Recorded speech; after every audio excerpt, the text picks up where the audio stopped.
This story chronicles the journey of the laziest child in the world as he becomes the strongest of all, guided by the legacy of the ancient emperor's spirit, standing alone against everyone. But his journey will not be easy.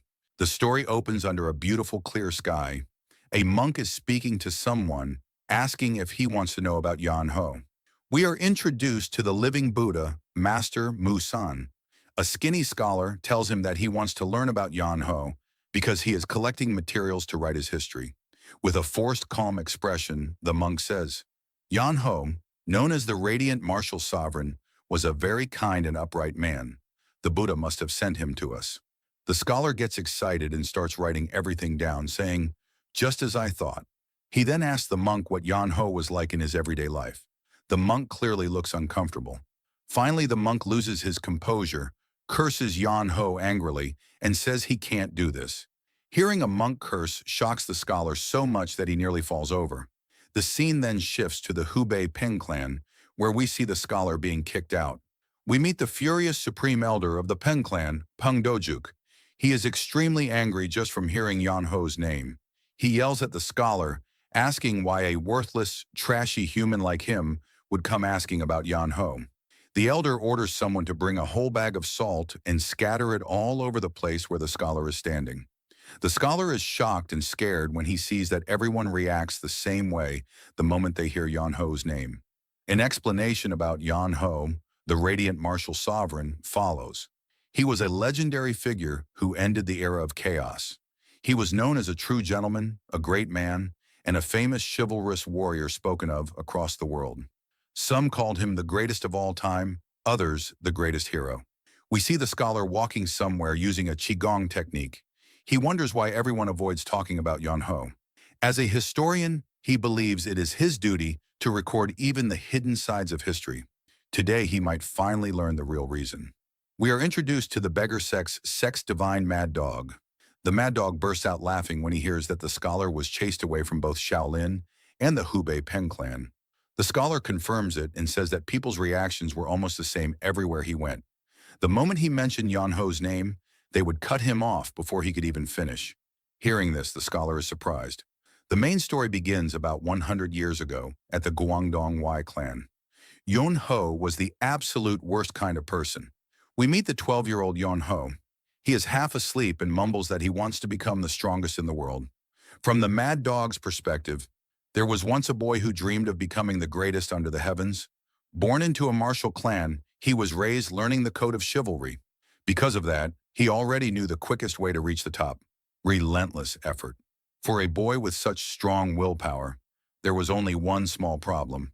It was too late to start today. We see Yan Ho getting up and looking at the sunset. He thinks hard for a moment, then lies back down under his blanket and says, "What a shame. Today was supposed to be the day I laid the foundation to become the best." He decides he will sleep well tonight and train hard tomorrow. Footsteps are heard and someone enters Yan Ho's room, telling him to get up. He repeats it louder, this time shouting. Yan Ho reluctantly gets up. We are introduced to the patriarch of the Guangdong Y clan, the righteous chivalrous swordsman and Yan Ho's father. He asks Yan Ho if he knows what time it is. Yan Ho replies that he saw the sun. His father says, "Even though you saw the sun, you're still lying in bed." Yan Ho cheekily answers, "It's because the sun is still going down." His father asks how long he has been hiding in his room. Yan Ho guesses 2 days, maybe 3, then concludes it was 2 days. His father calls him a useless brat and tells him it has been 4 days. He has been rolling around wrapped in a blanket for 4 whole days. He asks if his back doesn't hurt from lying down so long. Even a bear would flip over from its own sweat after 3 days. With a nervous laugh, Yan Ho says, "That's why I get up every now and then." Hearing this, his father grits his teeth in anger. Yan Ho tries to explain that he actually tried to train today, but every time he opened his eyes, the sun was already setting. And when the sun sets, you have to sleep so you can wake up early the next day to train. Screaming, "You freaking brat!" His father flips over the bed and declares, "I'm finally going to fix your rotten attitude today." From the mad dog's perspective, he says with a little joke, "That day in the great Guangdong Y clan, the sun had already gone down." The scene shifts to the office of the Guangdong Y clan. The patriarch looks clearly stressed and tired. We are introduced to the clan administrator Zhou Bang. He asks the patriarch if he is stressed about the second young master again. The patriarch replies, "Who else would I be worried about?" The administrator tries to calm him, saying Yon Ho will grow up and mature soon. But the patriarch blames himself for everything. An explanation follows about Wai Zhonghan, the patriarch of the great Guangdong Wai clan.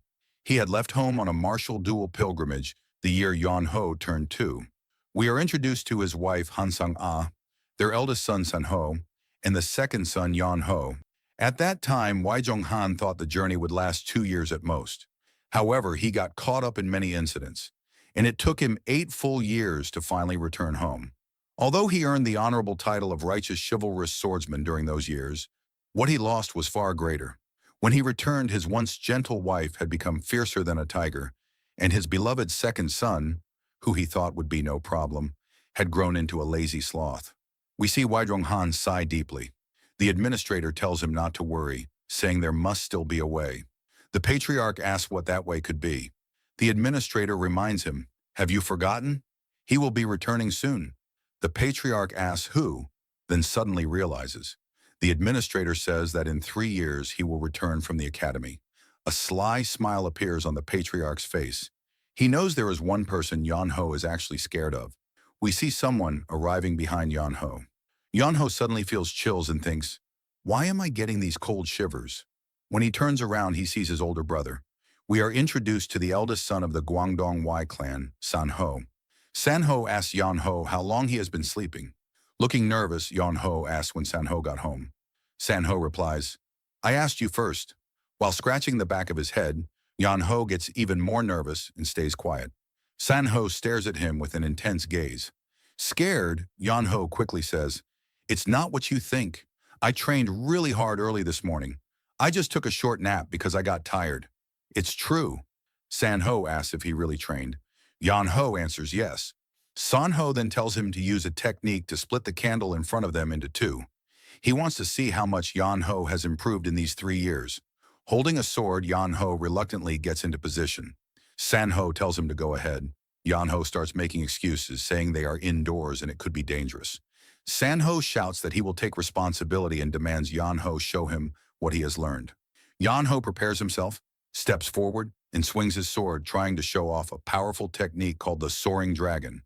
But nothing happens to the candle. Yon Ho thinks to himself, "I screwed up." With clear disappointment, San Ho says, 3 years have passed. 3 years is more than enough time to master a sword technique and move to the next level. But you've actually gotten worse than you were 3 years ago. The scene shifts to the family dinner hall. The family's having dinner together. Yon Ho thinks to himself, "I'm definitely going to get indigestion tonight." The patriarch asks San Ho how life at the martial academy was, and if he faced any difficulties. San Ho replies that it was fine. He believes hardships are necessary to improve oneself. The patriarch tells San Ho that he must have suffered a lot. San Ho replies that his father suffered more by being away for so long. The patriarch asks if there are any other issues. San Ho says there is one. The matriarch asks what it is. San Ho says it's about Yon Ho. Everyone at the table is surprised. San Ho suggests they should send Yon Ho to the martial academy with him. Hearing this, Yon Ho becomes shocked, scared, and terrified all at once. The scene returns to the mad dog, who says even Master Musan and Peng Dojuk grind their teeth at the mere mention of Yon Ho's name, and that was when the great history began. Back then, no one could have imagined that this lazy boy would one day shake the entire world. Just like that, Yon Ho was half forced to go to the martial academy. His family was a bit upset about him leaving. We are introduced to Yon Ho's younger sister Suryan. She cries and begs Yon Ho not to go. His father laughs and tells him, "Come back as a real man." Yon Ho comforts his sister, saying she shouldn't cry and that he will come back soon. From the Mad Dog's perspective, the journey of San Ho and Yon Ho went smoothly.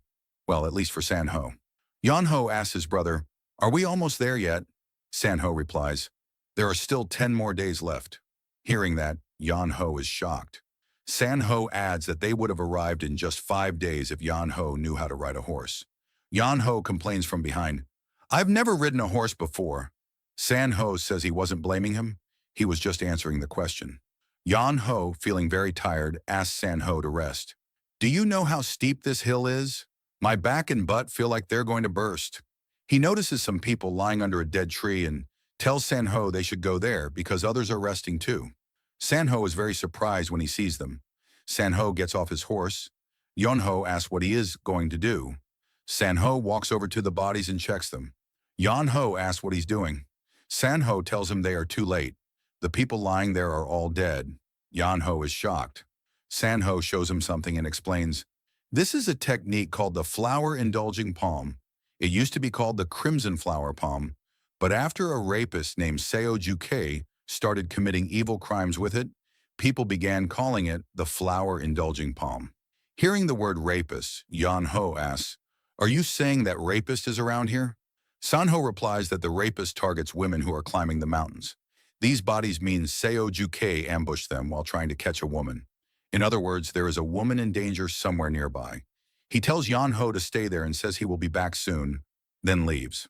Yonho shouts at him, "Are you telling me to stay here with these corpses?" But by then, Sanho had already gone far away. Yonho feels frustrated. He looks around at the horses and the bodies and says, "I'm screwed." The sky turns dark as if it's about to rain. Yonho yells, calling Sanho a liar and asking what's taking him so long. He thinks Sanho should have just taken him along. He starts worrying that something might have happened to his brother. There's no way he would be this late otherwise. Yonho realizes he needs to do something. If he just stays here, he might end up as a tiger's dinner. Suddenly thunder strikes and Yonho gets scared. Rain starts pouring down. We see Yonho, the horses, and the bodies getting soaked as he thinks, "I'm really screwed." Wondering how he ended up in this situation, Yonho struggles to put the bodies onto the horses' backs. He gets frustrated because he can't leave them behind to become tiger food, but he also can't bury them in the rain. He needs to find shelter. Suddenly, the horses refuse to listen to him. Thunder strikes again. One of the horses kicks Yonho, and he falls down the hill. Yonho wakes up in pain. His back hurts from the fall, and he curses the horses. He gets up and realizes he is inside a cave. He becomes happy, thinking he finally found shelter from the rain. The horses soon follow him into the cave. Yonho ties the horses and thinks, "I can't even hit them." Looking at his dirty clothes, he sighs, "What a mess. This is exactly why I prefer staying at home." He leaves a mark outside the cave so his brother can find him. Not knowing what else to do, Yonho lies down and tries to sleep. After some time, he wakes up and hopes nothing bad happened to his brother. He tells himself his brother is strong, so he should be fine. Then Yonho falls asleep again and starts sleeping soundly. Some time passes. Suddenly, a blue light appears around Yonho. Slowly, the blue light wraps around his body and gently lifts him into the air. The light begins carrying the sleeping Yonho somewhere. The light takes him through an invisible barrier. After some time, Yonho wakes up. He looks around, confused, and thinks, "Where am I?" The place looks like the same cave he was in, but the structure seems different. He wonders if he somehow rolled deeper into the cave while sleeping. Suddenly, a mysterious voice speaks. "Fated human." Hearing the mysterious voice, Yonho gets scared and screams. He falls backward toward the wall. When he looks up, he sees a blue glowing spear floating in the air. The voice speaks again. "Welcome to the fated place, successor of my radiant sword." Yonho asks nervously, "Are you speaking through that sparkling thing?" The voice replies, "Yes. I have transcended the limits of a physical body. I am speaking to you from beyond time and space." The voice then tells Yonho to accept his will and rule over the world. Hearing this, Yonho screams, "It's a ghost!"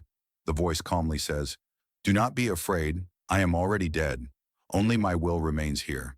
I prepared this place for the one who would come after me, so he could accept my will without doubt." Yonho thinks the situation feels familiar. A cave with no people around, and an old man's lingering will. With a sly, disgusting smile, he thinks, "Is this a fated chance?" He believes the heavens are finally rewarding him for his kindness. If he becomes strong right here, he won't have to go to the martial academy anymore. The old man's voice says there is no time to waste. He tells Yonho to inherit his sword and bring justice back to the world. He will teach Yonho the radiant sword and wants him to train endlessly. The voice adds that Yonho should be talented enough if he carries his bloodline. If he trains hard here for 30 years, he should be able to reach something close to the old man's level. Hearing 30 years, Yonho is shocked and quickly says, I don't think this fate is for me. Please find the next person. The old man becomes speechless for a moment, then asks in surprise, why? Yonho replies that he would rather give up this chance than stay here for 30 years. Back to the mad dog's perspective. He says that fateful meeting is how the lazy loser, Yonho, became so incredibly strong. Yonho tells the old man again that he doesn't think this is his fate and asks him to find someone else. Then Yonho turns and tries to run away. The old man calls out, wait! When Yonho looks back, the blue light transforms into the shape of an old man. We are introduced to Baek Muhan. Seeing the old man, Yonho says, I was right. You really are a scammer. The old man gets angry and asks, how dare you call me a scammer? Yonho replies, you pretended to be something mysterious, and when that didn't work, you showed your real self. The old man explains that he wasn't pretending. He is truly a spirit who has left his physical body. Yonho doesn't believe him and throws a punch. His hand passes straight through the old man, causing him to fall. The old man asks, what are you doing? Seeing his hand go through the old man, Yonho screams, you really are a ghost. The old man says this is the spirit transmission arts, a technique only martial artists at the highest level can use. But Yonho says, people just call them ghosts. The old man gets furious and shouts, I am not a ghost. Back to the mad dog. While telling the story, he says to the scholar, that's how Yonho met his master.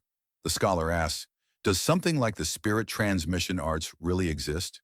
The mad dog replies that it is a technique only the greatest martial artists can achieve. The young scholar asks, then who is one martial artist who can use it? The mad dog asks, do you know the Sword Emperor? The scholar answers, of course. He is the strongest person in history, the greatest member of the Thousand Swords Baek clan, and a master who will be remembered forever in martial arts history. The mad dog says, yes, I'm talking about Baek Muhan, the Radiant Sword. The man later called the Sword Emperor is the master of the Radiant Martial Sovereign. The young scholar is shocked and asks, didn't the Sword Emperor live 300 years ago? The mad dog replies, that's right. The Sword Emperor belongs to a generation that has already been forgotten. Still, it is true that the Sword Emperor made Yonho who he became. Hearing this, the scholar says in amazement, how incredible! He then asks, the Radiant Martial Sovereign must have immediately begged to become the Sword Emperor's disciple, right? The mad dog smiles and says, it was the opposite. The Sword Emperor, who had waited 300 years with none of his descendants finding him, needed a disciple at any cost. Yonho casually asks the old man why he is throwing a tantrum. He says he really can't learn from him and that he is leaving. The old man replies, did you really think I would let you go so easily? He closes the entrance of the cave with a powerful force. Seeing this, Yonho gets irritated. The old man starts laughing and asks, what do you think? He explains that the cave door is an extremely thick stone gate. With Yonho's current weak abilities, he will never be able to lift or break it. But if Yonho learns the old man's martial arts, he will be able to cut through the stone gate like a piece of paper and leave whenever he wants. Sighing, Yonho says, there's no helping it, and pulls out a sword. Seeing the sword, the old man says, I already told you, you can't cut that stone gate with your current abilities. Despite that, Yonho starts scratching and scraping the stone wall with his sword. The old man is left speechless. He asks, what are you doing? Yonho replies, can't you see? I'm digging a hole. No matter how hard the stone is, it's still stone. If I keep grinding it with metal, it will slowly break. I should be able to break through in a year or two. The old man asks in disbelief, you're really going to do that for a whole year or two? Yonho laughs and says, that's funny coming from someone who wanted me to train here for 30 years. In anger, the old man thinks, this bastard is crazy. I can't even beat him to death. The old man hovers around Yonho and tries to persuade him, just try learning it. I promise I won't disappoint you. Yonho says, I don't like you. The old man then offers, I'll let you leave after 20 years. Hearing 20 years, Yonho immediately lies down and says, 20 years is way too long. I might consider it if you said 3 years. In his mind, the old man rages and calls Yonho a bastard. But with a forced smile, he asks, you want to learn the Sword Emperor's martial arts in just 3 years? Even if Zhang Sanfeng came back to life, he couldn't do that. Yonho gets up and says, then I guess we're not meant to be. We see the old man turn red with rage, cursing Yonho rapidly. The curses are not heard. Then the old man gives in and says, 5 years! Give me 5 years and I will do whatever it takes to make you the strongest in the world. Hearing this, Yan Ho thinks, the strongest martial artist in the world in 5 years. Plus, he has never seen such a vivid and clear spirit before. With a sly, disgusting smile, Yan Ho thinks maybe the technique isn't just passed down by words. Maybe the old man is telling half the truth. If so, he might really have been the strongest master in the world. Yan Ho decides to use this opportunity to become a powerful martial master. He finally says, fine, I'll try it. Back to the Mad Dog's perspective, he says of course Yan Ho didn't know at the time that the old man was the Sword Emperor. But the Sword Emperor was quite unfortunate too, because the person he met at the end of 300 years just happened to be a lazy sloth. The old man angrily shouts at Yan Ho, calling him a bastard and telling him to wake up.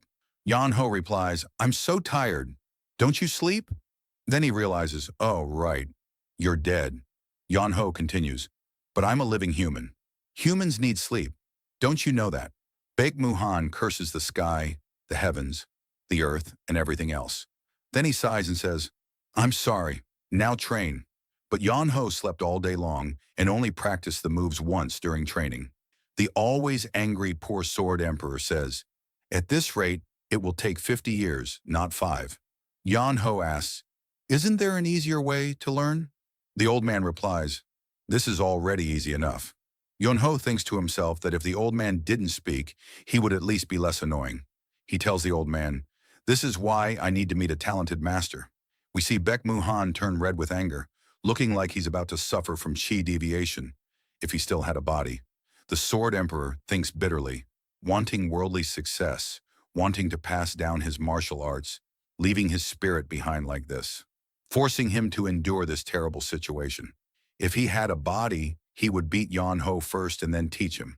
We see Yan Ho lying down and rolling around lazily. He calls the old man master and asks, how did you do that? The old man asks, what? Yan Ho says, dropping that stone gate. Can't you use that same power to control my body and teach me martial arts? The old man explains that he simply pulled a string on a device he had prepared in advance. Yan Ho asks how, since the old man has no body. The old man replies that it has nothing to do with having a body. He used psychic levitation to pull the string with pure chi. Then the old man suddenly realizes something interesting. He lets out a devilish laugh and thinks, why didn't I realize this earlier? The old man keeps laughing. Yan Ho asks, what's wrong with you? Have you finally gone crazy? The old man says he was too focused on the fact that he no longer had a body. Or maybe some parts of his spirit were incomplete after maintaining it for 300 years. Anyway, thanks to Yan Ho, he learned something very useful. Yan Ho asks the old man what he is mumbling about. Suddenly, something flies past Yan Ho. At first, he doesn't understand what it is. Then he sees a rock stuck in the stone wall. The old man laughs and says, thanks to you, I realize that even without a body, I can still move rocks whenever I want. Yan Ho becomes terrified and quickly backs away. The old man continues speaking. While levitating several rocks in the air, he says, if I can move rocks, then I can also do things like this. Seeing the rocks floating and aiming at him, Yan Ho shouts, stop, let's talk. But the old man launches the rocks straight at Yan Ho. After that day, Baek and Yan Ho's training continued day and night without rest. During the day, Yan Ho learned swordsmanship non-stop. At night, they debated and discussed martial arts. Whenever Yan Ho slept, he practiced the unparalleled dream mythic arts that Baek taught him. Living became the sword. Life itself became the sword. Yan Ho had no time to be lazy anymore. And just like that, 5 years passed by in the blink of an eye. The day before he would finally leave the cave, while Yan Ho is sleeping, the old man gently calls out to him. Yan Ho wakes up and says sleepily, I wanted to sleep a little more. He suddenly notices the old man's calm expression as he sits cross-legged. The old man tells him, come here. Yan Ho sits down and asks, what's going on? The old man says, I have spent my entire life learning martial arts. My only hope was to reach its very end. That's why I ignored everything else and focused only on martial arts. In the end, I became a grumpy old man whom even my own clan kept at a distance. Yan Ho thinks to himself, what's wrong with the old man today? This is so unlike him. The old man continues, When I think about it now, it was obvious why my clan never came looking for me. After all, I abandoned my children and family just to chase martial arts. I thought reaching the peak of martial arts would give me everything I wanted. But I was wrong. Martial arts is something humans practice. Walking the path of the sword alone, without walking together with people, is meaningless. You helped me realize that. The old man says, this was the first time I ever taught someone. I was often angry and annoyed, but I also felt happiness. I learned joy from watching you grow, and I also learned what fondness feels like. Yonho calls him master and asks worriedly, what's going on with you? You're acting like we'll never see each other again. The old man confirms it, saying quietly, it is time. Hearing this, Yonho panics and says, what are you talking about?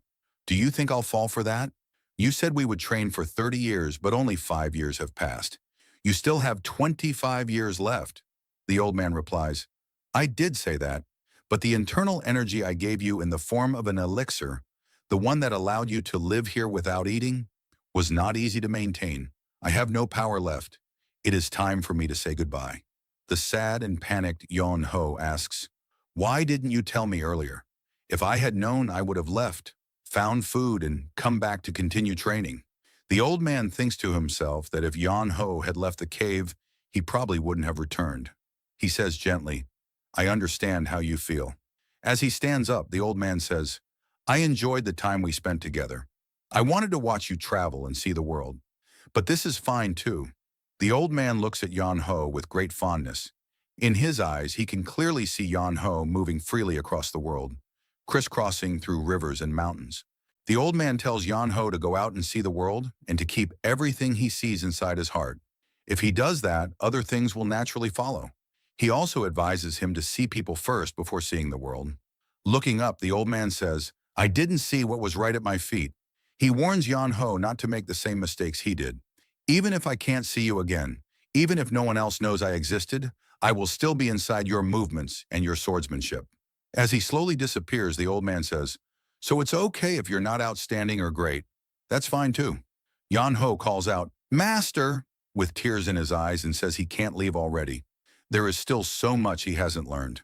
He begs the old man to stay just a little longer, even if it's only for one more day. As he fades away, the Sword Emperor Bayek Muhan's last words can be heard. Be happy. We see Yon Ho crying as he says, the old man could have told me something like that a bit earlier. Back to the present, we see a clearly irritated Yon Ho holding a piece of cloth. He complains, so this is why that old man left without telling me in advance. Yon Ho looks at the cloth and says, when did he even write all this? He should have left nicely. He screams in frustration, what the hell is this? Before disappearing, Baek Muhan had written a message on Yon Ho's clothes. To summarize, the martial arts Yon Ho learned as quickly as possible in 5 years was still incomplete. Since he knew Yon Ho would stop training once he was gone, Baek Muhan placed a special feature on Yon Ho's body. The inner elixir Yon Ho had swallowed would now force his martial arts to keep improving. It might look like he gets stronger automatically, but it's not that simple. If the progress of his martial arts becomes slower than the speed of the inner elixir, his own energy will be sucked away by Baek Muhan's power, and Yon Ho will die. In short, Yon Ho will die if he becomes lazy with his training. Irritated, Yon Ho says, that damned old man was up to no good until the very end. The other part of the message told him to travel the world and see many different things. When he sees the world, he will feel things. When he feels things, he will learn things. The old man told him not to be satisfied with becoming a small person living in a small place. Baek Muhan told him to see big things and become a big person. So the first place Yon Ho must go is Rulin. He has to find the world's greatest scholar and stay with him. He will definitely feel something there. Yon Ho sighs and says he was planning to go straight home, but he will go back after finishing what he needs to do. He thinks he has to do what must be done. He then gives his final bows to his master. After that, Yon Ho leaves the cave and heads toward Rulin. In front of the now empty cave, Baek Muhan's spirit reappears. He lets out a loud devilish laugh. Calling Yon Ho a bastard, he says, if you don't learn about the world, you will dry up like a mummy and die. What kind of martial arts exists if you just stay hidden in the middle of nowhere? Baek Muhan refuses to let Yon Ho live like that. The world is too wide and too big for him to waste his talent. With a happy and satisfied face, Baek Muhan says, "It would be such a waste of your martial arts." The scene shifts to Kai Feng. We are introduced to a new version of Yon Ho as he has starved for days. Now he is like a skeleton. He arrives in front of a beggar. We are introduced to the beggar's ex-branch leader, Zhang Ail. Looking at Yon Ho, Zhang Ail thinks, "Who is this mummy?" Yon Ho says he came because he had something to ask. Zhang Ail questions, saying, "Money?" Yon Ho asks, "Does he need to pay?" The beggar says, "Of course. Nothing in this world is free." Looking at Yon Ho, Zhang Ail thinks his voice sounds like he's barely 20, but his face looks to be 50. Anyway, Zhang Ail has never seen such a beggar among all the beggars he has seen. Zhang Ail says he wants to do it for free since they are in the same field. But it's the rule here. Yon Ho asks, "Same field?" Zhang Ail says yes, since they are both beggars. Yon Ho asks, "How does he look like a beggar?" Zhang Ail says he is obviously a beggar. Anyway, if Yon Ho has no money, Zhang Ail can't give him info or anything. He asks Yon Ho to leave and to come back with some money after doing some begging. Yon Ho says why would he beg when he is not a beggar?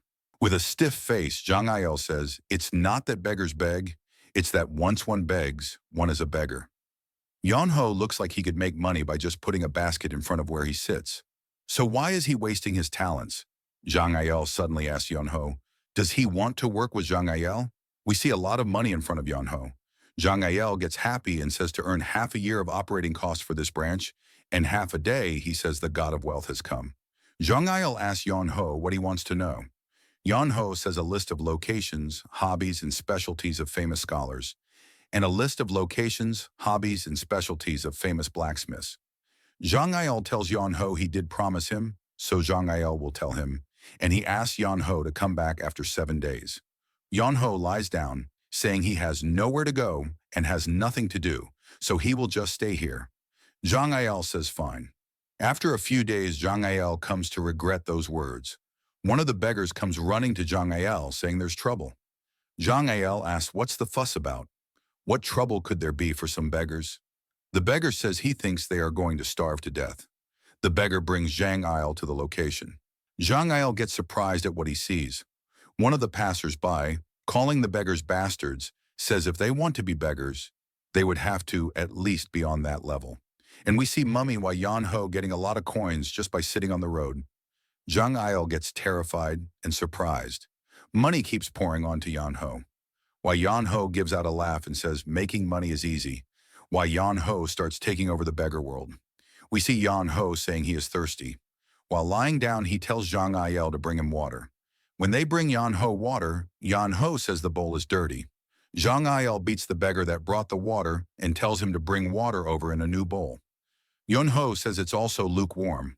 While kicking the beggars, Zhang Ail tells them to bring cold water from the damn mountains. While lying face down, Yon Ho says, "Nice, how nice," and Zhang Ail gets fired up in rage. Zhang Ail thinks he is a branch leader of the beggar sect, having to act as a servant for that stupid beggar. But if Zhang Ail kicks Yon Ho out, his guys will strive. Zhang Ail thinks, when's the damn information that Yon Ho requested gonna get here? They are all gonna end up dead at this rate. One of the beggars comes running happily, saying the information is here.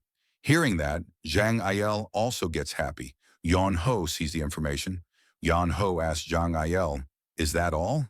Does Zhang Ail really want to sell something like this for money?" Zhang Ail asks Yon Ho, "What does he mean?"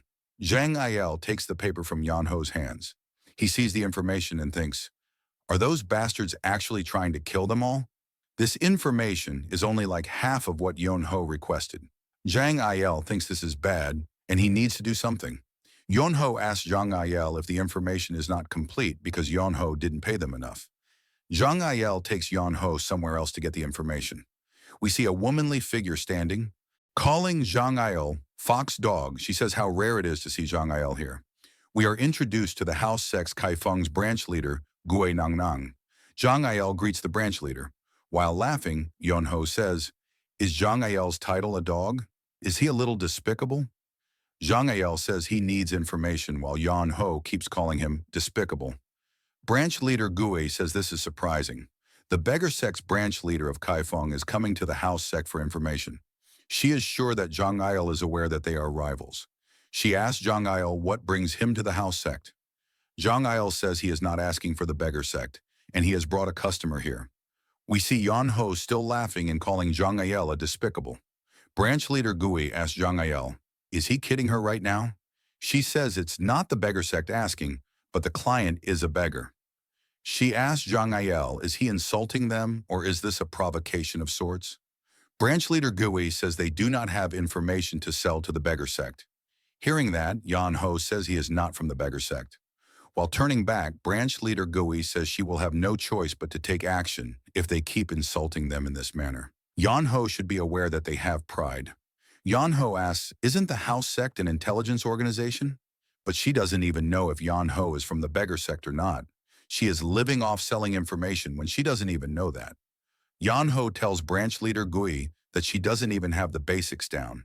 Hearing that, she gets angry and calls one of her guards, Gongmu. When Gongmu replies, she asks, who is Yan Ho? Gongmu says they don't know about Yan Ho, but he is not from the beggar sect. Hearing that, branch leader Gui gets irritated. Then Yan Ho says, see? Now she can sell Yan Ho information, right? Clearly being irritated, branch leader Gui says no, and she doesn't want to. She tells them to get out. Hearing that, Yan Ho laughs and says she doesn't have a business mindset. Yan Ho is offering to pay her, yet she still refuses. Yan Ho guesses it's not long until the house sect is done for. Branch leader Gui warns Yan Ho he had better watch his mouth unless he wants to see his limbs cut off. Yan Ho says he is not wrong, is he? Yan Ho calls the branch leader an old lady. We see the old lady's face. Sorry guys, forgive me. I can't explain what she is feeling. Branch leader Gui asks Yan Ho if he is insulting her. Then she tells Gongmu to teach Yan Ho a lesson. We see a masked man going towards Yan Ho to strike him. When Gongmu's hand is about to reach Yan Ho, he pushes Zhang Il to the side and punches Gongmu. We see Gongmu head down on the floor unconscious. The branch leader gets really surprised. The same goes for Zhang Il. Branch leader Gui says out loud that Yan Ho is a martial master. Yan Ho apologizes and says it's just his instinct to counterattack if someone tries to hit him. He would have gone much easier if Gongmu told him he was going to attack. Zhang Il thinks he thought that Yan Ho probably learned martial arts, but Zhang Il didn't expect Yan Ho to be this strong. Zhang Il comes to the conclusion that Yan Ho is basically a monster. While scratching the back of his head, Yan Ho says this is all that old man's fault. Branch leader Gui stutters for a moment and says she didn't know Yan Ho was such a prestigious customer. She says in any case, it doesn't seem like they are here with good intentions. Zhang Il says she probably won't believe him, but he really is not here to fight. There was just information that the beggar sect could not obtain, so he came here to ask for her help. Branch leader Gui asks, is that why Zhang Il brought Yan Ho here? Zhang replies positively. Branch leader Gui says that Zhang Il knows this is akin to bringing a tiger over to a rabbit's den and asking for just some fur, right? Zhang Il says he knows it's hard to believe, but he is serious. Branch leader Gui says all right, she believes him. Zhang Il thanks her. Branch leader Gui says, but giving Zhang Il information is a separate matter. It's true that Zhang Ilei's client hurt her person. She asked for compensation. She continues, saying there's a simple rule in the unorthodox world: blood for blood, a life for a life. Branch leader Gui calls her guards, the Four Shadows. We see some scary-looking guys posing. Seeing them, Yan Ho says everyone has a fancy way of making an appearance in this place. Branch leader Gui says she doesn't know what Yan Ho's purpose in being here is, but since he has hurt one of them, Yan Ho will not be able to leave unharmed. Yan Ho says, is it that hard to understand? He told her it was a mistake. Yan Ho just hit him lightly because he tried to hit Yan Ho first. With an angry face, branch leader Gui curses Yan Ho. She says the unorthodox murim's ways are simple: an eye for an eye and a tooth for a tooth. Yan Ho mocks her, saying that sounds like some loan shark bullshit. Branch leader Gui says they are going to just take a bit of flesh from Yan Ho's face and be done with it. Yan Ho says sorry to break it to her. He doesn't really have any fat on his face. He hasn't been able to eat properly recently. Branch leader Gui gets relatively angry and orders the Four Shadows to kill Yan Ho. While the Four Shadows launch attacks on Yan Ho, while scratching the back of his head, Yan Ho says he thought they were going to just carve a bit of flesh from Yan Ho's face, and now they want to kill him. That's a whole lot of interest. He mockingly says it's scary. In a moment, Yan-ho wrecks them. Again, I can't explain her facial expression. Sorry. While the four shadows are still in the air, Yan-ho says, nobody move. While exuding chi, Yan-ho says he doesn't want to kill yet. Seeing that, Zhang Yil gets speechless. Branch leader Gui thinks Yan-ho's aura is that of a martial master. Yan-ho says his master told him that if someone is willing to attack once, they will be willing to attack 3 or even 4 times. So Yan-ho should never let that happen. Yan-ho says he doesn't like the old man, but he has never said anything wrong. Being terrified, branch leader Gui thinks she messed with the wrong person, and he is not someone she can handle. She needs to get it together, and if she does anything wrong, this entire branch of the house sect might just meet its downfall. Branch leader Gui quickly composes herself and asks Yan-ho what he wants. Yan-ho says information, and the branch leader asks what kind of information. Zhang Yil says he has the papers, and he hopes that she can fill out the empty spots. Looking at the paper, the branch leader thinks Zhang Yil brought a monster like Yan-ho to the house sect because they couldn't solve such a simple matter. Branch leader Gui says it's nothing difficult, and she just needs some time. She asks Yan-ho, can he wait? Yan-ho replies positively. Branch leader Gui asks for 15 minutes. With an angry face, she calls Zhang Yil to come with her. After some time, Zhang Yil comes back, and Yan-ho starts laughing at him, saying his face is like a dumpling. Yan-ho asks Zhang Yil if branch leader Gui beat him up. Yan-ho continues, saying he guesses the beggar sect is nothing, seeing as they are getting beaten up by the house sect. Zhang Yil asks, does that woman look like a mere regular member of the house sect? Zhang Yil says she is the daughter of the house sect leader, and she is the future leader of the house sect. She ate miracle medicines like meals and had all kinds of good things, and how could Zhang Yil be a match for her? Then branch leader Gui appears behind Zhang Yil. She says she brought the information, and Yan-ho thanks her. She continues, saying, however, they do have their own rules. Zhang Yil says, information fees. Yan-ho asks how much. She says 5 niang. Handing out 5 bronze niang, Yan-ho says that's cheap here. But Zhang Yil corrects Yan-ho, saying silver niang. Then Yan-ho asks, why is it so expensive? Branch leader Gui says it was actually pretty high security information, and that's why it's pricey. Then Yan-ho gets up and starts leaving. Zhang asks, where is he going? Yan-ho says he has to go earn his silver niang. Hearing that, Zhang Yil lies on the ground and pulls Yan-ho's leg, saying he brought Yan-ho here for a reason. Yan-ho asks, what's that supposed to mean? Clearly unwilling, Zhang Yil tells Yan-ho to wait a second. Zhang Yil used up all the money Yan-ho had earned, along with Zhang Yil's hidden stash, to cough up the 5 silver niang that Yan-ho didn't have. He borrowed with an IOU. Handing out the silver, Zhang Yil thinks his heart aches. Calling Yan-ho an evil bastard, Zhang Yil says he had to use up all his savings. Looking at the information, Yan-ho says this is definitely thorough. It's in a whole other league compared to the information that the beggars bring in. Yan-ho guesses the house sect guys are on a different level. Holding a piece of paper, Yan-ho says he also wants to send a letter to Guangdong and asks if it's going to be expensive. Branch leader Gui says it's going to be more expensive than an escort agency, but she will do it in exchange for Yan-ho answering some of her questions. She asks Yan-ho his name and his age. Yan-ho replies, saying his name is Y. Yan-ho and he is 17 years old. Zhang Yil gets surprised knowing Yan-ho is younger than him. Hearing Yan-ho is only 17 years old, branch leader Gui thinks his martial prowess is not that of a 17-year-old. Then she remembers his name, Y Yan-ho. She realizes something and asks if Yan-ho is the second son of Guangdong's Y clan. Yan-ho asks if she knows him. Branch leader Gui says of course. The Guangdong's Y clan requested them to find Yan-ho. Zhang Yil asks Yan-ho if he is San-ho's younger brother. Yan-ho asks Zhang Yil how he knows Yan-ho's older brother. Zhang Yil says San-ho is his friend.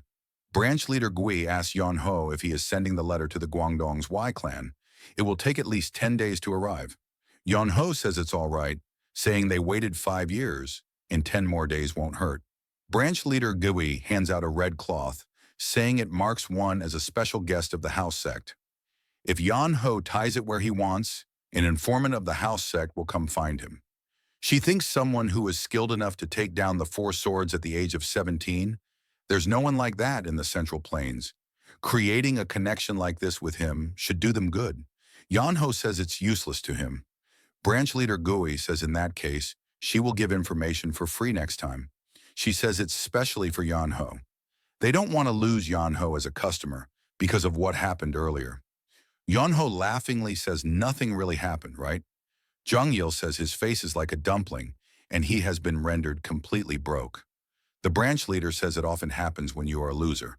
The scene shifts to outside where Jung-il can be seen depressed about losing his money. Yan-ho, with a straight face, says money comes and goes. Besides, a beggar shouldn't be greedy like that. He tells Jung-il to tap into his beggar roots. Jung-il gets frustrated, thinking he can't even beat this guy up. Jung-il says anyway, Yan-ho got the information he wanted, so they won't have to see each other anymore. Pulling Jung-il, Yan-ho says there's a problem. Jung-il asks what is it. With a happy face, Yan-ho says he doesn't have any money. Jung-il wanted to beat him up, but he couldn't. The scene shifts to the house sex branch, where we see branch leader Gui in deep thought. She calls Gongmu and tells him to send a letter to the main sect and to tell them the second son of the Guangdong's Y clan who went missing has come back as a martial master. Yan-ho arrives at the Great Hanlim Institute. We are introduced to Song Lim, the Great Hanlim Institute. We see a scholarly man sitting beside the lake drinking his tea. We are introduced to the third grand scholar, Mun Yu-huan. His daughter comes, saying there is a guest for him. We are introduced to Mun Yu-huan's daughter, Mun Yu-nij. Mun Yu-huan says he doesn't have anything on the schedule today. His daughter says they said they wanted to play a game of Go with him. Hearing of Go, Yu-huan gets all cheered up.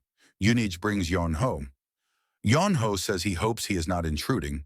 Yu-huan says of course not, and it is an indulgence to have guests over. He heard Yan-ho wanted to play Go with him. Yan-ho says that's the only kind of thing he knows how to play. Mun Yu-huan says let's give it a go then. He says he will play white and tells Yan-ho to go first. Saying Yan-ho will begin, he clumsily pulls out the pieces. Seeing that, Mun Yu-huan thinks he shouldn't expect much from Yan-ho. He looks like he is here to get a free meal, so Yu-huan will just help him out after a game. Then Yan-ho makes his first move. Seeing that, Yu-huan gets surprised and thinks, looks like Yan-ho is not a beggar, and they start playing. Mun Yu-huan thinks Yan-ho is fast with his moves, and it's rare to see someone his age so experienced. They play a couple more rounds. We see Mun Yu-huan's face start to get gloomy. He couldn't make his move. He thinks, what the hell? Yan-ho is not just being fast. With a sly smile, Yan-ho asks Yu-huan, isn't he gonna go? Mun Yu-huan thinks why Yan-ho is amazing. His playstyle is like that of angry ocean waves. He is like a person crazed for battles, attacking boldly even when a fight is not necessary. If he sees even a slight opening, he charges like a starving demon and chomps down. He is a war demon. Mun Yu-huan tells Yan-ho that was a good game, and he has quite a unique playstyle. Yan-ho thanks him and says it's all because of all the bullying he endured from his master. Yu-huan questions Yan-ho. Did he really have a master? Yan-ho thinks back to the past of his master's tormenting and replies, saying yes, a very strict old man. Yan-ho tells Mun Yu-huan if it's not too much to ask, he would love to stay over a bit. His master told him to stay in Rulin for a while. Hearing Yan-ho is following his master's teaching, Mun Yu-huan says of course he will help. He will prepare a room for Yan-ho, and he can stay as long as he likes. Yu-huan tells his daughter Mun Yu-nij to prepare a room and clothes for Yan-ho, and to guide him to the bath too. Mun Yu-nij reluctantly says she understands, but Yan-ho says he doesn't have any money. Hearing that, Mun Yu-huan laughs and says he wouldn't expect payment from a guest like him. He was actually going to ask Yan-ho to stay here if he had not asked. In return, Yu-huan requests Yan-ho to play Go against him, or a guest sometimes. Yan-ho says he can do that. After Yan-ho and Yu-huan greet each other, Yan-ho leaves with Mun Yu-nij. While bathing, Yan-ho thinks this is very nice. He hated baths when he was younger. Yan-ho was almost going to cry from how nice this is. Remembering his master, Yan-ho thinks this is all that damned old man's fault. We see Mun Yu-nij waiting outside the bath with clothes for Yan-ho. While pouting, she thinks she doesn't get it at all. Why did her father accept someone like Yan-ho as a guest? Then Yan-ho comes out of the bath naked, which startled Yu-nij. Yu-nij then screams. Telling Yan-ho to cover up, Yu-nij says she thought Yan-ho was a ghost. Seeing Yan-ho, Yu-nij blushed. Then Yan-ho covers himself up with a cloth. With a cheeky tone, Yan-ho asks, is that good enough? Seeing Yan-ho all cleaned up, in a dramatic way, Yu-nij asks, Who is he? The scene shifts to a few days later. Mun Yunij tells her father to say something to that person. Her father asks who. Yunij says the new guy. She says Yon Ho doesn't leave his room at all. He sleeps all day if he is not eating. That's what he has been doing all week. Mun Yu Huan stays silent for a moment, then says he forgot to ask Yun Ho his name. While irritated, Mun Yunij says he said that being slothful is a sin. He said one should always keep himself busy. So why isn't he saying anything about Yun Ho being lazy? Yun Ho might be a guest, but he is ruining the atmosphere. Ignoring Yunij, Mun Yu Huan says he likes Go. One can learn a lot about one's opponent when playing. One can hide one's facial expressions and watch one's words, but one cannot hide oneself when playing Go. A person who is impatient cannot play patiently, and those who are the opposite cannot learn to enjoy battle. One can tell how someone has lived their life, along with their personality, when one plays Go against them. Yan Ho's playing style was rushed and rough. Yu Huan has never seen a play style like that. Mun Yu Huan says Yan Ho is definitely not a lazy person. Yu Huan assumes Yan Ho has lived a very rough life. If the sun shines down brightly, the shadows it casts will be just as dark. If Yan Ho is being lazy, Yu Huan is sure that just means his life until now has been very hard. One should not chase away a bird that has come under the roof to avoid the rain. One should not question the bird about why it is not flying through the rain. Mun Yu Huan tells Yunij to let Yon Ho rest. Unable to say anything, Yunij says she understands. Looking at Yon Ho sleeping lazily, the room is very disorderly. Yunij boils in anger. She thinks her father's been deceived. There's no way this lazy ass is like her father described. Yunij decides she is going to kick Yan Ho out of this place. In anger, Yunij tells Yan Ho to get up. While half asleep, Yan Ho asks why should he get up. Pulling the blanket, Yunij screams and tells Yan Ho to get up. The sun is already up. Yan Ho then says to let him know when the sun sets. Unable to keep her anger inside, Yunij asks what the hell is wrong with Yan Ho. Everyone studies here, and why is he doing nothing other than sleeping for a whole week? With a smug look, Yan Ho says those people are studying because they want to study. Yan Ho is sleeping because he wants to sleep, so what's the problem? Yunij tells Yan Ho to shut up. She can't just stand watching him roll around here without even taking a bath. And who does Yan Ho think washes his bed sheets? Yan Ho at least needs to do something to pay for the food he eats. Yunij guesses he wouldn't know, but they are not that well off. They can feed people who study, but they don't have enough to feed someone who just lazes around. Yon Ho says, but her father said he can stay as long as he likes. Mun Yunij says she is the one who is in charge of money, so her father doesn't know. Yunij gives Yon Ho an intense look. Giving out a sigh, Yon Ho asks, then what should he do? Yunij tells Yan Ho to do the laundry. Looking at the pile of laundry, Yan Ho asks, does he have to do all this? And will this cover his food? Saying it's not that much, Yunij replies positively. While sneakily laughing, Yunij tells Yan Ho good luck and to make sure all the clothes are clean. She is going to make him rewash what's not clean, so he needs to do a thorough job. Yunij thinks Yan Ho deserves this. He won't be able to finish all that by today. The scene shifts to 2 hours later. We see a very surprised Mun Yunij. She sees all of the laundry is super clean and shining. She wonders how did Yon Ho do this? Looking at the clothes, she thinks were they always this white? She again wonders how the hell did he do this? We see Yan Ho is sleeping on the side.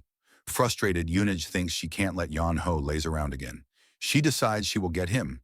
Then she brings Yan Ho to the log area. She tells him to chop all this. She gives Yan Ho a week to do this and asks, he will be able to do it, right?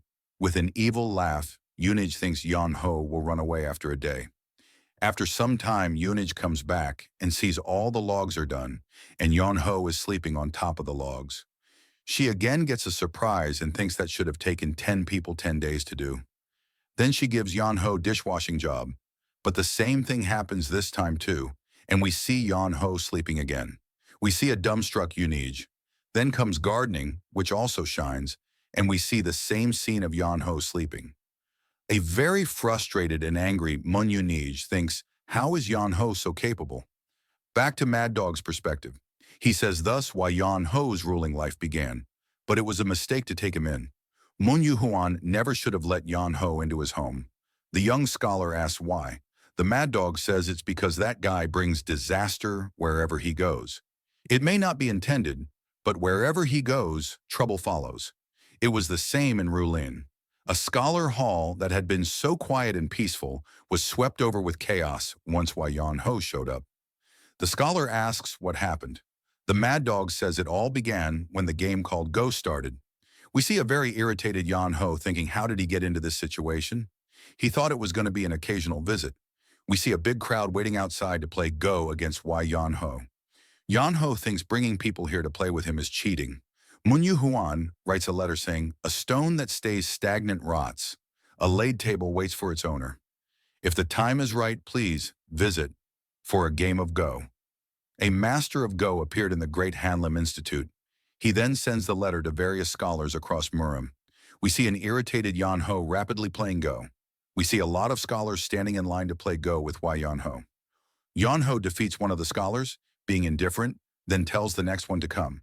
Yan Ho is playing Go with a scholar. We see the scholar is in distress and thinking very hard.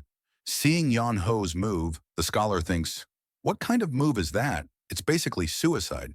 He wonders, is it perhaps a mistake? But then he thinks there's no way it can be a mistake. It could be a mistake maybe if Yan Ho was a regular man. But the scholar's opponent is the undefeated genius of Hanlim. While nervous, he thinks Yan Ho must have some plan in mind. It's got to be a trap. He must avoid it. He is sure Yan Ho was plotting something.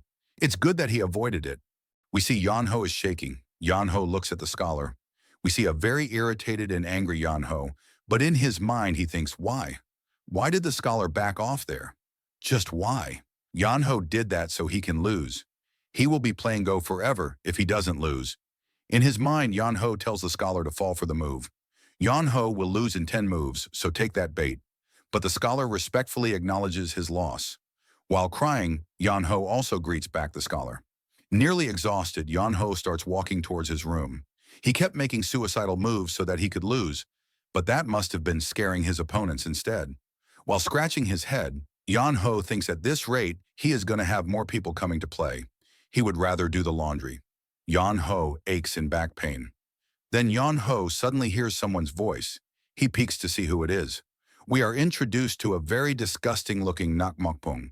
He is asking Yunij if she really doesn't want to marry him. Yunij says no, absolutely not. Nak Mokpung says she is going to regret it.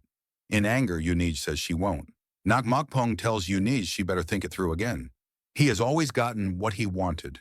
He will never let go of something he wants. He is just offering right now, but if she keeps refusing him, it won't be an offer next time. Is she sure it's all right for the Great Hanlim Institute to fall just because of her? Hearing this, Mun Yunij gets very angry and tells Nak Mokpung to do as he wishes. The Great Hanlim Institute won't fall this easily. Nak Mokpung says, but he can make this happen, and he is sure Yunij is aware of it too. Yunij grits her teeth in anger. Yunij screams at Mokpung, saying she hates that about him. Does he think everything will just work out in his favor? Now Mokpung says it's not impossible. Yunij says she is never going to marry him. It's impossible. Then Yunij starts leaving, but Nak Mokpung grabs Yunij's hand very tightly with his disgusting hand. Yunij screams and says to let her go. Mokpung says it's in her best interest to not anger him. With a disgusting gesture, Nak Mokpung tells Yunij, does she think she can still act so bold, even if he tries to take her right here, right now? Hearing this, Yunij gets very scared. From behind, Yan Ho tells Mokpung that's not something he should be saying in someone else's house. Hearing Yan Ho's voice, Yunij gets surprised. Yunij then removes herself from Nak Mokpung's grasp and runs towards Yan Ho, asking, has he already finished doing the laundry and firewood?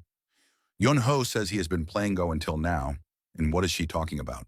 Yan Ho then sees the scratch marks on Yunij's hand. Then Yan Ho takes one of Yunij's hairbands, telling her he will borrow this. He then ties his hair. Nak Mokpung tells Yan Ho, doesn't he think it's rude to listen in on others' conversations? Saying sorry, Yan Ho says he really doesn't know his manners. He goes in front of Nak Mokpung and says that being said, Yan Ho doesn't think Mokpung should be the one to talk about manners. Do people who care about manners usually act like he does? With a disgusting face, Mokpung tells Yan Ho he must be the genius of Hanlim. Mockingly, Yan Ho thanks him for recognizing him, but Yan Ho has no idea who he is. When Nak Mokpung tries to introduce himself, Yan Ho ignores him and says, it's all right, he doesn't really care. Mokpung gets very angry and says the genius of Han Lim should just play Go instead of getting in his way.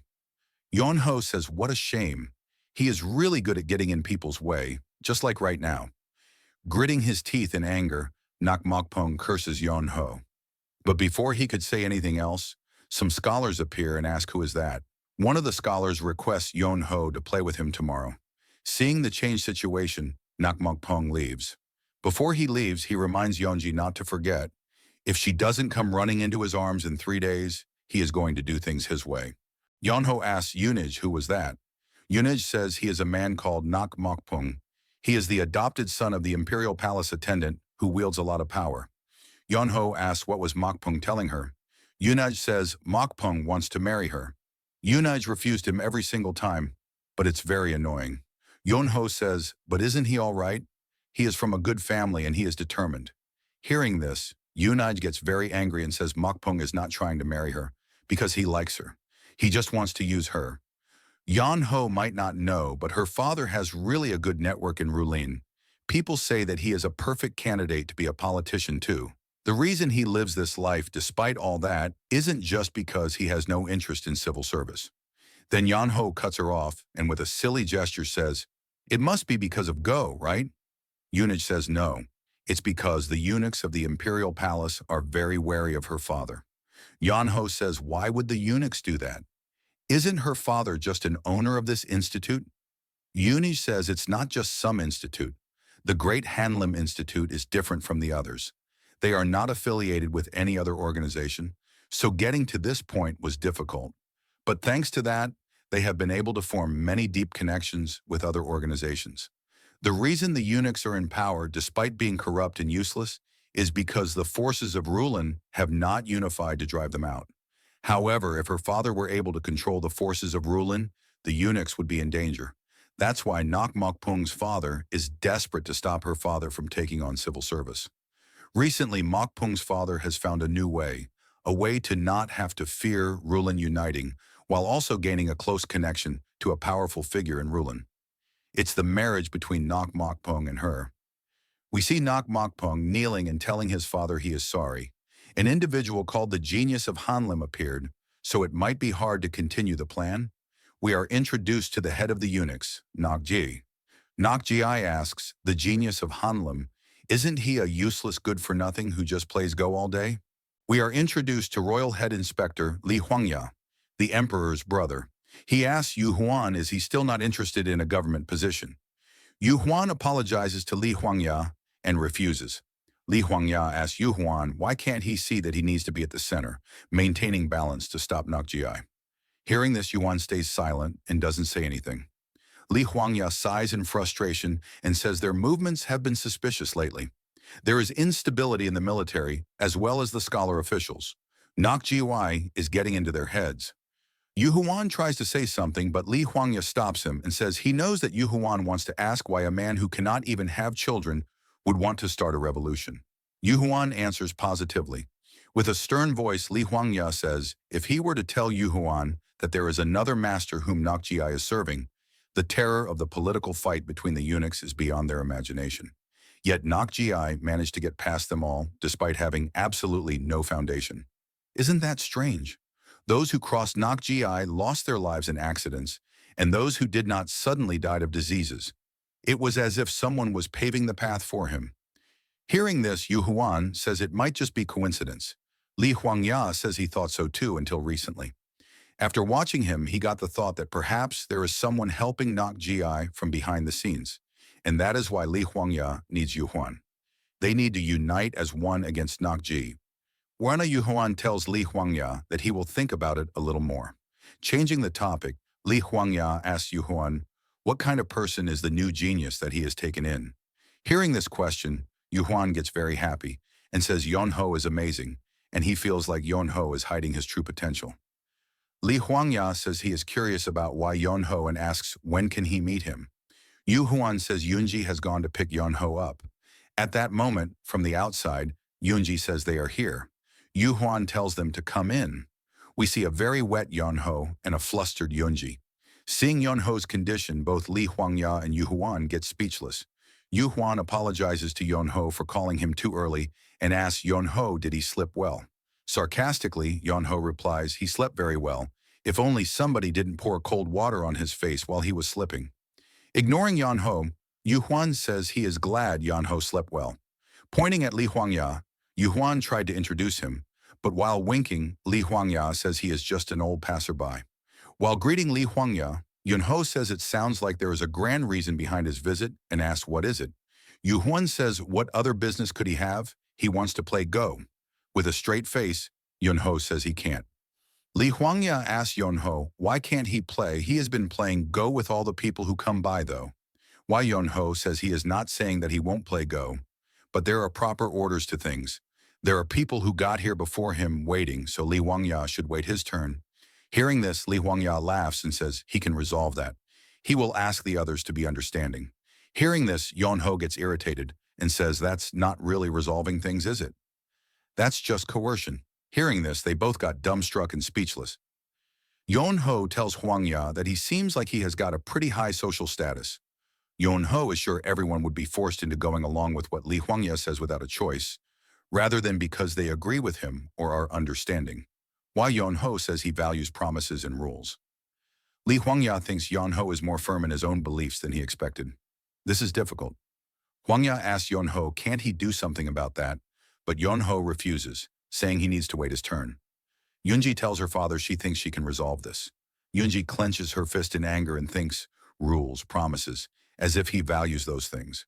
While putting her hand on Yonho's shoulder, she says if Yonho just plays this game, she will cancel all the other games of Go he is supposed to play today. We see a very different Yonho. Yonho says it's tempting, but he too has morals and ethics. But if Yunji also cancels tomorrow's matches? But before Yonho could finish, Yunji says no and tells him not to try bargaining for any more if he wants to rest today. There is no room for negotiation. He should make his choice. With a swift motion, Yonho sits in front of the Go board and says, let's begin. Seeing Yonho's behavior, both Li Huangya and Yu Huan get surprised. Li Huangya thinks this is the worst. Yonho is not a man of his word. He would like to just leave, but he decides to see this through. While making his move, Li Huangya wants to see what Yonho is like. The game finishes fairly quickly. In the nighttime, we see Li Huangya is sitting in front of the Go board and in deep thought. Yu Huan asks him did he not enjoy the game of Go with Yonho. Li Huangya keeps looking at the Go board and thinks, such a violent and quick style of play. One wouldn't see such plays even if one were to play a game of Go in the middle of a battlefield. He wonders just what kind of life Yonho has lived. However, Yonho is not the right one. The laziness, the violence, they aren't what he wants. Li Huangya tells Yu Huan it was a waste of time. He doesn't understand why Yu Huan values him so highly. Yu Huan says it's because he saw. Li Huangya asks what did he see? Yu Huan says during one of his games against Yonho, he made a prophylactic move, and Yu Huan thought it was a very good move. He thought the game was over, so he took his eyes off the game. But what he saw was the face of a man who had fallen deeply into a rare trance. While leaving, Li Huangya asks Yu Huan, is he sure he saw correctly? With a firm stance, Yu Huan replies, saying he is sure. While pouting, Li Huangya says he doesn't intend on taking Yonho in either way. He wasted his time, but he got to see Yu Huan, so it wasn't a total waste of time. Li Huangya says he needs to get going early tomorrow. Yu Huan asks, is he that busy? Li Huangya tells Yu Huan that he told him the atmosphere has been tense lately. Looking at the moon, Li Huangya says what a shame. The night is so perfect. We see someone appearing outside the Hanlim Institution gate. We see a masked man reporting to Nok Mokpung that the preparations are complete. In a dramatic sight, we see a lot of masked men with swords in hand behind Nok Mokpung, ready to strike anytime. With a creepy smile, Nok Mokpung orders them to get it done quickly. The masked men leap towards the great Hanlim Institute. We see someone is brooming the premises. Hearing the sound, he looks behind and gets killed. His blood spatters on the Hanlim gate. Nok Mokpung opens the gate, and when he enters the Hanlim Institute, we see the masked men massacring the Hanlim scholars. Mokpung says this is why Yunji should have listened to him while he was still being nice. Mokpung orders the masked men to get them all. With a disgusting smile, Nok Mokpung says tonight the great Hanlim Institute will become a prison that not even a rat can escape. We see why Yonho slipping peacefully despite all that happening outside. Thinking of Yunji, Mokpung thinks today he will teach that bitch a lesson. The masked men round up all the scholars and tie them up. Yuhuan asks what's the meaning of this. Nok Mokpung says they received information that there has been suspicious activity in the Great Hanlim Institute. They have heard that all kinds of high authority people have been visiting recently. In anger, Yuhuan asks, how is that suspicious at all? With a smug face, Mokpung says, what reason could there be for people with both political and martial power to get together? There is only one possibility, a revolution. In anger, Yuhuan asks what the hell is Mokpung saying? They are only here to play Go. Mokpung asks Yuhuan does he want Mokpung to believe that this many people gathered just to play Go. In panic, Yuhuan says he is serious. He is sure that Mokpung has heard rumors about the genius. Mokpung says he did hear the rumors, but rumors can be easily made up. Mokpung asks, and where is the so-called genius? One of the masked men asks Mokpung who is he looking for. Mokpung says the genius that Yuhuan is talking about. The masked man says there are no more people remaining in the building. Mokpung asks, did Yunho run off? He must have left earlier. It would be impossible to run away after they got here. Mokpung calls Yunho a lucky bastard. Mokpung tells the scholars they will all be freed if they are innocent. They will free them and apologize if they find that there is no problem. While bringing a book, a masked man says he found it. He says it's an agreement of the people who are planning the revolution. Hearing that, Yuhuan gets surprised and says that they have never done such a thing. Showing the ledger, Mokpung says there is proof right in front of them. Yuhuan thinks Mokpung came here to frame them from the beginning. They have been had. Some of the scholars say it wasn't them. They are innocent. One of them says he didn't know. He didn't come here to partake in such activities. Li Huangya stands up and says, what an interesting incident. Seeing Li Huangya, Mokpung gets flustered and surprised. While screaming, Li Huangya tells Mokpung to call him the royal head inspector. Mokpung and the masked men stay silent. Seeing Li Huangya, the scholars get relieved and say since he saw everything, he will say that they are innocent. Mokpung greets Li Huangya and says he wouldn't have done this if he knew he was here. Li Huangya says he is not to hold grudges and tells Mokpung to free them. Regaining his composure, Mokpung says before that he would like to ask Li Huangya a question. Huangya asks, what is it? Mokpung asks, why did he plan this revolution? And with a disgusting smile, he tells Li Huangya, did he really think that Mokpung wouldn't know he was here? Li Huangya says, what is he talking about? The masked men push Huangya to the ground. Mokpung says there is always a central figure to a revolution. He didn't assume it was some scholar. It would make the most sense that it's Li Huangya, a family member of the emperor. In anger, Li Huangya screams at Mokpung, saying his arrogance knows no bounds. How dare he frame him? Does he think he can avoid the consequences of his actions?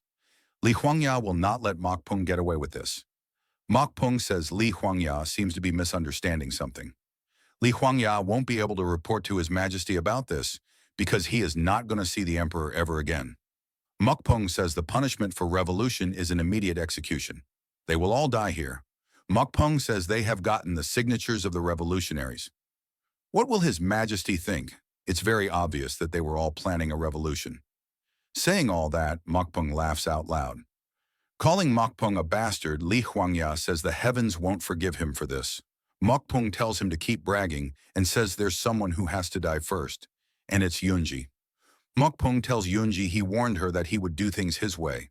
Thanks to Yunji rejecting him, everyone's going to end up dead. Mokpung asks Yunji is she willing to change her mind now. Yunji spits on Mokpung's face and says she would rather die here than marry someone like him. Hearing this, Mokpung makes a disgusting face. While touching Yunji's cheek, Mokpung tells her not to worry. He won't kill her. He will make it so that she thinks death would be the better outcome. He tells her to imagine the worst scenario possible. He will inflict pain upon her that is 100 times worse than what she can ever imagine. While trying to bite her tongue, Yunji tells Mokpung, does he think she would just let that happen? She would rather die than be humiliated by him. Mokpung tells Yunji if she kills herself, her father will be the one to suffer the torment. If her father also kills himself, then the rest of the people here will suffer the torment. Mokpung tells Yunji not to think this will end here. All family members related to those who plan a revolution are killed. If she wants to kill herself, then she should go ahead. While laughing, Mokpung says the others will just have to pay for the sins instead. Yunji grits her teeth in anger. While pulling Yunji's hair, Mokpung tells her to kill herself. He wouldn't mind having more people to entertain him anyway. While touching Yunji's cheek, Mokpung says, "Then should they begin?" Yunji, unable to do anything, in her mind pleads for somebody to help her. When she opens her eyes, her face turns gloomy. She sees Yeonho leaving. Yeonho starts climbing the wall, and when he is about to leave, Yunji calls him loudly and everyone sees Yeonho trying to leave. While Yeonho gets in an awkward situation, then starts laughing like an idiot. Yunji asks, what the hell is he doing? Yeonho says, can't she tell he is booking it? Yunji asks, is he kidding her? While Yeonho says what's wrong with saying he is booking it when he really is. He guesses Yunji doesn't like the way he said it. Should he say he is excusing himself then? Yunji tells Yeonho he should be helping them. Yeonho learned martial arts, he can help. Yeonho says how can he help them? It's hard enough to keep himself alive, and she is overestimating his skill level. The best choice in this kind of situation is to act like he didn't see anything. While waving his hand, Yeonho tells the intruders that he didn't see anything. They should keep doing what they were doing. Hearing this, all of them think what a piece of shit Yeonho is. Mokpung screams at Yeonho, telling him to stop. He is already involved in the revolution. The entire world will be after Yeonho. He will not be safe anywhere. Yeonho tells Mokpung he can't be sure of that. Calling Yeonho a fool, Mokpung says the world may be big, but there are eyes everywhere. It would not be difficult to find him. While trying to leave, Yeonho tells Mokpung to look for him later. Mokpung tells the masked men to get Yeonho. The masked men charge towards Yeonho. Seeing this, Yunij tells Yeonho to run. Hearing this, Yeonho gets surprised and tells Yunij she was telling him to help just earlier, and now she wants him to run. What is he supposed to do? One of the masked men misses Yeonho and thinks, was it an afterimage? Yeonho elbows the masked man into the ground and in a dramatic way says, what a hassle. He tells Yunij she is such a strange woman, and we see the masked men in a very awkward position. Seeing this, Yunij doesn't know what to do. All the scholars get dumbstruck and Mokpung can't understand the situation. He tells Yeonho so he had skills after all. Yeonho thanks Mokpung for the compliment. While irritated, Mokpung says that wasn't meant as praise. Mokpung calls one of the masked men and says how long must he keep enduring this ridiculous humiliation. The masked man apologizes and says he will take care of it immediately. Mokpung tells the masked man not to kill Yeonho. The masked man asks why. Mokpung says he will rip Yeonho apart with his own hands. The masked man charges towards Yeonho, but Yeonho tells him to wait a second. The masked man asks, what is it? Yeonho says he needs to use his sword, so can he stay here for a moment? Yeonho thinks his sword is in his room. The masked man calls Yeonho a crazy bastard. Yeonho tells the masked man he looked old enough already, and yet when a younger guy says he is just going to grab a sword, he has a problem with it. The masked man tells Yeonho to shut up. While looking at the broom, Yeonho says 5 years ago it wasn't like this. How did the world become so harsh in the meantime? Yeonho picks up the broom and the masked man asks him, what is he doing? Yeonho says since he won't let him get his sword, he will just use the broom instead. In anger, the masked man asks Yeonho, is he mocking him? With a smug face, Yeonho says why is he angry at him? Then he should let Yeonho fetch his sword. While charging towards Yeonho, the masked man says he won't kill him, but he will make sure he feels pain so intense he will wish for death instead, even if Yeonho later cries and begs. Being indifferent, Yeonho says, can they just start now? He just woke up and he is still slippy. The masked man boils in anger seeing Yeonho. While screaming, he charges towards Yeonho, but Yeonho strikes him in the head with the broom and sends him flying backwards. The masked man thinks, what is this? Then the masked man lies on the floor unconscious. Mokpung, Yuhwan, and Li Shuangya all get surprised seeing that and don't know what to do. Yeonho then says, as expected, trash is best cleaned with a broom. The masked man then regains consciousness and doesn't understand the situation. Pointing the broom at the masked man, Yeonho tells him to be glad it ended at just that because it was Yeonho. He shouldn't rush in so honestly. First he should, but before Yeonho could finish his sentence, the masked man calls Yeonho a bastard. Then Yeonho starts hitting the masked man with the broom and says he was kindly explaining it to him, and he does this. The masked man thinks Yeonho is too fast. Then the masked man backs away from Yeonho. He thinks he doesn't want to admit it, but he has to. It's unbelievable. Yeonho isn't just a loudmouth. However, in real combat, the strongest doesn't always win.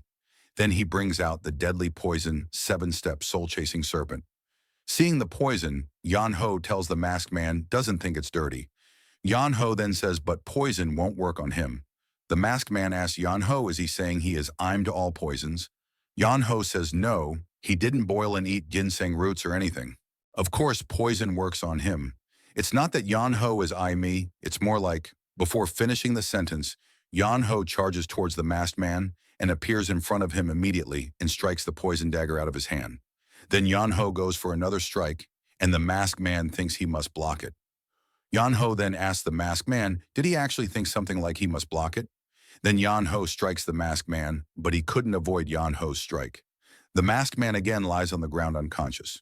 Yan-ho then says his master always said if the enemy looks like they are preparing something grand, he shouldn't wait and just knock them out first. Nok Mokpung thinks it's impossible to defeat Hyukul so easily. He is the head of the dark force that his father spent decades building. Yan-ho tells Mokpung if he backs down here, they will both be better off. Then Mokpung claps his hands and with a weird smile says excellent. To display such martial prowess at his age, truly excellent. Yan-ho gets embarrassed. Yunji then asks Yan-ho why is he pleased hearing Mokpung praising him. Mokpung says it's unfortunate for him that Hyukil couldn't take Yan-ho down, but looking at it another way, just meeting a martial artist like Yan-ho makes it worth it. Mokpung then asks Yan-ho to work for him. Hearing this, Yan-ho gets surprised. Yunji asks Mokpung what is he scheming. With boiling determination, Mokpung tells Yan-ho to come to him. He will give Yan-ho things he can't even imagine. Power to hold the world in his hand and immense wealth. Yan-ho says anyone with sense and honor would never fall for such honeyed words, right? Hearing Yan-ho saying that, Yunji gets moved. But then Yan-ho says he will fall for it and he wants to hear about the numbers.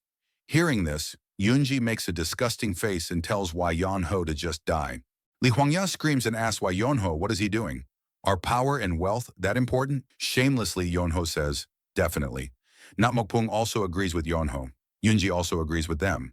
Li Huangya gets flustered and says, that's true, of course. He asks, how much can Nak Mokpung offer anyway? He will give them to Yan-ho. Hearing this, Yan-ho gets intrigued. Nak Mokpung mockingly asks, what does Yan-ho think Li Huangya can do for him? Li Huangya may be the emperor's brother, but he has already given up on both wealth and power. At best, he could get Yan-ho a position as an official. In contrast, Mokpung's father can give Yan-ho all the power and wealth he could ever imagine. Yan-ho tells Li Huangya he is definitely losing right now. Yu Huan cuts in and says helping an evil man with his schemes and conspiracies is very different from helping to reveal the conspiracy. He asks Yan-ho, did his master not teach him morals? Hearing this, Yan-ho asks Yu Huan, is he really talking about Yan-ho's master? While nervous and worried, Yan-ho asks Yan-ho, what did his master say? What did he advise Yan-ho to do in such situations?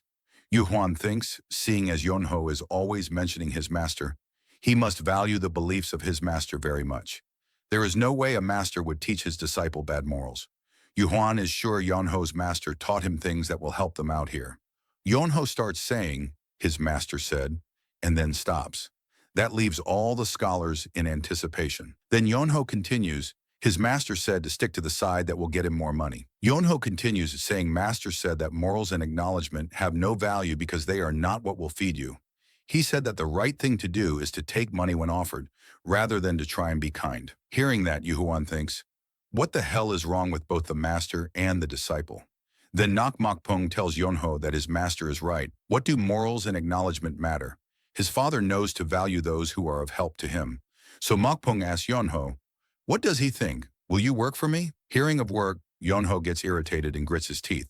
He asks, does he have to work?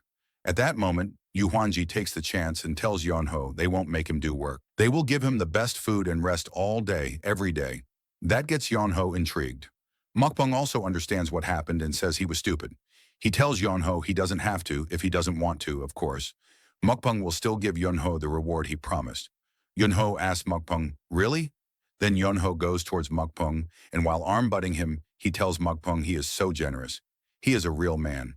Mokpung awkwardly laughs and says he is nothing compared to Yan-ho. Seeing their behavior, Yu Huan, Yunji, and Li Huangya boil in rage but can't do anything. Instead, they curse Yan-ho in their mind. Yan-ho then asks Mokpung, what does he have to do? As usual, Mokpung laughs a disgusting laugh. He asks Yan-ho, can he kill all these people first? It's only natural that those who commit treason are sentenced to death. When Yunji looks at Yan-ho pointing at Mokpung, Yan-ho casually says that's what Mokpung said. Yonho then asks them, so why did they commit treason? Yuanji couldn't hold her frustration. She lashes out and says, what treason? Mokpung is making it up. She asks Yonho, does he really believe Mokpung? Yonho says, but the situation says different. They even found the book of signatures. Yu Huanji then screams at Yonho and calls him a damn bastard. Yonho tells Mokpung he feels like it's a bit much to kill them. Besides, Yonho has never killed anyone before. Mokpung says then he will do it. He orders someone to bring him a sword. Mokpung continues, he doesn't like to dirty his hands, but there should be no hesitation in carrying out sentences. Yu Huan tells Mokpung to stop. Yu Huan is sure Mokpung is a learned man.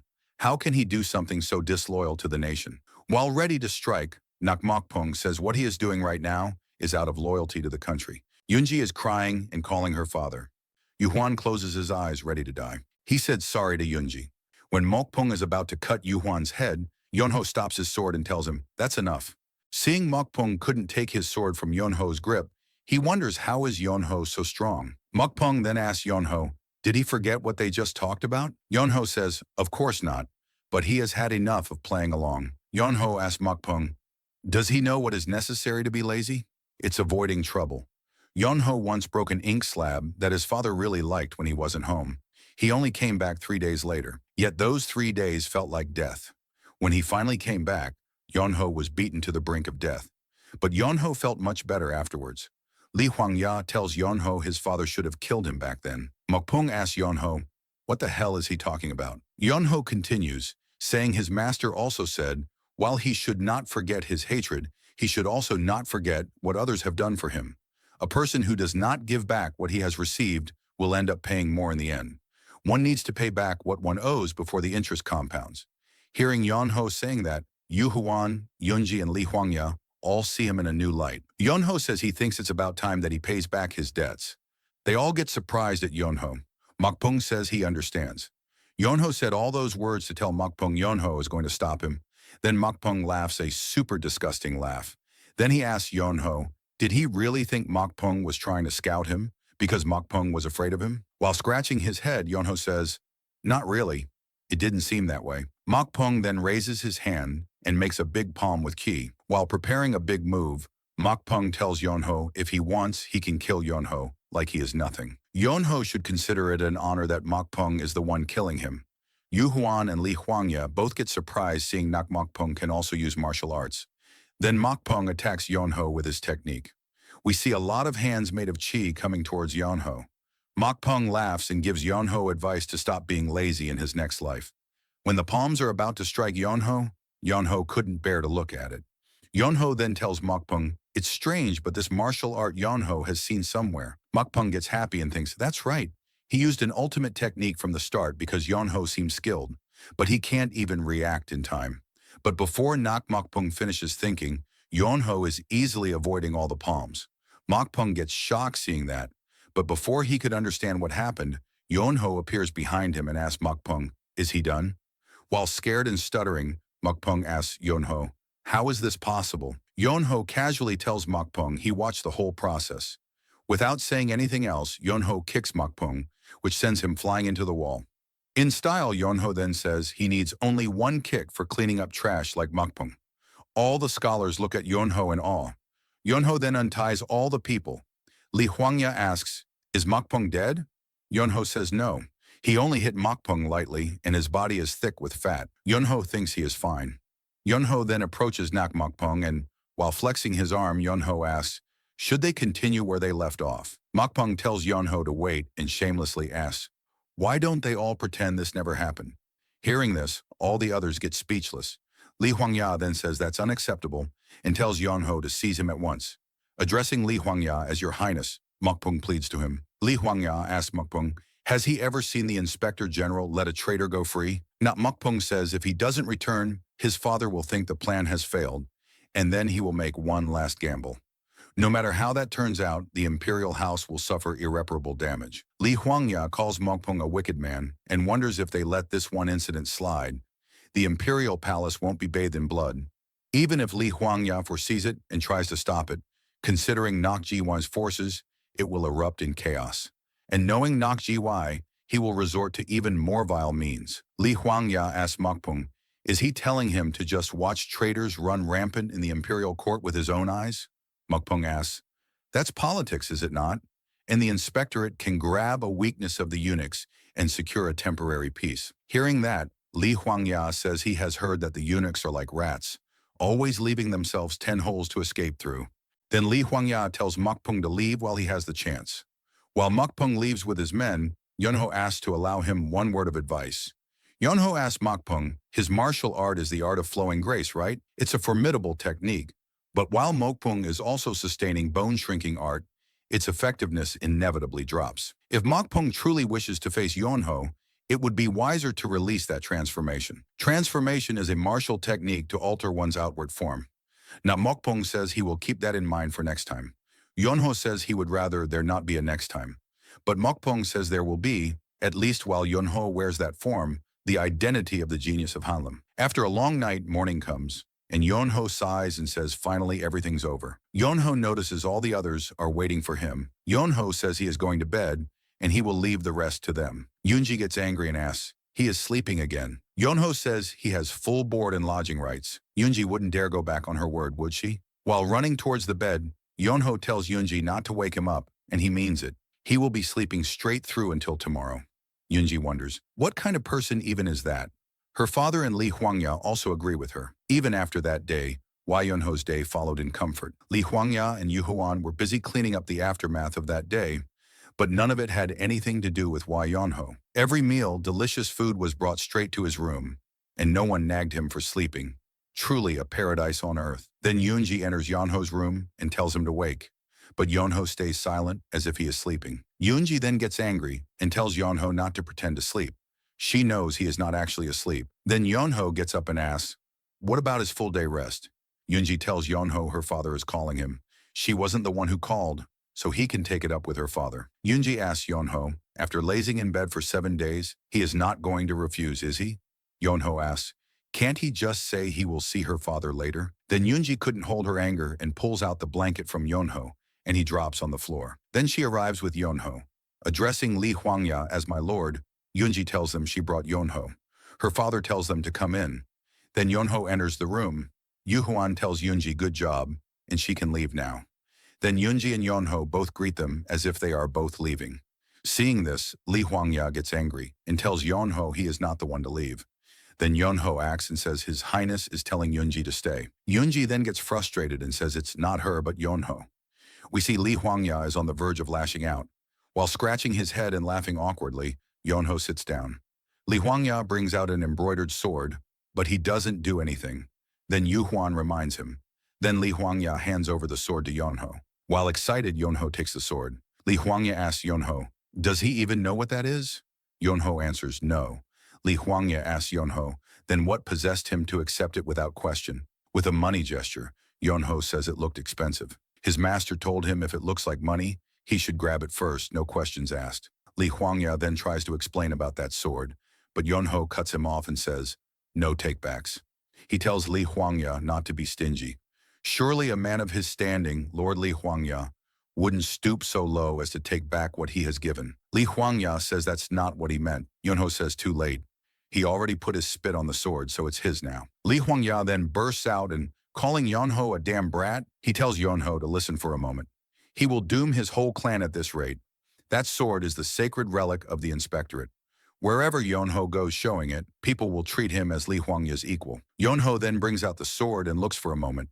Seeing Yunho, Li Huangya asks, is there a problem? Yunho asks, that's it. Isn't there some practical benefit, like being able to buy food or a house?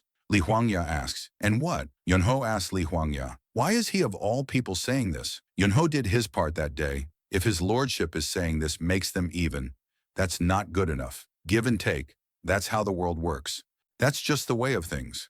These days, people want something more material, more realistic. Yunho gestures and says it's awkward. He can't even say it outright. Li Huangya clenches his fist and asks Yunho, does he want him to forget about the inspectorate's relic and give Yunho money instead? Yunho says not that he would put it so bluntly, but he does have some manners.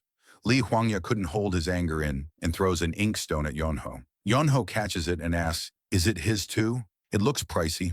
We see poor Yu Huan thinking, but that's his precious inkstone. Li Huangya then calms down and says he will say it again. That sword is the sacred relic of the inspectorate. Wherever Yonho goes, he will be treated as if he holds the same office as Li Huangya. In other words, it's like granting Yonho a post equal to the Inspector General himself. Yonho asks, so it's basically more work for him. Li Huangya says he said it's a government post. Yonho asks, isn't that the same thing? Li Huangya says it's not. Yonho asks, how so? Then Li Huangya tells Yonho to just accept it, that it's different. Yonho says fine. Out of his respect for his elders, he will let it slide. Yuhuan says from long ago the inspectorate has sent secret inspectors into the Central Plains. The position has been vacant for some time. Yuhuan asks Yonho to take it up. Showing the sword, Yonho asks, just with this? Li Huangya then tells Yonho he didn't tell him to govern. It's a reward. Li Huangya will sell even his own house to give Yonho a reward if he must. He calls Yonho a stubborn turtle. Hearing that, Yonho says that's a relief. He thought this would get troublesome. Li Huangya asks, what does he mean? Yonho says it's nothing. Then Li Huangya and Yuhuan remember Yonho's money gesture, and they think Yonho was definitely going to sell the sword off. Li Huangya asks Yonho, what clan is he from, and who is his master? Yonho says he can't say. Li Huangya asks Yonho, he won't answer because he doesn't trust him. Then Li Huangya gets angry and screams at Yonho, saying he knows his rank, yet he still doesn't trust him, and now Yonho means to hide his identity. With a straight face, Yonho says, this isn't about identity. It's about how he can't trust someone who hides his martial arts and puts on an act that's obvious to anyone. He asked Li Huangya, how many seconds would it take him to subdue Nakmokpung? 5 or 3. That catches Li Huangya off guard. Yonho says dancing on someone else's chessboard like this is unpleasant. While releasing his aura with a serious tone, Yonho says he can't stand it. Li Huangya went silent for a moment when he realized that he had been caught.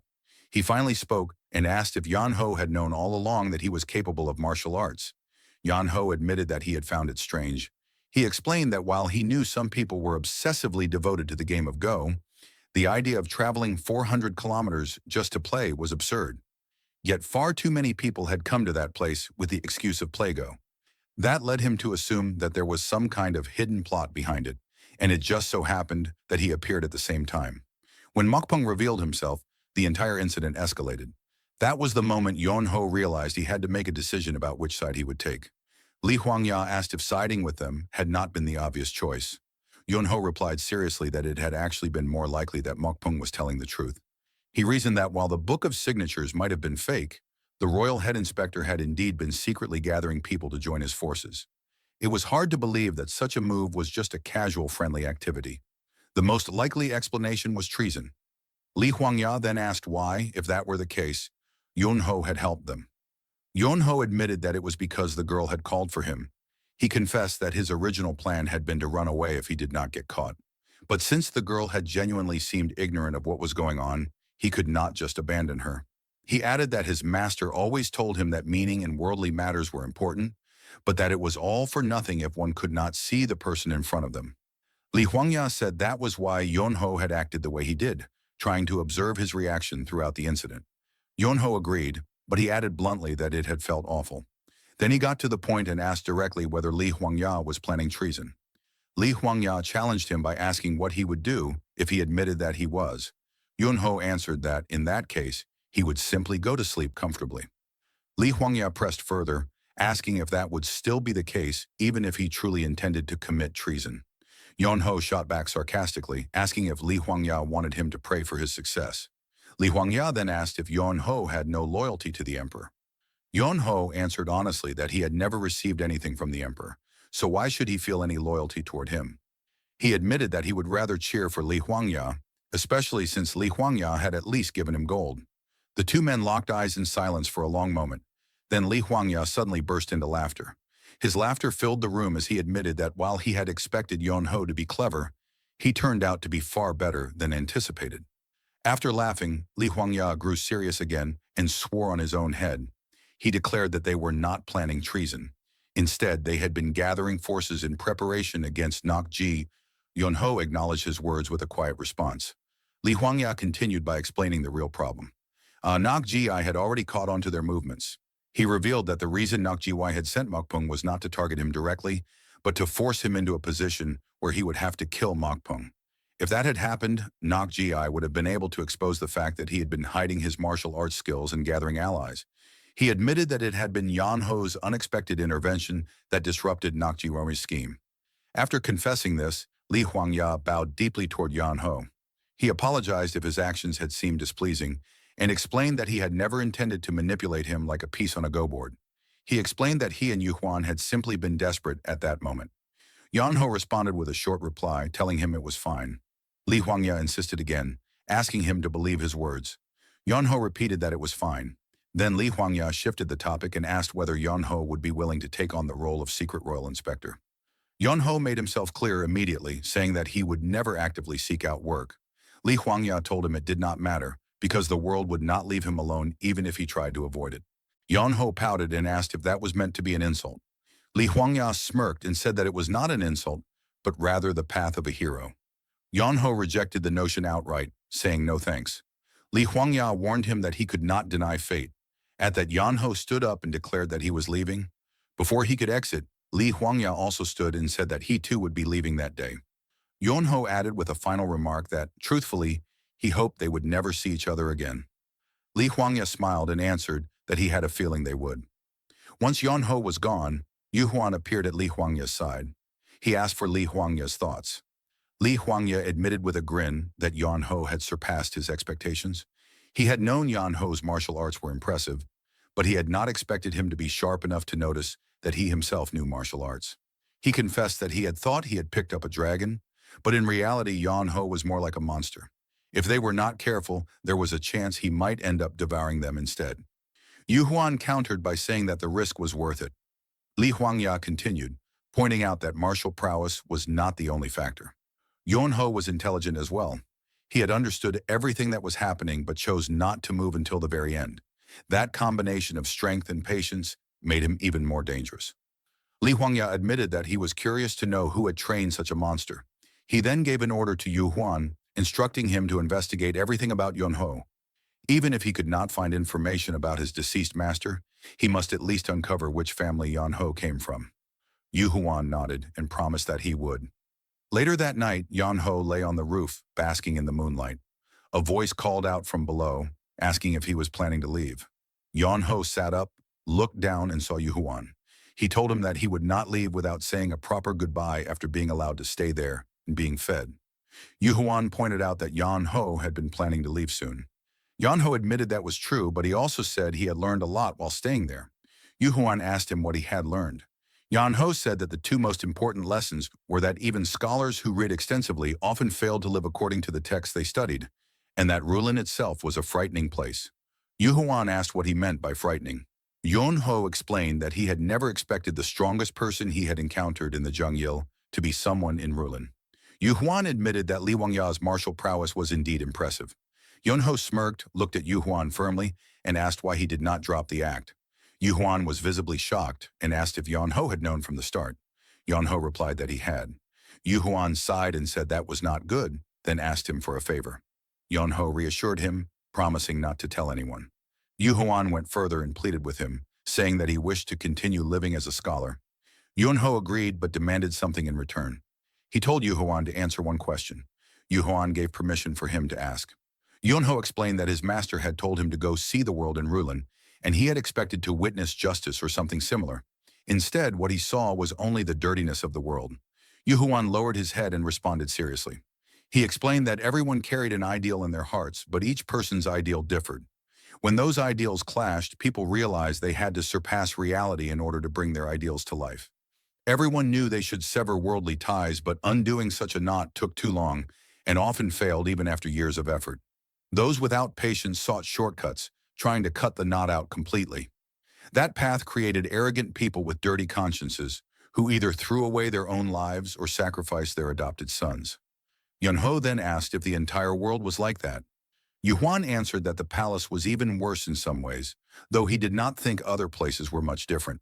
Yan Ho lifted his head and admitted that he still did not understand what his master had wanted him to see. He confessed that the world moved too quickly for someone as lazy as him to grasp. Yu Huan reassured him by saying that was good enough. He explained that if the world moved fast, then he could simply chase it slowly. Those who were fast might see and learn much, but those who were slow might notice the details better. There was no point in knowing ahead of time what he was supposed to see or feel. He should walk at his own pace and see the world with his own eyes. In doing so, the world itself would reveal the path he should take. Yunho's eyes widened at these words. He repeated them to himself, saying he should experience the world as it was and himself as he was. He closed his eyes, and in that moment, he felt enlightenment. A surge of aura engulfed his body as he meditated deeply. From below, Yu Huan looked up and smiled. In an instant, he appeared beside Yunho on the roof. After some time, Yunho slowly opened his eyes. Yu Huan turned his head toward him and asked if he felt like he had learned something.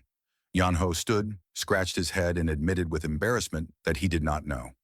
Yu Huan laughed heartily, saying it was fine as long as he understood in his own way. With that, Yu Huan disappeared from the roof in a flash and reappeared on the ground.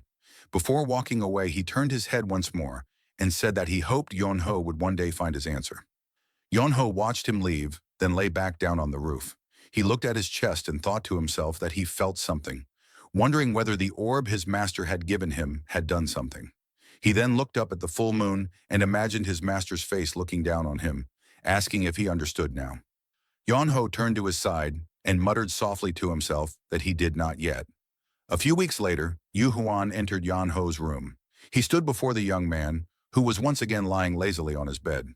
Yu Huan asked if he had not said that he would be leaving soon. Yunho immediately sat up and answered that, since it was already late today, he would leave tomorrow.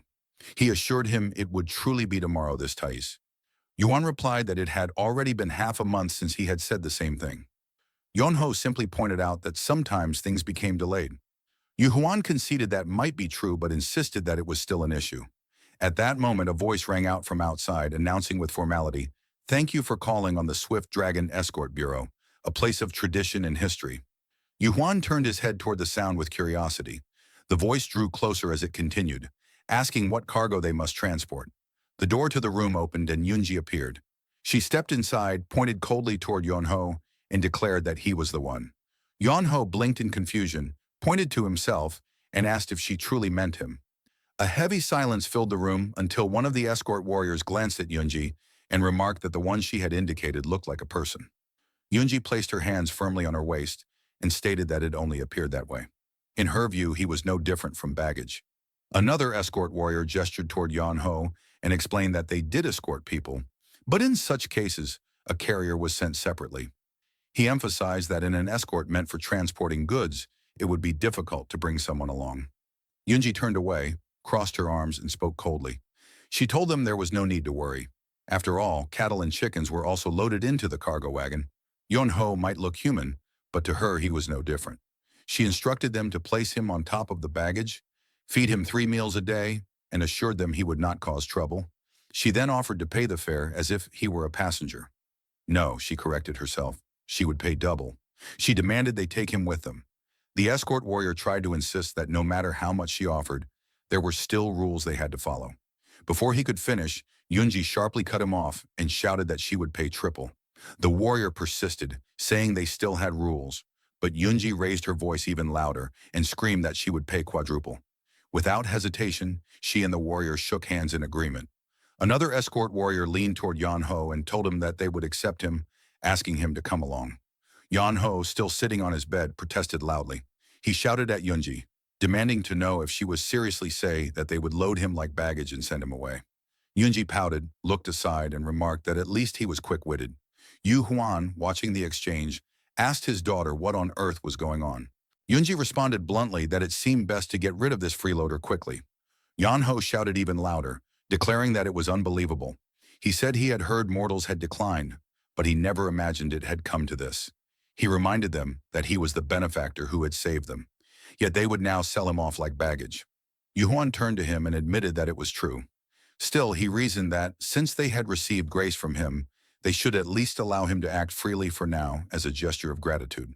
Yunho turned away, lay back down on his bed, and faced the opposite direction. Yunji added sharply that if things were left this way, he would probably remain there until the next year. In Hei's eyes, what she was doing was helping him. Hearing this, Yunho instantly sat back up and shouted at her, demanding how she could possibly call it helping. Yunji pointed directly at him and reminded him that he had once said he would go to the Hebrew Sacred Beast Pavilion. Yunho froze in surprise and asked what she meant. She explained that since the route led to Hubei, he could simply travel with the escort bureau going there. She argued that walking all the way himself would be troublesome and exhausting. Yan Ho admitted that her reasoning was true, though he hesitated.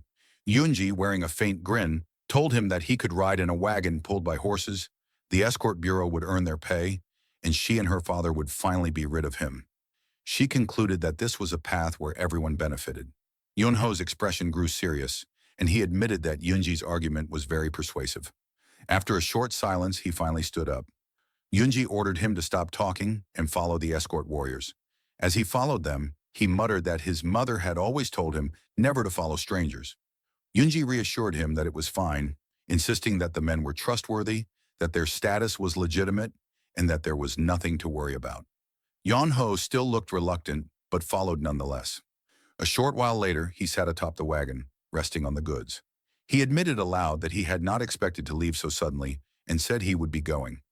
Standing in front of him, Yunji and her father bid him farewell. Yu Huan told him to take care of himself. Yunho looked at Yunji, who wore a wide grin, and remarked that she seemed very pleased. She answered with amusement, asking if it was that obvious. Yunho turned to the escort warrior and instructed them to depart. As the wagon began moving, he lay down on the baggage but turned his body sideways, glancing one last time at Yunji and Yu Huan. Yunji waved and shouted for him to stay healthy. Annoyed, Yunho yelled back, asking how she could drive him out and then tell him to stay well. Yunji retorted that he should also fix his laziness. Yunho pouted, muttered his reluctant agreement, and waved back at them. Once he had left, Yu Huan turned to his daughter and told her to come inside. She agreed but glanced back one last time at Yunho, who was already in the distance. A warm smile spread across her face as the gusting wind blew past her. After some time, the escort warriors made a stop. A stern-looking man approached, displeasure clear on his face, and introduced himself as Gok Biyang, the head of the Swift Dragon Escort Bureau. He looked at Yunho, who was still asleep on top of the wagon, and asked the others if this was truly the item. One of the warriors confirmed it. Gok Biyang frowned and asked if they were to play games with him, demanding if they knew how much more preparation was required when a person joined an escort. The warrior explained that they had wanted to refuse, but since the request came from the prestigious Hanlin Great Academy, they could not decline. Gok Biyang asked since when Yunho had been in such a state. The warrior answered that it had been ever since he left the academy. Gok Biyang crossed his arms, studied Yunho still sound asleep, and thought to himself that the young man never seemed to tire, which in its own way was impressive. Another warrior added that the academy had instructed them to simply feed him 3 meals a day, as if he were cattle or chickens, and he would behave until arrival without causing trouble. Gok Biyang admitted that he could not understand it at all. He called out to Yunho, but the young man did not stir. Irritated, Gok Biyang knocked on the wooden crate below him and shouted again. At last, Yunho opened his eyes, looked at him, and asked what he wanted. Clearing his throat, Gok Biyang introduced himself as the head of the escort. Yunho asked curtly, and Gok Biyang explained that the escort was not about serving people, but transporting goods. If Yunho insisted on coming along, it might be quite inconvenient. He asked if he was still willing. Yunho replied that there was no need to worry, since he was registered not as a person, but as cargo. Gok Biyang warned that it would be uncomfortable, but Yunho assured him he could endure it. If all he needed to do was lie still until they arrived, then it was worth it. Amused, Gok Biyang remarked that he was a remarkably positive fellow. He then turned away and ordered the group to depart. Yunho waved lazily and told him he would be in their care. 5 days passed since leaving the Hanlin Great Academy. One morning, Yunho awoke, stretched, and yawned. He muttered to himself that the situation was unbearable. If he stayed awake, he felt tortured, and if he slept, that fraudulent master of his appeared in his dreams to harass him. He cursed the dream lotus arts and wondered how long this torment would continue. What if it lasted his entire life? Frustrated, he dismissed the thought, muttered that he no longer cared, and lay back down. Up ahead, Gok Biyang noticed movement in the bushes and ordered the group to stop. He called out firmly, introducing himself and requesting an audience. Yunho sat up slightly, glanced forward, and muttered that it might be bandit. Gok Biyang remained tense. He thought to himself that if no one revealed themselves, this was not good. If they stalled for time like this, it meant they were either ignorant, beginner bandit, or a truly dangerous figure was targeting the wagon. If it was the former, they were fortunate. He placed his hand on his sword and drew it halfway, his thoughts sharpening. He could not sense any presence within the thicket, which meant these were no clueless novices. He raised his voice again, warning that if the figure did not step forward, he would regard it as an attack against the escort bureau. Everyone went silent, their attention fixed on the bush. After a tense moment, the leaves rustled and a broad man emerged. The escort warriors drew their swords, but the man calmly placed his weapon on the ground, bowed, and introduced himself as Paying Doguk of the Hubei Paying clan. Recognizing the name, Gok Bihyang bowed in return and asked why a descendant of the Paying clan was traveling there. Paying Doguk grabbed his sword again, clutched his stomach, and explained that he was being pursued by enemies. He admitted that he could not shake them off alone and begged for their aid. He warned that this matter could grow into a crisis for the entire martial world. Yon Ho, still lying down on the wagon, merely looked at Paying Doguk in silence. Much later in the future, the divine mad dog recounted the memory to the historian. He said that this had been the encounter with Paying Dog, the man who had once turned the historian away at the gates. At that time, even Paying Dog himself had not realized that this single meeting would push him into the river of misfortune. Gokbi Hong thinks those from the Hubei Pen clan are people who think with their muscles rather than their heads, and whose sense of chivalry is unmatched anywhere. A man Dogok is shown holding his sword. He thinks to himself, if someone from such a place speaks, it must be something serious.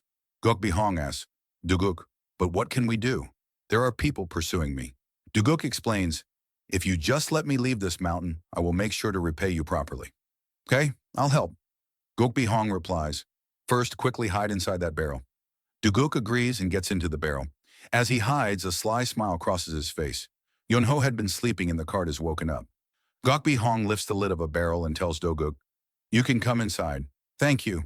Duguk replies as he gets in. You must absolutely make no sound. Gokbi Hong warms, placing the lid back on the barrel. Thinks to himself, what a meddlesome person. Well, I can't say I dislike that about him. From inside his barrel, Duguk says, if I cause you any danger, I apologize. If we handle this matter well, I will ensure everyone here is properly repaid. What good is repayment if one dies? Yonho replies, Duguk is taken aback and says, do you have no conscience at all?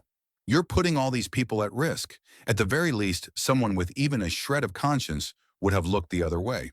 Well, that's enough. I'm going to sleep now, Yonho says, settling back down in the cart. Understood, Duguk replies.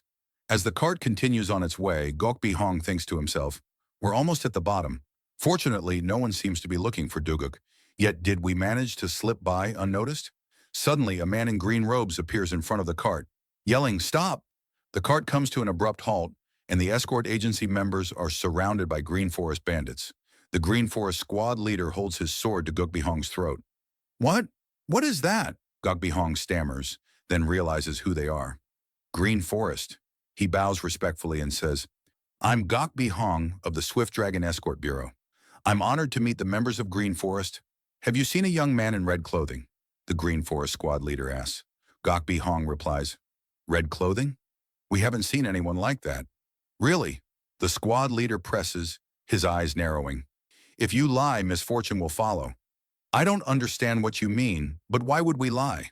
The Swift Dragon Escort Bureau has maintained good relations with Green Forest for years. Why would we hide someone we don't even know and cause enmity with Green Forest? The Green Forest squad leader's eyes fall on Yan Ho, who is still sleeping in the cart. Who is that person? He asks. Gokbi Hong hesitates for a moment before replying. A precious charge, perhaps.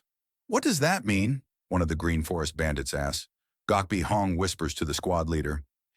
We're escorting someone whose body is weak and mind unsteady to the righteous hall. You needn't concern yourself. So what exactly are you saying? The squad leader asks. Are you saying that there's no reason to make an enemy of Green Forest? Of course. Why would we do something so reckless? Indeed, there's no reason. But the problem has already arisen because of that person up there, the Green Forest squad leader says, looking at Yan Ho. I clearly asked if you saw someone in red clothing, didn't I? Yun Ho, now awake, takes off his outer robe, revealing the red accents on his clothing underneath. I did not see anyone in red, he says.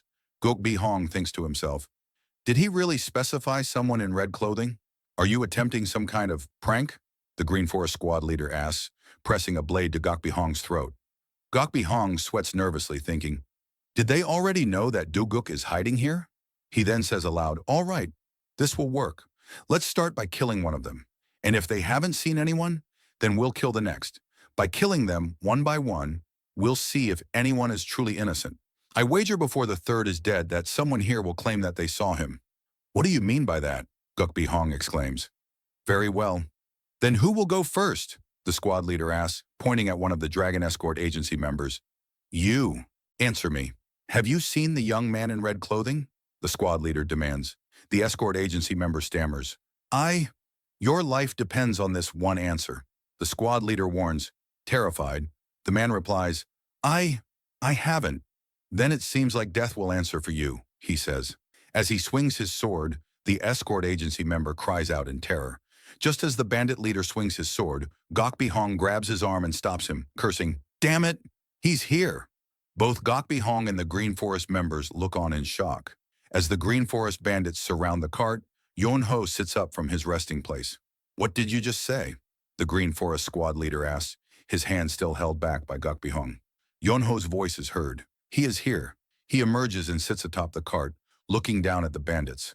The one you are looking for, Do-guk. Ah, you're caught now. You can step forward. Yon Ho kicks open the barrel that Do-guk is hiding in.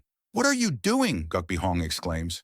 Enough, Yon Ho tells him. There is nothing more foolish than risking your life for someone else. He then addresses the barrel. What are you doing, you fool?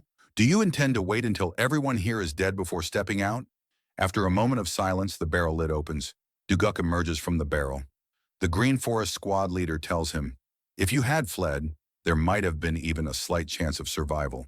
But foolishly, you crawled forward. If I had done that, everyone here would already be dead. Do-guk replies, are you trying to play the part of some chivalrous hero? The squad leader scoffs. I, Do-guk, may not be a hero, he yells, but I am no petty fool who would watch innocent people die without intervening. He then turns to Gokbi Hong and says, thank you for your help, but now it seems I must handle this myself. Their target is me, so if I step aside, the Swift Dragon Escort Bureau should be safe. But you, Gokbi Hong begins, concerned. I will be fine, Do-guk assures him. Do-guk adds, avoiding them would be difficult anyway. Gokbi Hong hesitates for a moment. Then I wish you luck. Let's go. As Gokbi Hong and his men prepare to leave, Yon Ho calls out, wait a moment. We can't go yet, Yon Ho says. Why? What do you mean? Gokbi Hong asks. Why are you so oblivious, escort leader? Why would they attack us? Why are you so oblivious, escort leader? When even the Green Forest wouldn't want to mess with the Hubei Pang clan recklessly, if we survive and word gets out that a Hubei Pang clan member was killed by Green Forest's hands, what do you think will happen? All the members of the Hubei Pang clan would take up their swords and scour the mountains. They'd rather kill all of us here than go through that. The Green Forest squad leader realizes the truth in his words. You're right, he concedes. Gokbi Hong admits. I hadn't even considered that, but it does make sense. Oh, you didn't think of that? Yon Ho asks, a smug look on his face. You crazy bastard, Gokbi Hong yells. I'll fix what I started. This is my fault and I will resolve it. I'll hold them off. Yon Ho thinks to himself, what a ridiculous man. He snaked into the escort mission, caused this mess, and now he's acting like he's going to solve it. It's like throwing someone off a cliff, then giving him a rope before taking credits for saving him. Do-guk turns to the Green Forest members and asks, how much time do you think someone who had fled can buy? He's like a true drowning ghost, dragging others down with him. Yon Ho says, no, a drowning ghost wouldn't trap multiple people. What should I even call this? He continues. And what good is running away anyway? They already know that this is the Swift Dragon Escort Bureau.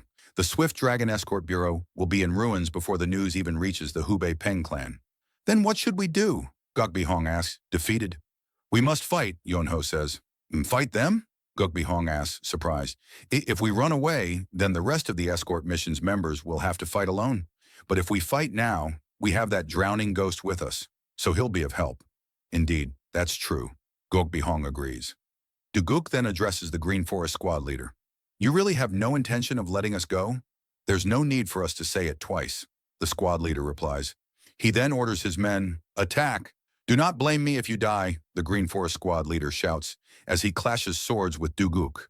The force of their blows sends sparks flying, and Do-guk grits his teeth thinking, the martial world is said to be vast.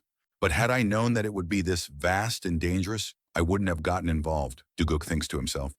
From the time I was praised as a promising rising star, A carelessness I didn't know I had was quietly settling in my heart. It was like a poison seeping. Ugh, Duguk thinks with regret. It's all my fault. Because of me, everyone here. This is the end, you bastard, the Green Forest squad leader shouts as he swings his sword at Duguk. Everyone, I'm sorry, Duguk thinks as he braces for the blow. Suddenly, a flash of blue energy shoots past him. The squad leader grunts as his attack is blocked. The force of the blow sends the squad leader flying backwards, his weapon knocked from his hands. Duguk stands over him, panting as the other Green Forest members look on in shock. Duguk looks down at the defeated bandit leader with a look of grim determination. From atop the cart, Yonho watches the scene unfold. How ridiculous, he says, as a blue aura begins to emanate from his hands. In the midst of a fierce battle, Duguk and a member of the Green Forest both exclaim in shock as another Green Forest member is suddenly knocked unconscious. Duguk, breathing heavily, stares at the scene with a puzzled and intense expression. So, he thinks to himself, his eyes widening as he spots a small blue glowing bowl on the ground, next to the fallen enemy. The thing that knocked him out is that bowl. From atop a nearby cart, Yan Ho casually holds another bowl and chides him. You're getting distracted again. Forced to refocus on the fight, Duguk is immediately swarmed by several Green Forest members.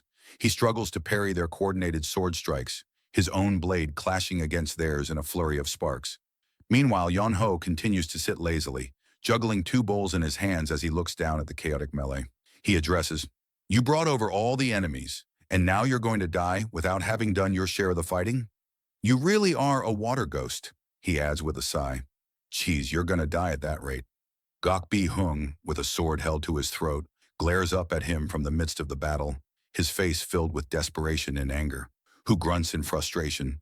Duguk watches from the midst of his own fight, his expression a mixture of annoyance and disbelief. And what the hell is he doing there, he thinks, glaring up at the lazy young master. He's quickly surrounded by more Green Forest members. He mutters, realizing the danger he's in. I need to get it together. This isn't the time to be curious.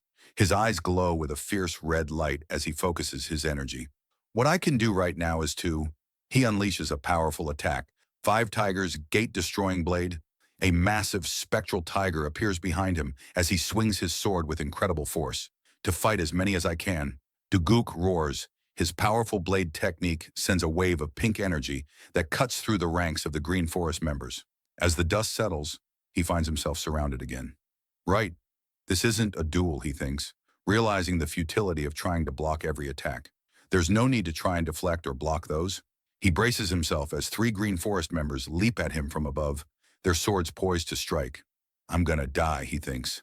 But before the killing blow can land, the attackers are suddenly blasted away by a surge of blue energy. Just die, man, Yonho yawls down from his perch. Come down and help me, Gok Bi Hung screams, fending off another attack. Huh? I'm an item to be transported, remember? Yonho replies nonchalantly. Duguk thinks, what the hell is he on about? Yes, but this isn't the time to be thinking about that. Gok Bi Hung shouts, Duguk is confused. Why is he agreeing? Yonho explains, some mean girl told me that if something were to happen, I should stay up here instead of causing more trouble. She said that otherwise I'd be doing the Hanlim Institute harm and that she'd chase me till the ends of the earth to harass me. I'll take responsibility, so please just help me. Gok Bi Hung pleads, I don't know. I tend to keep the promises that I make. Yunho says with a shrug. Don't you think you'll be uncomfortable on your journey if we die? Gok Bi Hung yells, his voice strained. I'm not really comfy right now either, though. Yonho replies lazily. Right, I'm sure it's really uncomfortable. If things go well, let's rest for 2 days at an inn in the next town we come across. Gok Bi Hung offers. 2 days? Yonho asks, intrigued. You can eat all you want to. Gok Bi Hung adds, desperately. I even get food? Yonho asks, his interest piqued. Yes, so please help me, you donkey. Gok Bi Hung screams as he struggles against his attackers. Duguk, watching the exchange, thinks, what the hell is this conversation? You promise? Yonho asks. Yes, Gok Bi Hung confirms. With the deal struck, Yonho finally springs into action, sending a barrage of glowing bulls flying from his cart. Yonho unleashes a flurry of glowing bulls, each one striking a Green Forest member with incredible force. The battlefield is quickly cleared as the attackers are knocked out one by one. Duguk looks on, stunned. What? He mutters, his eyes wide with disbelief. The leader of the Green Forest members stares at Yonho in horror. He's a martial master, he exclaims, realizing the true extent of his power. Yeonho lands gracefully on the ground and addresses Doguk. Hey, yes? Doguk asks, still wary. You brought those guys here, Yeonho states. Shouldn't you be trying your best to help if you have any sense of guilt? You get into trouble and bring those guys to us. You're not even doing your share of fighting. He points a finger at Doguk, who flinches. I'd get it if you were trying your best. But you got distracted and almost got killed. What the hell's wrong with you? If you have a head, then think. Here, look. You use a blade. Strong, heavy, but slow. What are you going to do fighting multiple people with a slow sword? Are you trying to pull a suicide mission? Number, Duguk stammers. Then wait for your turn, or just go for one guy at a time. Yes, sir, Duguk replies, standing at attention. Same with the move from earlier. Why would you waste that on air? Gimme, Yunho demands, snatching the sword from Doguk's hand. Duguk is stunned. He took my blade away from me before I could even react, he thinks, looking at his empty hand in disbelief. With a swift, powerful motion, Yeonho swings Doguk's sword, unleashing a wave of blue energy that carves through the ground and sends the Green Forest members flying. What you did here is this. The Five Tigers gate-destroying blade? Doguk exclaims in disbelief. How does he know it? Did he copy it just from watching me earlier? Yeonho turns to him and continues his lecture. If you're going to fight multiple people, you should at least try to swing it faster. Just because there's less P in the blade doesn't mean that the opponent won't die once they're struck, right? Right, Duguk stammers. There are times when you should sacrifice strength for greater speed, just as there are times when you should be slower but have more strength. Yunho explains, demonstrating the technique with Duguk's sword. Why is that so hard to understand? Yunho scolds, pointing a finger at Doguk's face. I'm sorry, Doguk replies, confused as to why he is apologizing. Then do better, Yunho says, handing the sword back to him. The remaining Green Forest members tremble in fear. Duguk takes a deep breath, focusing his energy. Even if I have to lessen the amount of a shy in the blade, I'll focus on speed and precision. Here I go. He turns to face the remaining enemies, but they have already fled. We'll come for you later, one of them shouts as they disappear into the forest. Duguk is left standing alone, bewildered. Huh? This is so frustrating, he says, sweating and out of breath. Thanks for everything, Gogbihong says to Yeonho. No need, we're getting paid after all. But it was easygoing thanks to you, Yeonho replies, bowing respectfully. Thank you too. We'll never forget you saving our lives. Just verbal gratitude, Yeonho quips. Gogbihong is silent. I'm just kidding. I'll take whatever from that Pung clan bastard, Yeonho says, gesturing to Doguk. Gogbihong then asks, but why were you so cold to him? There was no need to chase him out like he really was a ghost. Shut up, Yeonho says, lounging on a barrel. Yeonho replies, you would have died if I wasn't there. The others here too, just because of that one guy. That's true. However, it looked like he had his reasons, Gogbihong says. It seemed like he was doing something good. Something good, Yeonho asks. Yeah. Does that justify killing people? Asks, his expression serious. Master said there is nothing more stupid than risking your life for something that is not related to you. That I need to prioritize myself. I know people value justice and all that, but if there are people who must be sacrificed for it, I'm better off not having this greater good. I need to be happy before others can be happy, meaning my priority needs to be me. Looks at him and asks, didn't you suffer enough damage to care about that guy anyway? Well, both the goods and the martial artists of the Swift Dragon Escort Agency are safe. The Venerate Heaven Orthodox Murim Alliance is supposed to take care of the Green Forest matter, Yeonho says. That's good to hear, Gogbihong replies. I hope I'll get to see you again. Probably not, Yeonho says bluntly. Don't say something so ominous, Gogbihong exclaims. Goodbye, Yeonho says, turning and walking away. Gogbihong watches him go and sighs.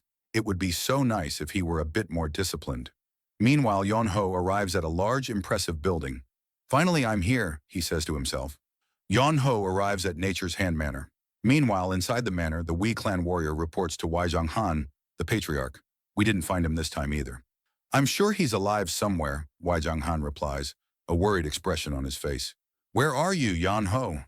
Suddenly, Zhou Bang, the administrator, bursts into the room. Patriarch! There's a message. What is it? Weijang Han asks. Young Master Wai Yeonho sent a letter, Zhou Bang exclaims. Weijang Han's eyes widen in shock and relief. Yeonho! He shouts.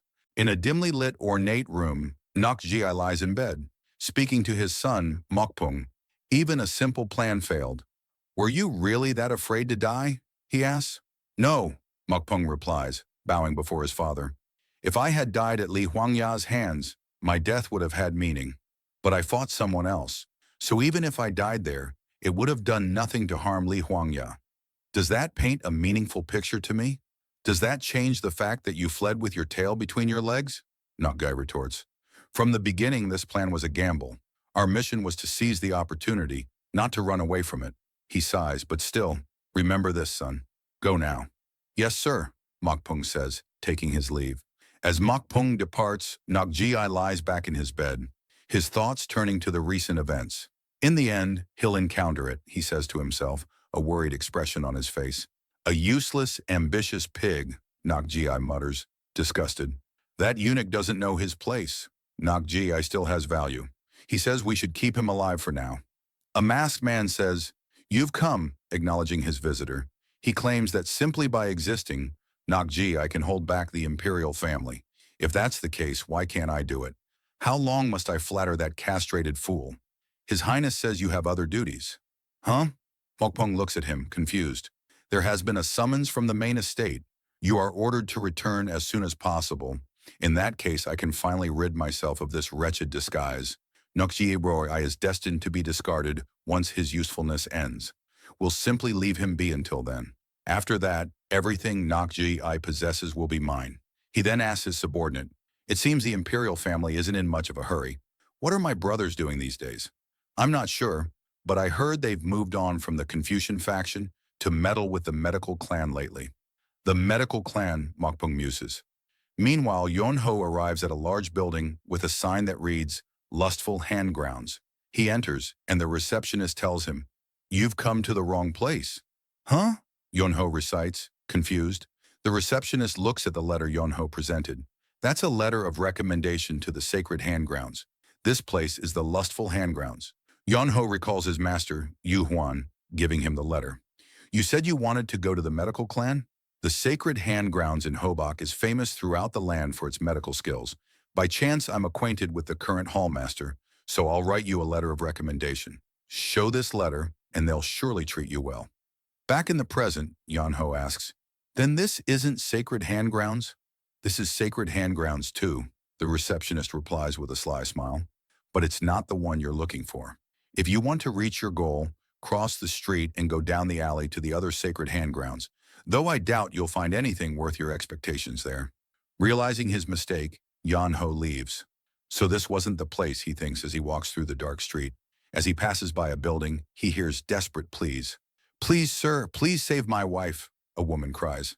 Another man begs, I promise I'll repay the money. If you don't help us, my father will die. A man from the building turns them away coldly. I told you, no money means no treatment. Yonho watches the scene, a look of disillusionment on his face. I thought the medical clan was supposed to save lives, yet even they turn their backs. So in the end, it all comes down to money. Anyway, they set to cross the street and head into the alley. He follows the instructions and arrives at a dilapidated building with a sign that reads, Sacred Handgrounds. So this is it, he says, looking at the rundown state of the place. Is this really the 500-year-old medical clan? He enters the deserted courtyard. Is anyone here? He calls out. What brings you here? A young boy asks, peeking out from behind a pillar. I have business here. Is the head in? Yonho replies. Yes, please let me see the head. Go ahead and speak, the boy says. I said I want to see the head. What do you mean by speak? Yonho asks, annoyed. Is he not here? My father passed away last year. So now I'm the head of Sacred Handgrounds, the boy explains. He introduces himself as Jin Soa, the head of Sacred Handgrounds. Yonho is shocked. And you're the head, he exclaims. Of course, nothing good would happen to me. I'm lucky lightning hasn't struck me yet. Oh, that damn master. Why did he send me on this errand? I want to go home. What's going on? A young woman asks, approaching them. Sister, a guest has arrived. He says he's come to see father. To see father, you say? Jin Yaran asks, her voice cool and composed. What business do you have with him? Yonho is taken aback by her beauty. Yes. Here, he says, handing her the letter of recommendation. She takes the letter and reads it. From the letter, it seems you came here to learn from the medical clan. Am I right? Well, something like that, Yonho replies, still a bit flustered. As you can see, our sacred handgrounds is no longer in any shape to present itself as a proper medical clan. But even so, sending someone away who is introduced by Uncle Moon would bring shame to our late father. This place may be lacking, but I ask you to stay. No, I'm really fine, Yanho insists. There are other medical clans out there, and I can just go to another one. So if it's too much trouble for you, I'll just leave. That is not acceptable, Jin Yiren says firmly. If we send away a guest who came to see our father, the world will point fingers at us. If the situation doesn't allow it, that's understandable, isn't it? Never, she retorts. Later, sitting alone in a room, Yan Ho reflects on the situation. Now that I think about it, I should have been more wary the moment I heard he was close with that rock-like scholar. Moon. Hey, whatever. It's still a physician's household. I guess I can stay. He then collapses on the floor. Yes? A voice asks from the doorway. Jin Yaran enters the room with a lavish spread of food. I thought you might be hungry, so I prepared your meal first. It's not much, but please, eat plenty. Not much? This could last me 3 days. Please join me. I've already eaten, so don't worry and enjoy your meal, she replies, bowing and leaving the room. So they're not quite as poor as I thought they were, Yan Ho thinks to himself as he prepares to eat. Outside, Jin Soa whispers to a sister. Sister, how did you get all this food? Be quiet, the guest is eating. We're this far away, he won't hear us. We're out of rice, so where did you buy all that?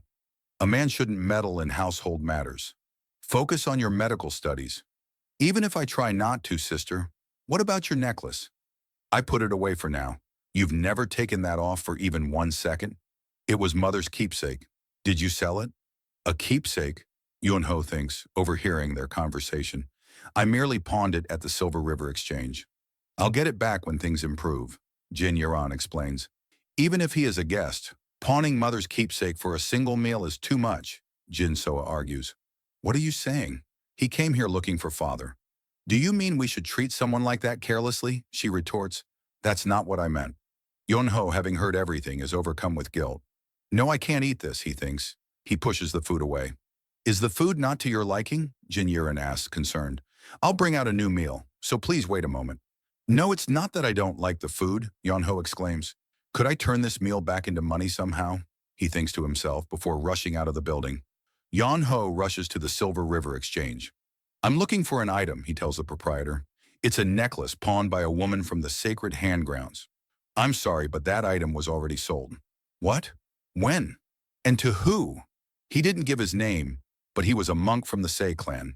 He bought it just a while ago. Then I can still catch up to him, Yunho exclaims. I don't think you can. I think that monk is heading to Hua Mountain. Yunho's face falls. Hua Mountain, he says, dejected. Will this do? Yunho asks, placing a bag of silver on the counter. It's not enough. There's more than 2 tiles of silver in there. The young lady borrowed 1 tile of silver, yes. And? When we claiming a pawned item, we collect 3 times the borrowed amount. If you don't reclaim it within 3 months, you'll owe 3 times again. That's usury, isn't it? Perish the thought.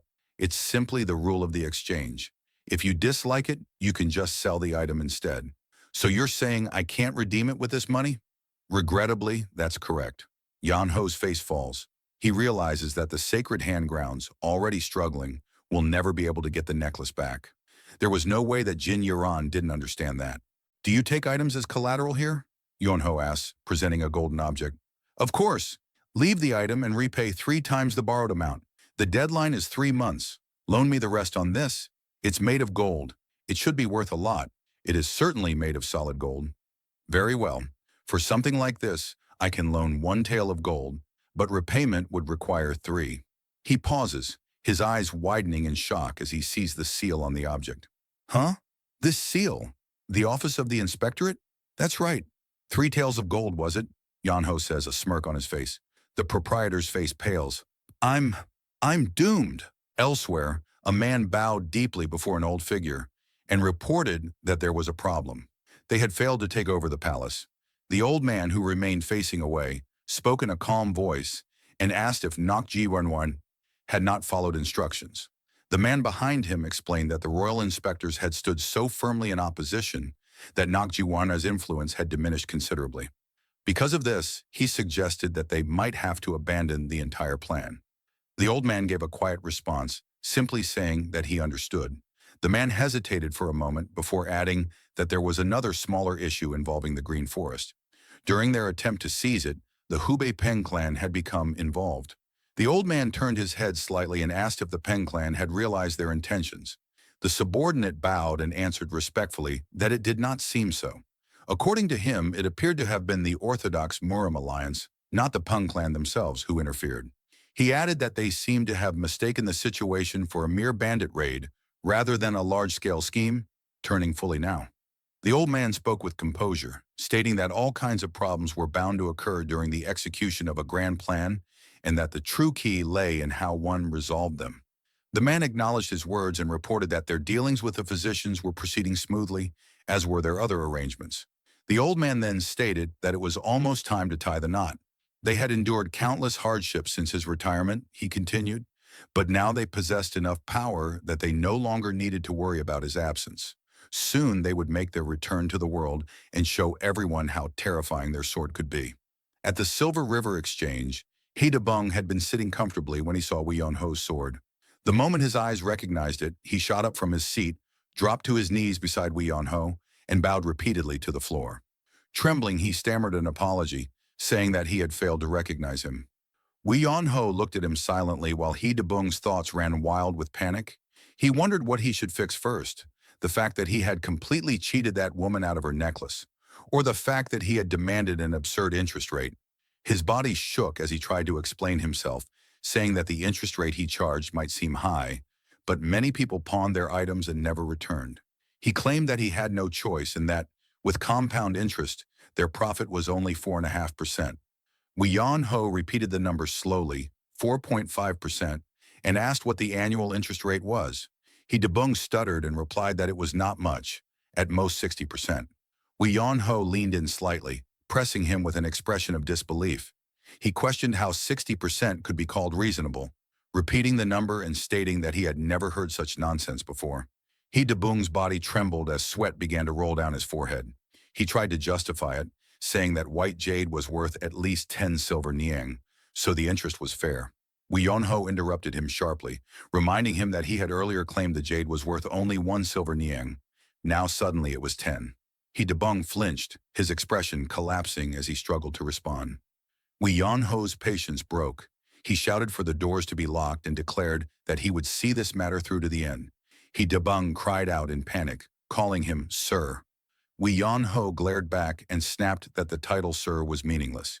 That night, at the Sacred Hand Manor, Jin Yaran was in her room writing in a small book when she heard a knock at her door. Curious and cautious, she rose and stepped outside, wondering who could be visiting at such a late hour. Her eyes caught sight of something on the ground. As she approached, she froze.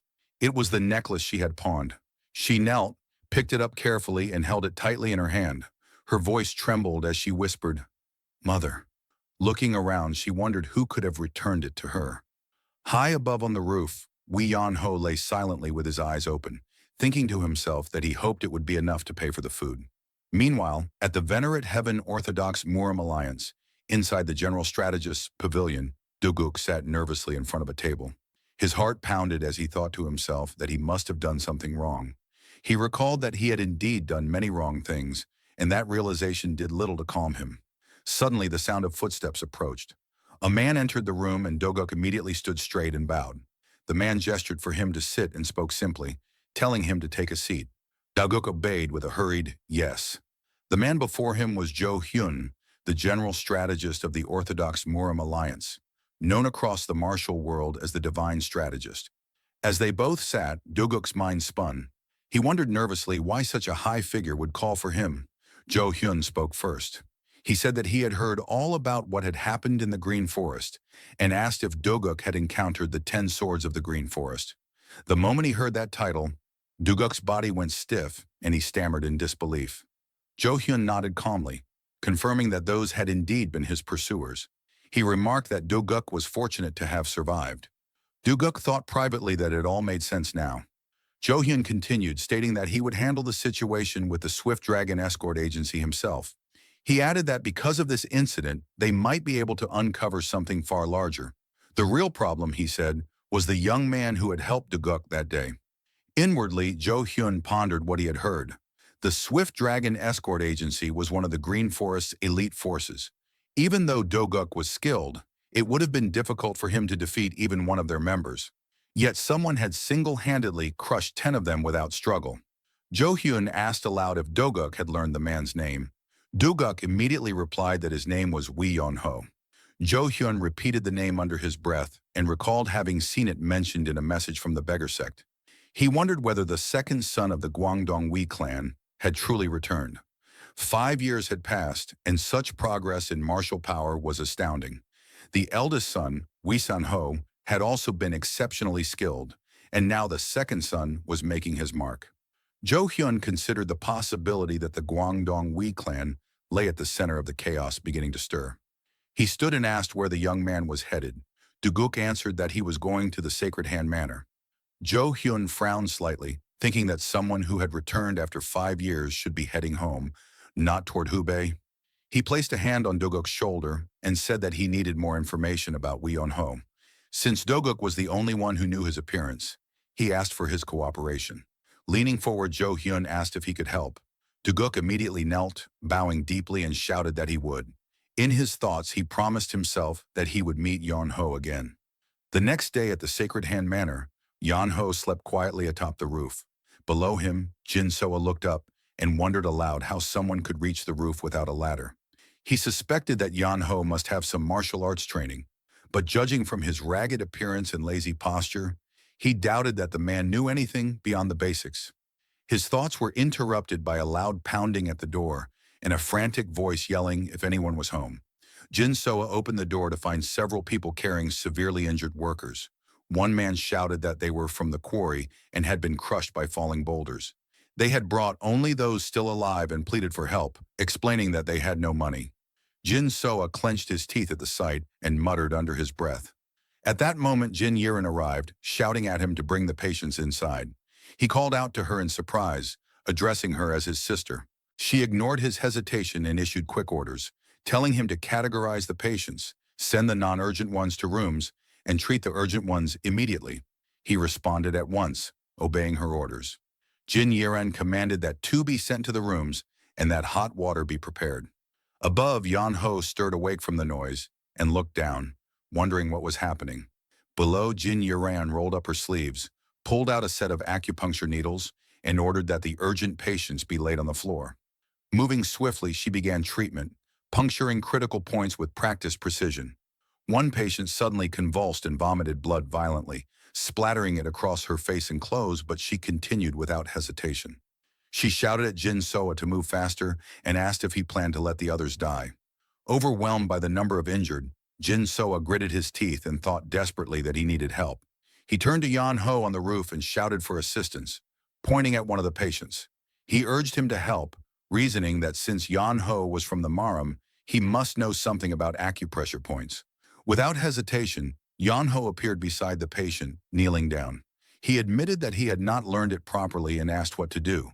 Jin Soa, still treating another patient, shouted instructions for him to stimulate the Tiantu acupoint halfway and the Zhangfu acupoint fully. Following the directions, Yeon-ho undid part of the patient's robe and pressed his finger against the chest, muttering to himself as he did so. Foam began to form around the patient's mouth. He frowned and said that the man was reacting strangely. Jin Soa yelled, asking if he was sure he had pressed the correct points. Yeon-ho hesitated, pointed again, and asked if it was there. Jin Soa shouted in frustration, calling him worthless and saying that the Zhangfu point was lower. He ordered him to do it again. Yeon-ho sighed and said that he had warned him he was not good at this. Moments later, the patient began breathing heavily. Yeon-ho looked surprised and said that it seemed the man was breathing again. Jin Soa told him that the airways were only cleared, but the patient still needed to expel blood and mucus. He ordered Yeon-ho to inhale it with his mouth. Yeon-ho froze, staring at him in disbelief, and asked if he was serious, that he was supposed to kiss the old man, and demanded if there was no other way. Jin Soa yelled for him to do it or the man would die. Yeon-ho pouted slightly and muttered that he only needed to clear what was stuck in the throat, and that Jin Soa could have just said that instead of humiliating him with acupoint talk. He then covered the patient's mouth and nose. Jin Soa turned and shouted in alarm, asking what he was doing. Yeon-ho suddenly struck the patient's chest. The man coughed violently, vomiting blood. Yan Ho guided the blood with his palm, forming it into a floating orb beneath his hand. Jin Soa froze, his eyes and mouth wide in shock. Yan Ho looked at him calmly and said, "Can't you tell? I'm saving a life." Elsewhere, a man was reading a letter under the moonlight in the middle of nowhere. He muttered, questioning if his mother did what the letter suggested.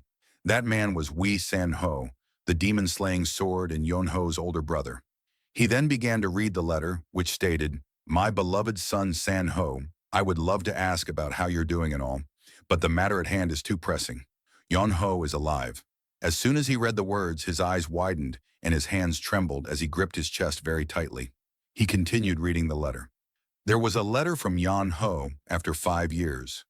"I'm sure that should lighten the burden on your chest a bit. However, he's saying that he's not allowed to come home, whatever that means. So your father and I have decided to go look for him right away. I'm sending you this letter before we leave." Yan Ho's letter came from the Kaifeng branch of the Hao sect, so we're headed to Kaifeng. After reading the letter, San Ho's entire body began to tremble. He tilted his head up high, closed his eyes, and muttered to himself that his brother was alive. After a few moments, he turned around and thought to himself that now was not the time to get emotional. He noted that Kaifeng was where Zhang Il was. Then, without hesitation, he leaped forward. Elsewhere, Jin Soa knocked on Yan Ho's room and asked if he was sleeping. As Jin Soa entered the room, Yan Ho, who was lying down on his side, responded that he was. Jin Soa remarked that it did not seem that way. Yan Ho then asked how Jin Soa could be a physician when he did not even trust people. Jin Soa bowed at him and said he had done well that day and that it had been a little helpful. Still facing away from Jin Soa while lying down, Yan Ho responded, questioning a little when he had saved a whole patient. Jin Soa corrected himself, saying Yan Ho had been greatly helpful. Yan Ho then smiled and responded with a satisfied, all right. Jin Soa, still lowering his head, added that he wanted to know where Yan Ho thought their problem lay. Yan Ho asked about the problem, noting that there were so many, and asked why he wanted to know. Jin Soa explained that he wanted to restore the Sacred Hand Manor to its former glory, which was why he wanted to hear the objective truth from an outsider like Yon Ho. Yon Ho then sat up, facing Jin Soa. Jin Soa sat down on a chair, and Yon Ho responded, stating that while there were lots of problems, the biggest one would be money. Jin Soa questioned this, expressing surprise. Yon Ho simply repeated, "Money." Jin Soa then exclaimed that medicine was the most important thing to a physician's household and asked if money was not a secondary problem. Yon Ho then told him to think about it from the beginning, asking what had brought on his household's downfall. He reminded Jin Soa that he had said the giant physician's place across the street used to be theirs. Jin Soa sighed deeply and began to speak about his father. He explained that their father was a very friendly man and did not have a single enemy. He treated patients for free, just as they were doing now, and did not take payment from the poor, even if the treatment cost an arm and a leg. This was possible because they had wealth from previous generations, but the storage began running out of gold by the time Jin Soa was born. By the time he matured, it was empty. There were many physicians working at that time, so they spent a lot. However, that debt was not crushing since they brought in quite a bit of money thanks to their skill and fame. But Jin Soa thought that at some point, his father realized that his method was not sustainable, so he thought of a way to repay the debt. Yon Ho then spoke, asking if his father was scammed or assassinated. Jin Soa responded, calling that kind of talk nonsense and suggesting that Yon Ho had read too many novels. He then lowered his head and hesitantly spoke, saying that his father had found a way to a lot of money in a short time at a very high risk. Gambling. Yon Ho then exclaimed, asking if Jin Soa was telling him that his father gambled to try and repay debts and brought his entire family to ruin, questioning if he was just trying to win big. Jin Soa responded embarrassingly, confirming that he tried and tried again. He never ate proper food and only drank during those days, so he passed away from nutrient deficiency and alcohol poisoning. After hearing the reasons for the Sacred Hand Manor's downfall, Yan Ho thought to himself, "What the hell?" He then tilted his head and spoke out loud, asking if Jin Soa wanted to know how he was supposed to revive the Sacred Hand Manor and why he would ask him that. Though Jin Soa explained that since Yan Ho brought a recommendation letter from Mr. Mun Yuhuan, the third grand scholar, he could not be any ordinary person. Yan Ho then smirked and responded, stating that he was wrong and that he was an ordinary person. He insisted that this was something Jin Soa should ask a professional. The next day, they arrived at the Silver River Exchange. They sat down in front of Haedebung, and Yan Ho began to speak, saying that Jin Soa would ask a physician about medical stuff and a pharmacist for medicine, and with money. Haedebung then nervously cut him off, saying, "So, Royal Inspector, you want me to invest in the Sacred Hand Manor?" Yan Ho confirmed this, telling him to think about it and asking if the Sacred Hand Manor would be in its current state if Haedebung had been the one managing it. Haedebung replied, "Of course not." Yan Ho stated that they had the medical skills but not the administrative skills. He then asked what would happen if Haedebung were to help with that. Haedebung finished the sentence by responding that that would definitely bring in money. Jin Soa then turned to Yan Ho and said he did not want to work with Haedebung. Yan Ho pointed out that Jin Soa had no choice right now, and that Haedebung was the one who had the power of choice. He stated that Jin Soa was not all that and could not be picky. Jin Soa then responded, asking what he had done that was so bad. Yan Ho spoke flatly, saying, "Being broke." Jin Soa then added as he looked at Haedebung that their household was renowned for its medical skills, and he questioned working with a loan shark. Hearing the words loan shark, Haedebung snapped at the youth, shouting, "What? Loan shark?" He angrily pointed out that Jin Soa's family were the ones who blew away their money like nothing, and that at least he knew how to popcorn his money. Yan Ho then interjected, asking if Jin Soa thought he had dug up that fame from the ground and where he thought it came from. He asked if Jin Soa thought the Sacred Hand Manor would have lasted so long if they had given out treatments for free as he was doing now. He noted that Jin Soa's former pavilion was really fancy too, and that the ancestors Jin Soa was so proud of all received money from their patients, which was how they were able to build such a grand pavilion. Jin Soa then turned to Yan Ho and asked if that was true. Yan Ho emphatically replied, "Of course." He insisted that Jin Soa had pride in his family in the first place because they were a famous medicine household, so he needed to bring in money. He also needed to have a grand pavilion so that people would think, they did really well in their career. He pointed out that all the really famous physician households were all rich. Haedebung agreed, pointing out that they were immensely wealthy and that patients were not sparing with their money when their lives depended on it. Yan Ho then turned to Jin Soa and said, "See?" Jin Soa responded with an ah, then pouted and thought to himself that he had thought medicine was about the people. Later, back at the Sacred Hand Manor, Yan Ho covered himself up with a blanket as he lay down. He began to recall Jin Soa's expression earlier and thought to himself that he had been too straightforward and that Jin Soa had been really down since then. He then dismissed the thought, deciding it was none of his business. Then suddenly an ear-shattering voice echoed through the entire manor that jolted Yan Ho up. The voice shouted, "I told you to come."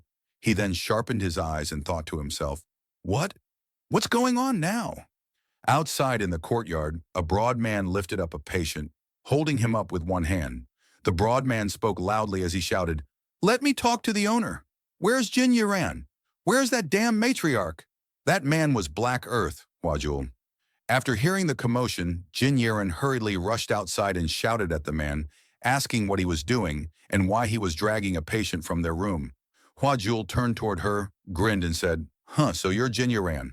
Jin Yuran then rushed forward towards the patient and shouted at Huajul, asking if he had any empathy. Huajul shouted back, "Empathy? Are you borrowing money from us because you have empathy? Your father borrowed money in the name of the Sacred Hand Manor. You need to either shut down the business or repay the debt." Jin Yuran then shouted back at him, saying that he should talk to them if he had a problem and asking what the patients had done. Then Huajul let go and smacked the patient to the ground. He spoke, "Talk to you guys?" And without warning, Huajul grabbed Jin Yuran's arm, pulled her towards him, and said he did not want to use this method either. He then leaned closer towards her face and with a grin added, "But since you want to take care of it yourself, seeing as you're pretty, selling you to the brothel should pay off the debt. With your looks, you should be able to pay off the debt in about 10 years. Isn't that a good solution?" Then suddenly, Jin Soa appeared right at the back of Huajul. Jin Soa started pounding Huajul's back with his littler arms as he shouted at him to let her go. Huajul then easily shoved him away by kicking him. Jin Yuran shouted her little brother's name. Huajul then spoke, still grinning, saying it would not even take her that long since even her shocked face was pretty. He suggested that her brother should worry about how to use her for money instead of her safety. Then suddenly the patient started to jump on Huajul to stop him. Huajul shoved Jin Yuran to the ground. The patients and Jin Soa began shouting as they rushed at Hua Jul, crying, "No, not the physician! Take me instead, you terrible bastard!" Then one of the patients started biting Hua Jul's arm and shouted that he was going to die anyway and would take Hua Jul with him. Hua Jul clenched his teeth as he shoved them off. Then Jin Yaran screamed out loud, telling them to stop, that it was not their problem to deal with. She then lowered her head and added, "Don't put your hands on the patients. I'll go." Hua Jul then looked down at her as he grinned and said, "All right." Jin Soa then shouted towards his sister, asking what she meant. Jin Yiran then turned to her little brother and, with a smile, said she would repay the debt somehow, and told him not to worry about her, but just to think about restoring their household. As Hwajul held Jin Yiran's arm, they walked away. The patients and her little brother started crying at the sight, shouting, "Physician and sister." Then suddenly a calm and firm tone echoed in the courtyard, saying, Wait." Both Hua Jul and Jin Yaran turned their heads at the sound. Yonho started walking slowly towards them, still covered in a blanket. He added, "You can't go." Hua Jul looked at him and, with a smirk, responded, "Who the hell are you?" Yonho then responded, "I'm Wei Yonho." In the middle of the courtyard, Yonho stands barefoot, wrapped in a simple white robe. His voice cuts through the tense air as he states plainly, "You can't take her." Hwajul, the man with the prominent cross-shaped scar beneath his eye, turns his head slightly, a disdainful sneer on his face. He looks over his shoulder at the newcomer and demands, "Who the hell are you?" Unfazed, Yan Ho meets his gaze with a look of calm indifference and introduces himself. "I'm Yan Ho." The scene is set in a wide-open courtyard where several servants are kneeling in submission.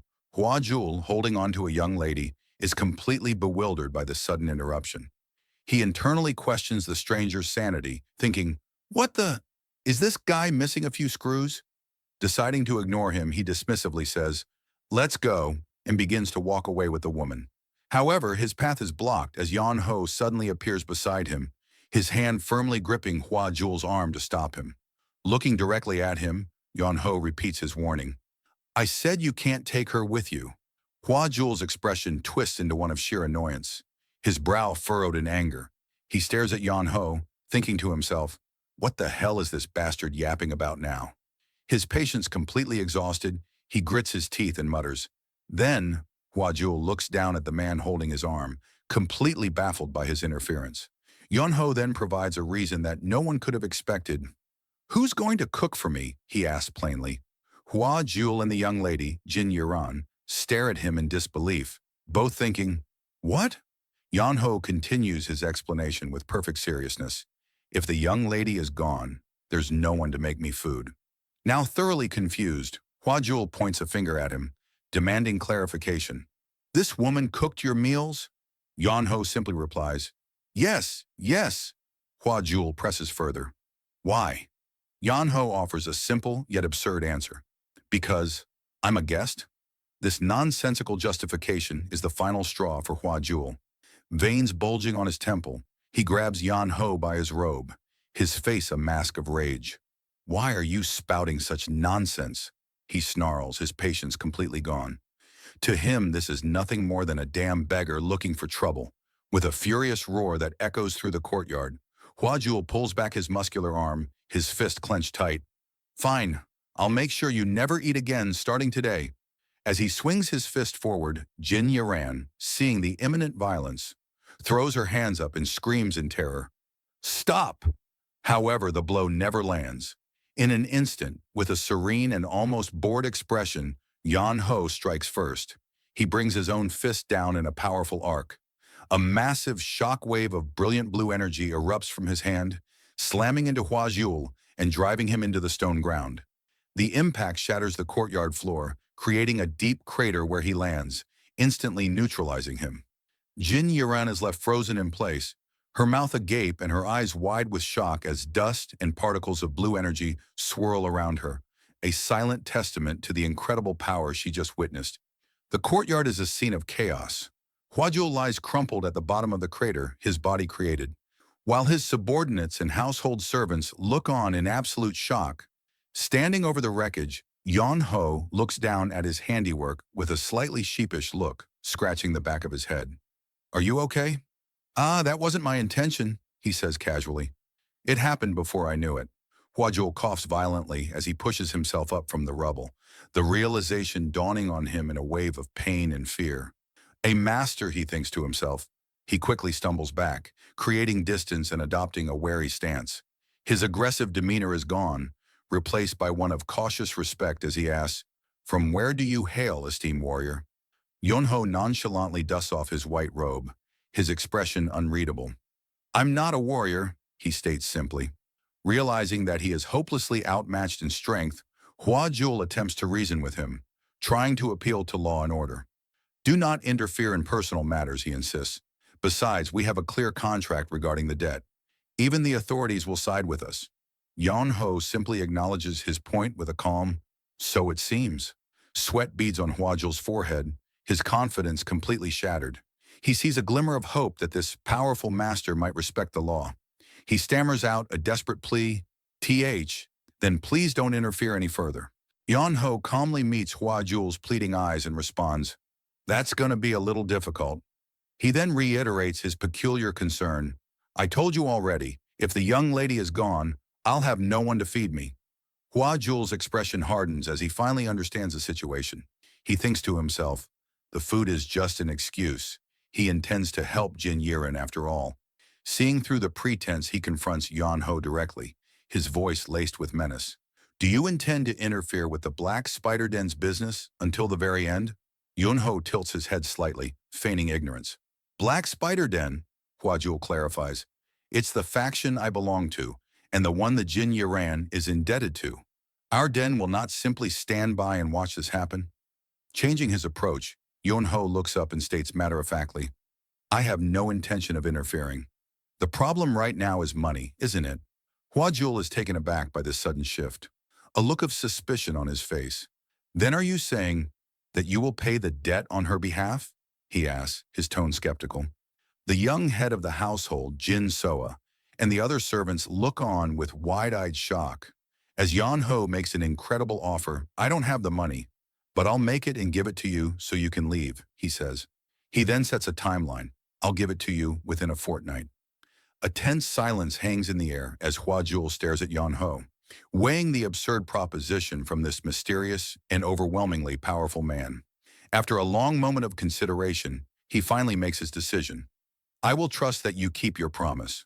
In a lavishly decorated room, Dosun, the formidable leader of the Black Spider Den, sits enjoying a large meal. He gnaws on a piece of meat as he receives a report. "A master appeared at the Shongsujung?" he asks, pausing his meal. Hua Jul, kneeling respectfully before him, confirms the news. "Yes, that is correct. He said he was a guest." Dosun repeats the word. "A guest? An acquaintance of the former master of Shongsujung?" If so, things could get complicated. He looks down at his subordinate, a critical edge to his voice. "So you're saying you ran away as soon as you saw this master?" Huajul's face flushes with indignation at the accusation. He leans forward and protests loudly. Huajul, I am no coward." He then explains the details of the arrangement he made. That master fellow said he would pay the money within a fortnight. He reports, sweat still visible on his brow from the earlier encounter. "So I thought it best to observe the situation first." Huajul's explanation is met with an explosion of fury. "You imbecile!" Dosun's voice booms through the room as he erupts in anger. "Did I tell you to go collect the money? I told you to use the debt as an excuse to tear down the Shongsujung sign and crush them so they can never recover." In a fit of rage, he hurls a large piece of shellfish, which smacks Huajul squarely in the side of the head. "And you just backed off after hearing that nonsense?" Huajul, flustered and holding his head, tries to defend his cautious actions. "Well, for now, I thought it was right to first figure out that man's identity." But his reasoning only enrages his leader further. Guak Dosun's frustration boils over completely. He slams his fist down on the table, sending food and dishes scattering across the floor. "Why are you dragging this on?" he screams, his face a mask of desperation. "Should I cut out your tongue?" He reveals the true source of his fear, warning, if this goes wrong, they will be furious. And if that happens, we'll all be turned into a puddle of blood. Seeing the genuine panic in his leader, Hua Jul cautiously proposes a direct solution. "Then, should we get rid of him?" The suggestion seems to snap Guak Dosun back to a state of cold calculation. His frenzied anger vanishes, replaced by a quiet intensity. No, he answers firmly. He explains his cautious approach. There's no need to poke a hornet's nest we might not be able to handle.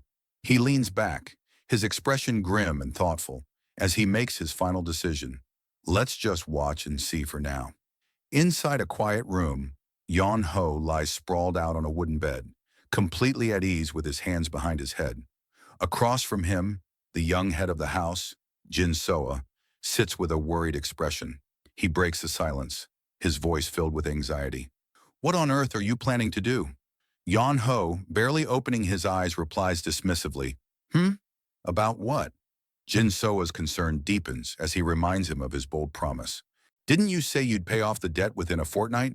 With a look of genuine forgetfulness, Yon Ho simply asks, Did I? This sends Jin Soa into a panic. He jumps to his feet exclaiming, Didn't you have a plan? What do you mean, did I? Calmly, Yon Ho reassures him. A plan? Of course I have one. It's the best method, passed down since ancient times. His expression becomes dead serious as he reveals his ancient wisdom. When you're hounded by debt collectors, there's nothing better than this. Jinso leans forward, completely captivated and on edge, swallowing nervously as he asks, Why? What is it? Yon Ho reveals his brilliant strategy. I'm not sure if you've heard of it. It's called a midnight run. The ridiculousness of the suggestion earns Yon Ho several frantic smacks, from the utterly enraged Jin Soa who yells, You call that a plan? Completely exasperated, Jin Soa clenches his fist in frustration. To think I actually trusted someone like you. After taking the hit, Yon Ho's demeanor shifts back to seriousness. He sits up and asks a crucial question. So how much is it? The debt? Jin Soa looks down at the floor, his expression somber as he answers. I don't know the exact amount myself, but I believe it's around 20 nyang of gold. Yon Ho is taken aback by the enormous sum, 2,000 nyang in silver? How can a person rack up that much debt? With a heavy sigh, Jin Soa reveals the full extent of their financial ruin. It was originally over 100 nyang of gold. We sold off our assets to get it down to that amount. Yon Ho can only let out a breath of disbelief. Unbelievable. To which Jin Soa replies with quiet resignation. That's what everyone says. After a moment of thought, Yon Ho gets to his feet with a look of resolve. Let's go. Jin Soa, still seated, looks up in confusion. Huh? Go where? Yon Ho glances back over his shoulder, a determined look in his eye. To earn money, he declares. An eye for an eye, a tooth for a tooth. The old saying confuses Jin Soa even more. Why are you bringing that up now? He asks, a hint of unease in his voice. A slow, knowing smile spreads across Yon Ho's face as he reveals his plan. Because the place we're going to earn money is where your father was ruined. With a look of nervous anticipation, Jin Soa realizes exactly where they are headed. The gambling den. They arrive at Jimhwajang, a secret gambling house bustling with activity. The air is thick with smoke and the constant clacking of tiles as men gamble away their fortunes. Yun Ho, now dressed in an elegant white and blue robe, walks through the crowd with an air of confidence, followed by Jin Soa, who is disguised as his servant in a simple gray uniform and brown headband. In a private room away from the clamor, Kang Cheonrip, the master of Jimhwajang, lounges lazily, lamenting the slow day of business. Another bust today, he mutters to himself. He wonders aloud, did the rumors about me fleecing suckers spread too far? He then reflects on his last major score, musing, quote, I guess fleecing the old master of Seongsujang might have been the problem. His idle thoughts are suddenly interrupted when a subordinate bursts into the room in a panic shouting, Master! Startled and annoyed, Kang Cheonrip sits up, demanding, What is it? Did the authorities show up to collect their dues or something? Ignoring his master's paranoia, the subordinate delivers his exciting news with a wide grin. We've got one! We've got one! Kang Cheonrip, still confused, asks, Got what? The subordinate's voice rings with glee. As he makes the announcement, a sucker has arrived. As they step inside, Yon Ho takes in the scene, his eyes scanning the various tables where men are deeply engrossed in their games. So this is the gambling den? He remarks, looking around with curiosity. Jin Soa, sticking close by his side, nervously urges him along, whispering, Yes, so please stop gawking. The young man is fraught with worry, thinking to himself, Is this really going to be okay? trying to win back what was lost to gambling. With more gambling, their presence is immediately noticed. An attendant with a wide, toothy grin rushes towards them, his arms spread wide in an exaggerated welcome. "I goo, young master. What brings you to this humble establishment?" he exclaims with fawning enthusiasm. Yon-ho looks at the man with a cool, detached expression and asks simply, "Do you know me?" The attendant's grin widens even further, his eyes crinkling with feigned delight. "Of course, you're a valued guest who has come to enjoy the night, are you not?" he says, practically bowing. Yon-ho plays along, inquiring with an air of aristocratic boredom. "So, what does one do for fun around here?" The attendant, sensing a wealthy and naive customer, becomes even more obsequious. "Agu, young master. Please speak comfortably," he insists, eager to please. Yon-ho clears his throat, adopting a slightly flustered high-class demeanor. "Ahem, right? What does one do for fun in a place like this?" The attendant gestures grandly with his hand, a magical aura seeming to emanate from his sales pitch. "We have everything from pai gao to bone tiles, dice dongi, horyang pai, and more." His voice is smooth and enticing as he concludes, "If it involves betting money to win money, we have it all." He then beckons them forward, his excitement palpable. "This way, please. Come this way. You simply have to see this game for yourself." He leads them towards a specific table that is drawing a crowd. As they approach, Yon-ho clears his throat again, announcing their presence to the seated gamblers. The attendant points to two small cups and a few intricately carved objects on the table. "This is it," he announces. Yon-ho peers at the items with feigned innocence. "What is this? It looks like dice?" The attendant smiles warmly and explains, "This is a game called Yin and Yang. It's the most popular game in our establishment." He picks up one of the cups, his movements practiced and smooth. The rules are very simple. The attendant begins to demonstrate the game, explaining the simple mechanics. "You put these iron beads into the containers and shake them," he says, vigorously shaking the cup, the beads rattling loudly inside. He then takes two containers and shakes them together. As the beads are shaken inside the two containers, they will be divided between the two sides. With a decisive thud, he places one container down on the floor. Then, when one container is placed on the floor, he continues, "You just have to guess whether the number of beads inside is odd or even." Yon-ho, stroking his chin thoughtfully, remarks on the game's nature. "That's incredibly simple." The attendant laughs heartily, agreeing with him. "People love it because it's simple." He elaborates on the appeal of the game, contrasting it with more complicated forms of gambling. His eyes gleam with a persuasive glint as he lays out the addictive nature of the game. "Bet fast, win fast, and the odds are exactly 50-50. He concludes his pitch with a final bit of fawning flattery. "It will perfectly suit your fiery temperament, young master." A confident, almost cocky smile spreads across Yon-ho's face as he plays his part perfectly. "True, I can't stand things that take too long," he agrees while the attendant fawns over him. He gestures toward the table, fully committing to the role of an impatient nobleman. "All right then, shall we give this a try?" From a vantage point overlooking the gambling floor, Kang Cheonrip observes the new arrival with a knowing smirk. He thinks to himself, "He's doing well." He lays out his predatory strategy in his mind. Hooking a sucker is the easy part. Let him lose some, win some, then let him have a huge win. Repeat the process. A quiet, self-satisfied laugh escapes him, and before he knows it, he'll be addicted. As the game progresses, Kang Cheonrip continues to watch, his confidence unshaken. A small chuckle escapes him as he thinks, "Looks like he's already losing his ass off, huh?" However, his smug satisfaction is shattered by a sudden uproar from the floor below. A gambler's voice cries out in astonishment, "How much is all that?" Young Mojang is getting cleaned out today. Kang Cheonrip's smirk vanishes, replaced by a look of utter disbelief. He leans over the railing, his eyes wide as he tries to comprehend the scene. The sound of clanking silver fills the air as massive, sparkling ingots are stacked higher and higher in front of Yon-ho. The sheer volume of winnings is staggering. Kang Cheonrip can only stare, completely dumbfounded, his mind reeling as a single disbelieving thought echoes in his head, "Huh?"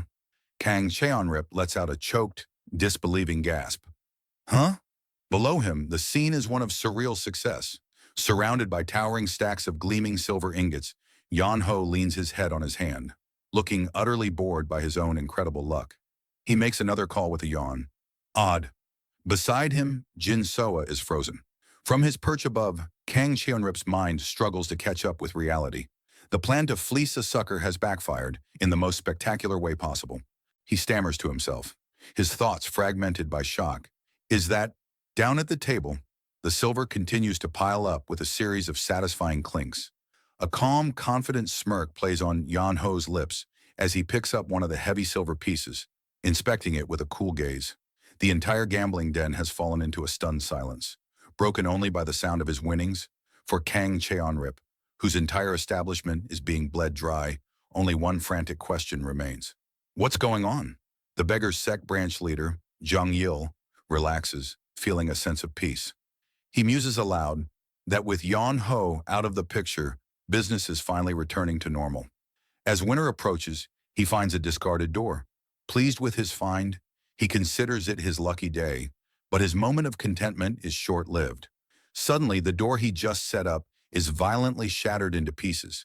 Standing amidst the debris is an imposing figure, his face wrought with intensity. He looks down at the startled Zhang Yil and asks a single sharp question. Is that true? This man is San Ho, the demon-slaying sword, and more importantly, Yan Ho's older brother. Zhang Yil stammers in shock, recognizing the man before him. Without a moment's hesitation, San Ho lunges forward and violently grabs Zhang Yil by the collar. Zhang Yil, he yells, his voice filled with a desperate rage. I asked you, Yan Ho's alive. Is that true? Terrified, Zhang Yil quickly confirms it. Aye, it's true. Just calm down. Let go first, then we'll talk. The confirmation seems to momentarily stun San Ho.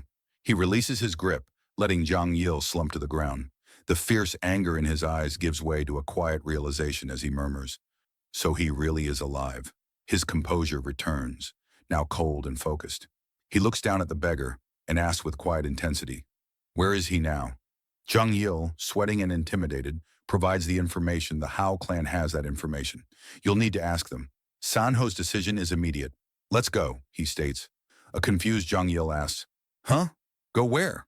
Without another word, San Ho grabs Zhang Yil by the back of his shirt, lifting him effortlessly as he begins to walk. To the Hao clan, let's go.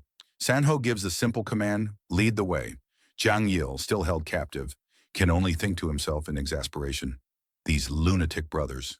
They arrive at the Hao clan's Kaifeng branch, a lavish and intimidating building. As they step inside, they are met by the leader of the branch. The Hao sect leader looks down at them, her expression venomous. She immediately directs her fury at Zhang Yil. Zhang Yil, you bastard! You actually dragged the demon-slaying sword here? The rising star of the whole righteous faction? Zhang Yil desperately tries to explain himself, shouting, no, that's not why I brought him. But the leader is not interested in his excuses. Shut it, she snarls. I'm settling scores with you today.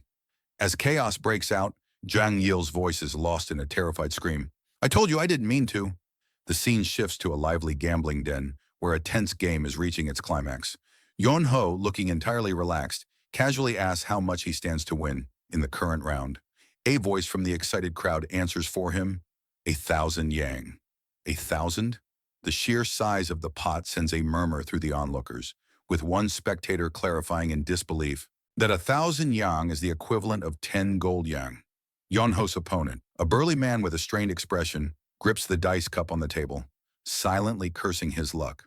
The spectators around him comment on the insanity of the stakes, acknowledging it might be the biggest game they have ever witnessed. In stark contrast to the palpable tension, Yan Ho appears utterly bored, resting his head on his hand. His opponent can only stare, wondering who this mysterious challenger is, as the young man nonchalantly says, now. The crowd whispers among themselves, noting that he's already won 9 matches in a row. The opponent's confidence crumbles, sweat beading on his forehead as he thinks with growing dread, don't tell me he'll win again? The opponent lifts the cup. The dice land, totaling 4. Even, it's even, the crowd shouts. The gambling den erupts in a frenzy of excitement. That's 1,000 yang, one man yells, another proclaims. A gambling god! A gambling god has descended. The spectators are in awe. The young head of Sacred Handgrounds, Jin Soa, leans in close to the winner, Yan Ho, and exclaims, you won, sir. You really won. Yan Ho simply lets out a soft chuckle as he admires his massive pile of winnings. Internally, Yan Ho's confidence is absolute. He thinks to himself that he's the kind of man who can dodge a rock thrown in his sleep just by hearing it. To him, a game like this is child's play. As his opponent trembles in defeat, Yan-ho continues his thought. I can tell odd from even by sound alone. He looks at his winnings and concludes that this is hands down the best way to make money. Yun-ho yawns widely, thinking to himself, shame to stop now, but I should probably call it a day. He glances down at the glittering pile of money, a flicker of temptation in his mind. One more win and I'd hit 20 gold yang. As he contemplates, a man with messy shoulder-length hair and a goatee makes his way through the crowd. He approaches Yan-ho's table with a practiced smile and a respectful bow. An esteemed guest has graced us today, he says smoothly. I failed to recognize such a distinguished visitor, the crowd murmurs as they identify the newcomer. It's Kang Cheonrip, the owner of the Golden Flower Manor. Yan-ho, however, remains completely unfazed by the owner's presence. He looks up with a lazy, unimpressed gaze and states flatly, I'm not an esteemed guest. I'm nothing like that. Kang Cheonrip lets out a good-natured laugh. In a gambling house, the one who puts on a good show is the esteemed guest. His friendly demeanor does nothing to change Yan-ho's attitude. With a deadpan expression, Yan-ho replies, and frankly, I wasn't entertained. Kang Cheonrip lets out a strained laugh. Clasping his hands together, he forces a smile. As expected, you're on a whole different level. Despite his pleasant demeanor, his internal thoughts reveal his true frustration. Damn it, he thinks. He pocketed 1,000 yang in one sitting and still wasn't having fun? He presses on, attempting to entice the young gambler. A man of your status should get a game worthy of you, he suggests smoothly. How about something bigger? Yun-ho echoes the word. Bigger? A flicker of interest in his eyes. Seizing the opportunity, Kang Cheonrip's sales pitch becomes animated, as if surrounded by a cascade of gold. Yes, not a tiny game like this, but a real one, he exclaims. He promises a match that will shake the room, where the thrill will be on a whole new scale. For a moment, Yan-ho appears to be considering the offer, letting out a soft ooh, as if intrigued by the proposal. Then just as quickly, his bored expression returns. No, I'm good. He turns to Jin Soa and tells him to pack their things, completely dismissing the owner's grand offer. As Jin Soa cheerfully begins to gather their winnings, the man who just lost everything can only watch in utter disbelief and despair. As Yan-ho prepares to leave, Kang Cheonrip's friendly facade crumbles. Sweat drips down his face as his voice takes on a menacing tone. You think you can walk out after taking 10 golden yang from me? You think I'll just let that slide? Sensing he's losing control, he quickly changes his approach, grabbing Yan-ho's shoulder. Young master, how could you leave now? He says, his smile returning. He presents a pouch of money. Join the big game, and I'll give you 5 golden yang. Yan-ho glances at the pouch. You'll give me 5 golden yang? Yes, exactly, Kang Cheonrip confirms eagerly. Without missing a beat, Yan-ho counters. Make it 10. Kang Cheonrip is momentarily stunned, speechless. A vein bulges on his forehead as he thinks, what kind of insane bastard, before forcing a wide, strained grin. Fine, I'll give you 10 more yang, he concedes. However, he lays out his condition with a sharp intensity. The game doesn't end until one side loses everything. Yan-ho pauses to consider the all-or-nothing terms. He thinks to himself that coming back tomorrow would just be a hassle anyway. He looks at the owner and agrees. If you give me 10 yang, I'll do it. Delighted, Kang Cheonrip exclaims. Excellent, a wise choice. As soon as Yan-ho agrees, Kang Cheonrip's triumphant thought flashes through his mind. You fell for it, idiot. He turns and calls out into the gambling den. He agreed to the match. You can come out now. From the shadows, a figure emerges, his presence immediately shifting the atmosphere in the room. The crowd gasps as they recognize him. Aye, it's Dokby. Dokby showed up. The newcomer is none other than Dokby, the one-armed gambling king. He skillfully rolls a set of dice in a single hand, his scarred face impassive as he surveys the scene. Dokby's gaze lands on the massive pile of winnings in front of Yan-ho. He thinks to himself, questioning the rumors he's heard, he won all that money single-handedly in yin-yang? His eyes then move to Yan-ho, sizing him up. He doesn't even look like a gambler. Yan-ho meets the legendary gambler's stare with an expression of complete indifference, his bored demeanor unwavering in the face of his new, formidable opponent. Dokby concludes his internal assessment. Well, the gambler is whoever wins. That's all there is to it. Yan-ho directly addresses the one-armed man. So you're my opponent, mister? That's correct, Dokby replies. And what do I need to do? Yan-ho asks, getting straight to the point. With a flourish, Dokby tosses a handful of dice onto the table. The game I recommend is this, he announces. The crowd immediately begins to murmur about the choice. Dice? Isn't that too plain? One spectator asks. Another disagrees, stating, but it's the most reliable. A more knowledgeable gambler adds, isn't dice where the skill gap shows the most? The sentiment seems to favor the veteran, with someone confidently saying, there's no way that kid can beat Dokby. As Yan-ho lets out a large bored yawn, another person scoffs. What game could he even win against Dokby? The prevailing opinion is that dice is much fairer than those complex games. Kang Cheon-rip lays out the rules for the game. Simple higher total wins, he states. Looking at the dice on the table, any objections? Yeon-ho replies with a single, uninterested word. Nope. Dokby then adds his own stipulation, his gaze fixed on his opponent, and the match continues until one side wins every last yang. Grinning, Kang Cheon-rip elaborates on the high-stakes nature of their contest. The pot doubles each round, he says, his excitement growing, and if you run out of money, you can buy back in. He then reveals the final, crucial rule. But the one who won the money decides if the match continues. He spreads his arms, presenting the setup to Yeon-ho. Does that work for you? Yeon-ho glances around, taking in the scene. After a brief pause, he gives his simple assent. Sounds fine. With the rules set, Kang Cheon-rip throws his arms wide and announces to the cheering crowd, then let us begin. As the match starts, a nervous Jin Soa leans in close to Yeon-ho.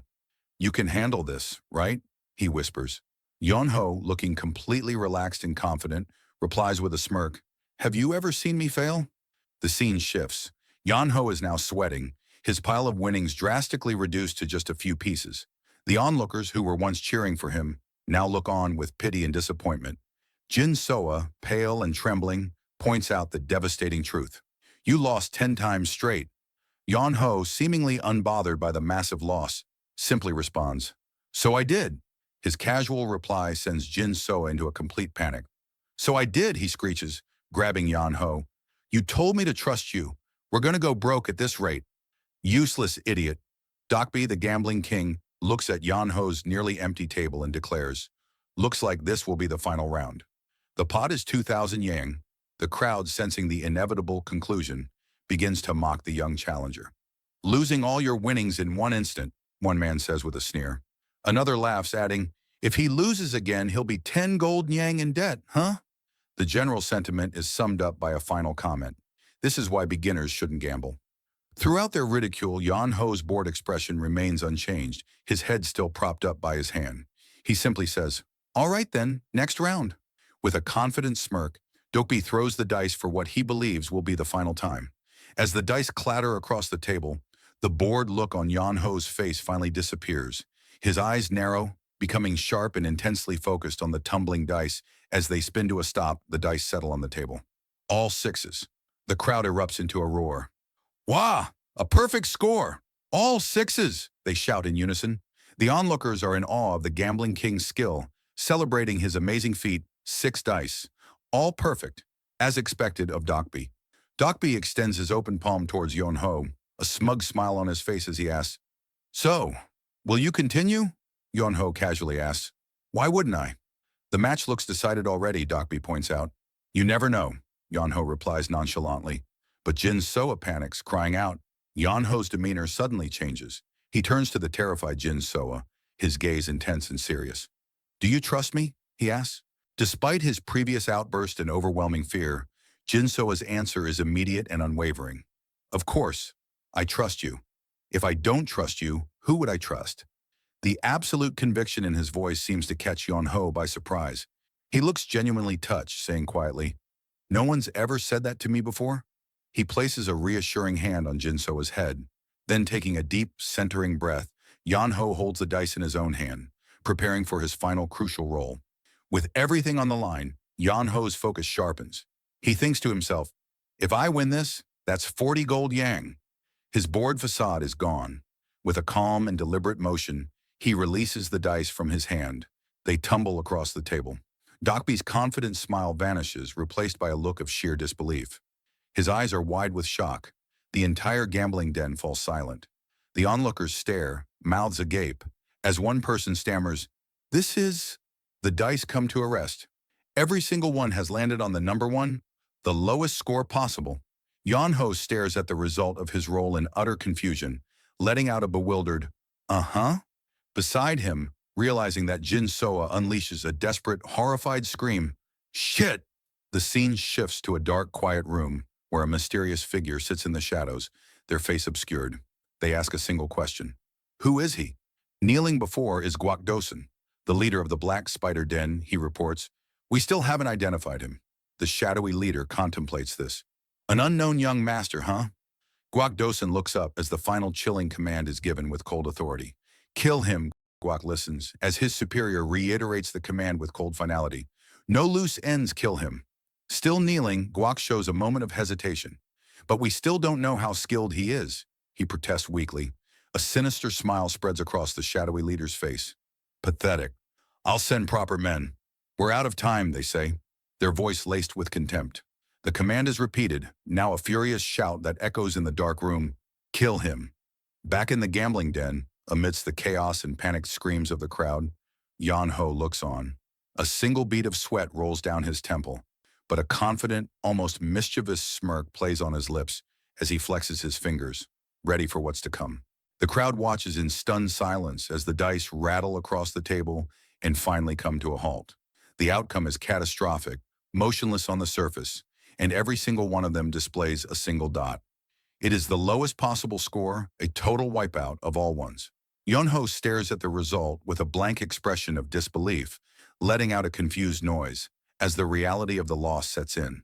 Beside him, the disguised Jin Soa completely loses his composure, his face twisting into a mix of horror and rage as he screams violently at Yon-ho, cursing him for losing everything in a single moment.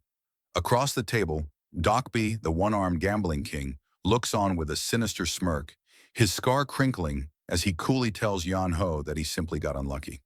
Yon-ho can only groan, feeling the weight of the defeat. The situation turns dire as Jin Soa collapses, burying his head in his hands and wailing that they are completely screwed. Ignoring his servant's despair, Yon-ho looks up and asks, "What happens now?" Kang Cheonrip, the master of Gimhwajang, steps forward with a satisfied grin, spreading his hands as he delivers the verdict. Since Yon-ho no longer has any money left to gamble, he demands that Yon-ho immediately pay back the 10 gold nyang he had lent him earlier. Yon-ho rests his chin lazily on his hand, completely unfazed by the demand for repayment. He corrects Kang Cheonrip, clarifying that he isn't asking about the debt, but rather how much capital he needs to stay in the game. Caught off guard by the audacity, Cheonrip stammers that he would need 40 nyang. Yon-ho confirms the amount, asking if 40 is truly all it takes to continue. Cheonrip recovers his composure, putting on a gracious front. He remarks that while it is usually the house's decision, he is willing to make an exception. Outwardly, he welcomes the challenge, but internally he ridicules Yon-ho, convinced the young man has lost his mind and eager to rob him of every last coin. Seeking absolute certainty, Yon-ho asks if Cheonrip can promise that the game will go on. The manor master spreads his arms theatrically, declaring that a gambling house cannot exist without trust, inciting the surrounding spectators as witnesses to his word. Satisfied with the trap he has set, Yon-ho offers a slight, knowing smile while the disguised Jin Soa looks on in confusion. Without hesitation, Yon-ho turns his gaze toward the entrance and commands someone to come inside. Two burly porters march into the gambling den, carrying heavy stacks of black and gold chess. Walking confidently between them is He Debung, the branch manager of the Silver River Exchange, who cheerfully apologizes for his tardiness. Yon-ho immediately snaps at him, demanding to know why he took so long, and claiming he nearly became a slave due to the delay. Daibong simply laughs off the complaint, waving his hand and assuring Yon-ho that he would never let himself fall so low. Kang Cheonrip stares at the arrival in sheer panic, sweat rolling down his face. He recognizes the newcomer immediately, stammering in confusion as he asks why a high-ranking figure from the Milky Way Manor is here. Ignoring the manor master's distress, Daibong offers a polite greeting. He explains that he has arrived with the capital his guest requested, apologizing once more that the process took time because the entire sum had to be prepared in gold. The chests are placed beside the table, radiating an aura of immense wealth. Yunho leans back comfortably against the gold, fixing his gaze on the trembling manor master. He reminds Cheonrip of his promise to keep the game going as long as there was money, confirming that the minimum bet is now double the previous round. But Yon Ho isn't finished. With a cold, challenging stare, he suggests they raise the stakes even higher, leaving Cheonrip completely stunned. Wei Yon Ho raises a single finger, his expression dead serious as he drops the bombshell that silences the room. He announces that the next bet will be a staggering 100 gold yang. Kang Cheonrip stares at him, sweat pouring down his face, struggling to process the sheer absurdity of the amount. He stammers, asking if he heard correctly, while Yon Ho taunts him from the side, asking if he is scared. Internally, the manor master is screaming in panic, thinking that Yon Ho is an absolute lunatic for wagering such a fortune, but he forces himself to turn toward his greatest weapon. Leaning in close to the one-armed man, Cheonrip whispers urgently, asking Dokbi if he is confident he can pull this off against such high stakes. Dokbi, the gambling king, looks insulted by the question. With a sharp glare, he asks if the manor master is actually doubting his skills. Terrified of losing his edge, Cheonrip quickly denies it, forcing a smile and declaring that he trusts him completely. Turning back to the table with renewed, albeit shaky resolve, Cheonrip yells out that the game will continue, sending a wave of excitement through the murmuring crowd. However, Dokbi remains focused on his opponent. Staring intently at Yon Ho, he notes how much larger the game has become and asks if, quote, this escalation was part of his plan all along. Yun Ho dismisses the accusation with a look of genuine confusion, asking, who would ever do something as crazy as losing on purpose? He adds a self-deprecating remark that he isn't filthy rich enough to throw money away like that. Dokbi remains skeptical, his sharp eyes narrowing as he points out the timing. If it wasn't planned, why did Yon Ho call the Milky Way Manor ahead of time? Yon Ho offers a simple, almost playful explanation. He claims his mother always taught him that, no matter what he is doing, he should always have a lot of money on hand. The answer leaves Dokbi silent, his gaze lingering on Yon Ho's unreadable expression. Breaking the tension, Yon Ho confirms it is his turn to start. With a fluid motion, he releases the dice from his hand, and the crowd watches with intense focus as the cubes spin through the air. The dice rattle violently against the board, bouncing and spinning in a chaotic dance. One by one, they slam into place, revealing their numbers to the stunned onlookers. A chorus of shouts rings out as the first 4 dice all land on 6. The tension in the room spikes as the 5th die also settles on a 6, leaving just one final cube spinning on its edge. The crowd holds its breath, watching the last die wobble and finally come to rest. It reveals a 5. The room erupts into a mix of cheers and groans. The spectators shout that it was so close to perfection, lamenting the missed chance for a complete set of 6s, yet they quickly agree that the score is still formidable. Whispers circulate that even against the legendary Dokbi, a score this high might be enough to secure a win. Dokbi, however, remains unimpressed. He gazes down at the near-perfect result with a condescending sneer, remarking that it is just 1 point short of perfection and calling it a shame. Yon Ho brushes off the psychological attack with a casual demeanor. He replies that he doesn't understand what Dokbi is implying, simply stating the fact that 35 is an objectively high number to achieve. Dokbi's face twists into a menacing grin, his eyes glowing with an intense violet light as he stares down his opponent. He dismisses Yon Ho's high score with terrifying confidence, stating that the number 35 changes absolutely nothing. However, he adds a chilling remark that Yon Ho has made a grave mistake by underestimating him. Determined to crush the young master's hope, Dokbi declares that he will now demonstrate exactly why he is known as the Gambling King. With a sharp, powerful motion, he casts the dice from his hand, sending them streaking across the table with immense force. The dice hit the surface with heavy clacks, settling one by one into place. The tension mounts with every reveal. The first die shows a 6, the second a 6. The pattern continues relentlessly until 5 dice sit perfectly on the board, all displaying the highest number. With 5 6s already secured, the outcome of the entire high-stakes match now rests on the final die, which spins violently in the foreground, keeping everyone in breathless suspense. As the final die spins endlessly on the table, the crowd enters a frenzy of anticipation. They shout over the noise of the rattling cube, questioning if Dokbi is about to land all 6s again. The spectators are in awe, reminding each other that this is the Gambling King they are watching, and declaring this match to be the single biggest game the den has ever seen. While the room holds its breath, the disguised Jin Sua is on the verge of a breakdown. He grabs at his own clothes in panic, frantically asking what they are supposed to do now. Yan Ho, however, remains infuriatingly detached. He leans his head on his hand, looking at his terrified servant with a bored expression and simply muttering a confused, "What?" Soa snaps, demanding to know why Yan Ho is so calm when they are facing total ruin. With sweat pouring down his face and his eyes wide with fear, he wails that they will be absolutely broke if they lose here, begging for confirmation that Yan Ho actually has a plan. Yan Ho knits his brows, looking deep in thought as if calculating the odds. But instead of reassurance, he looks at Soa and seriously asks if his sister is good at dancing. Internally, Yan Ho grimly muses that if they lose and she gets sold off to cover the debt, she's likely heading to a brothel. Soa's face contorts in sheer disbelief and rage as he screams, asking what the hell Yan Ho is saying at a time like this.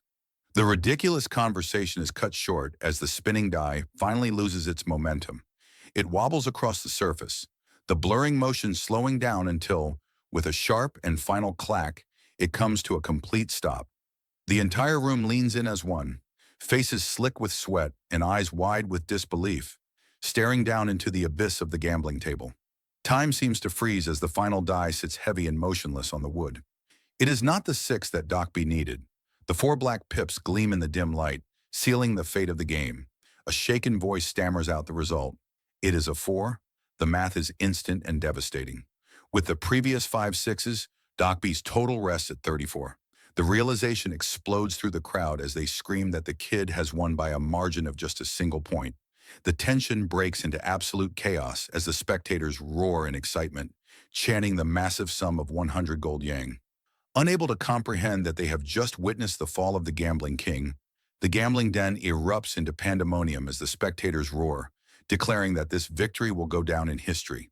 While the crowd marvels that he is the first to win such a fortune from the Golden Flower Manor, Yan Ho stares at his hand, momentarily dazed by the outcome.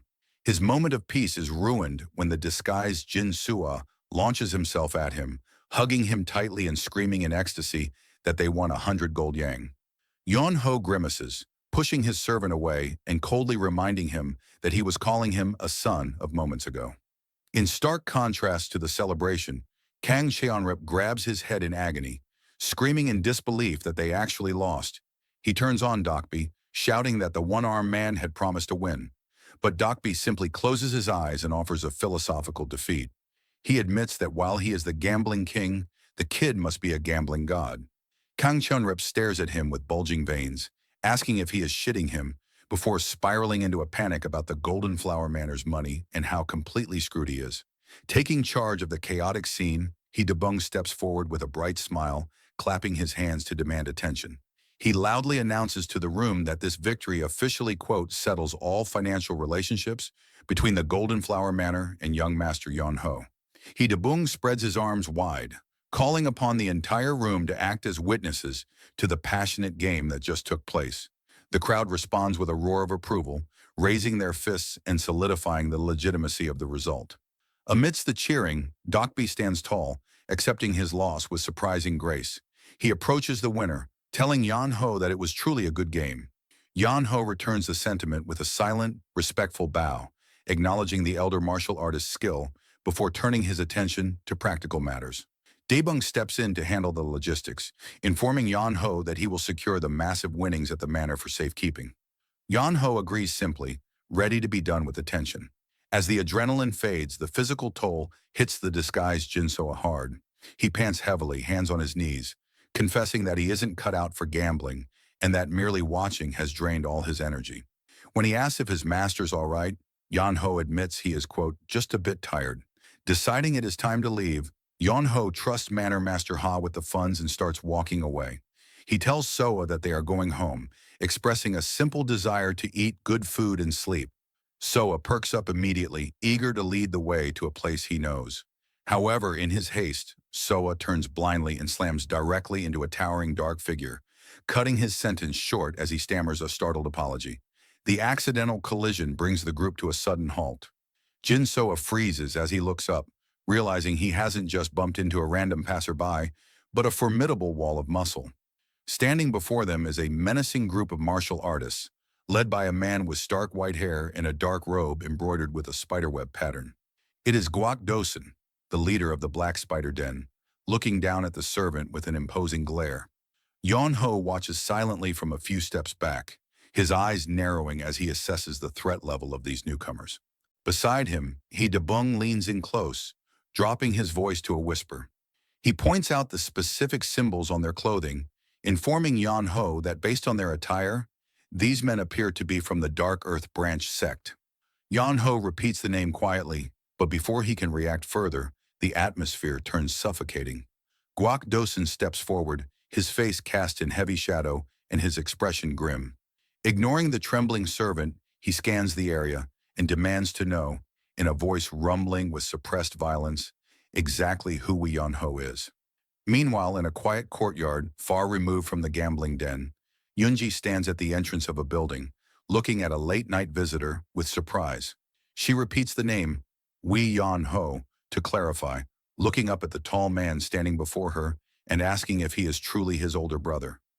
San Ho stands stoically in the moonlight, wearing his dragon-patterned robe, with his hair tied back in a sharp ponytail.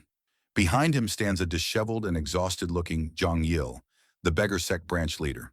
San Ho confirms his identity calmly and asks the pressing question, where is his brother right now? Yunji shakes her head, explaining that he isn't there. She informs him that Yon Ho has already left for Hubei, traveling with the Swift Dragon escort agency. Accepting the news without a flicker of emotion, San Ho offers a brief, polite thanks.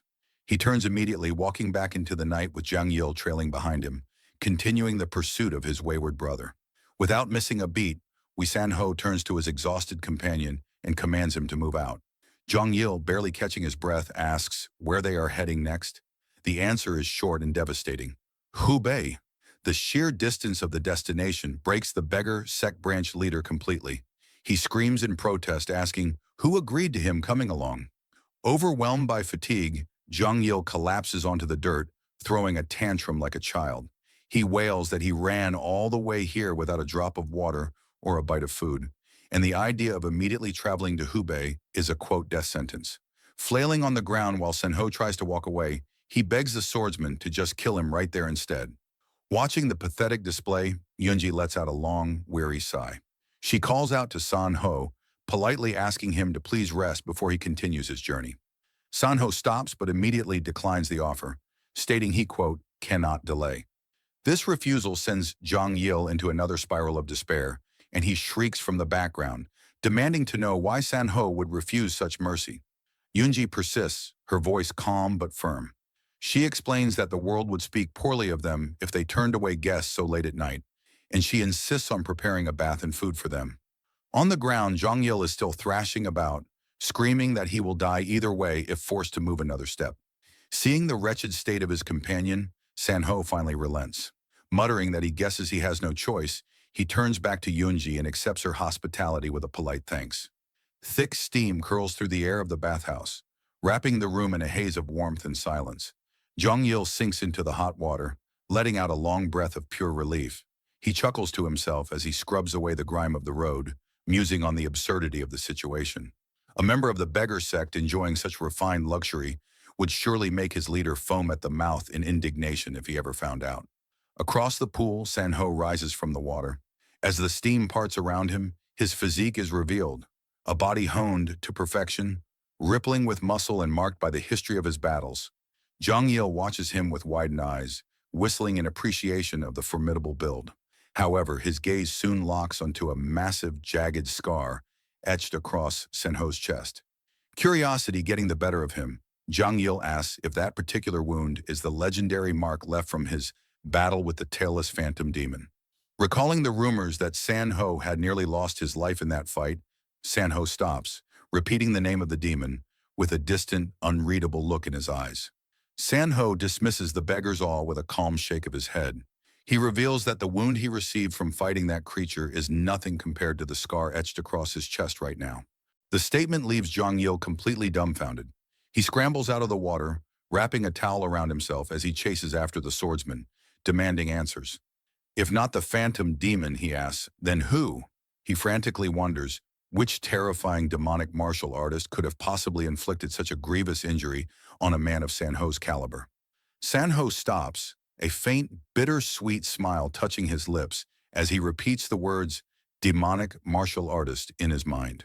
His thoughts drift back to a distant memory, a time of chaos and tears. He recalls a young boy, weeping uncontrollably and shaking him, screaming his name in a desperate attempt to wake him up. It was not a monster or a sworn enemy that marked him. Sanho silently acknowledges that this scar was carved by his own little brother. It happened long ago, in a moment of innocence and tragedy, when the young boy did not yet understand just how terrifying the weight of a sword could be. As the memory fades, the narrative shifts back to the present, resting on the stoic face of Yonho, who stands unaware of his brother's reflection, flanked by Haedabung and his disguised servant. With a tense grip of his fist, the imposing leader of the Black Spider, Denguak Dosen, scans the area, his voice low and menacing as he asks, "Who is Yon Ho?" From the small crowd, a calm voice replies. Yon Ho casually points a finger towards himself, an unbothered expression on his face as he confirms, "That would be me?" Guak Dosen falls silent, his gaze fixed on the young man before him. One of his subordinates leans in and confirms that this is indeed the person they are looking for. Seeing him in person, another member of the Black Spider Den expresses his disbelief at how young Yon Ho is. Guak Dosen shouts back in frustration, stating he had already told them he was young. He fumes that the report had exaggerated things, making him sound like some grand master, when in reality he was just a little brat. Despite his disappointment, Guak Dosen's expression hardens. He scoffs, declaring that even if he is just a kid, Yon Ho still has to pay the price for interfering with the Black Spider Den's business. At his unspoken command, his subordinates draw their swords in unison, the sharp sound of steel filling the air as they begin to advance on Yon Ho and his companions.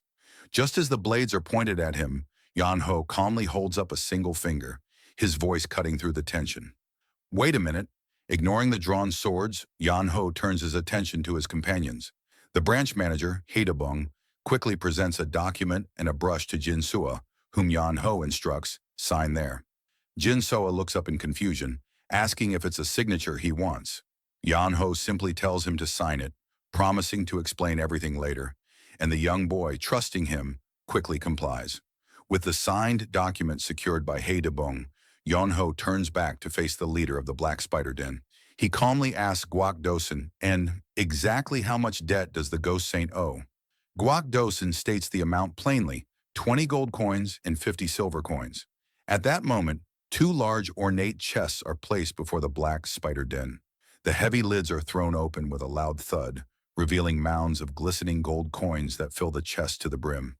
The brilliant gleam of the treasure leaves Guak Dosen completely stunned, and he stammers, "What is this?"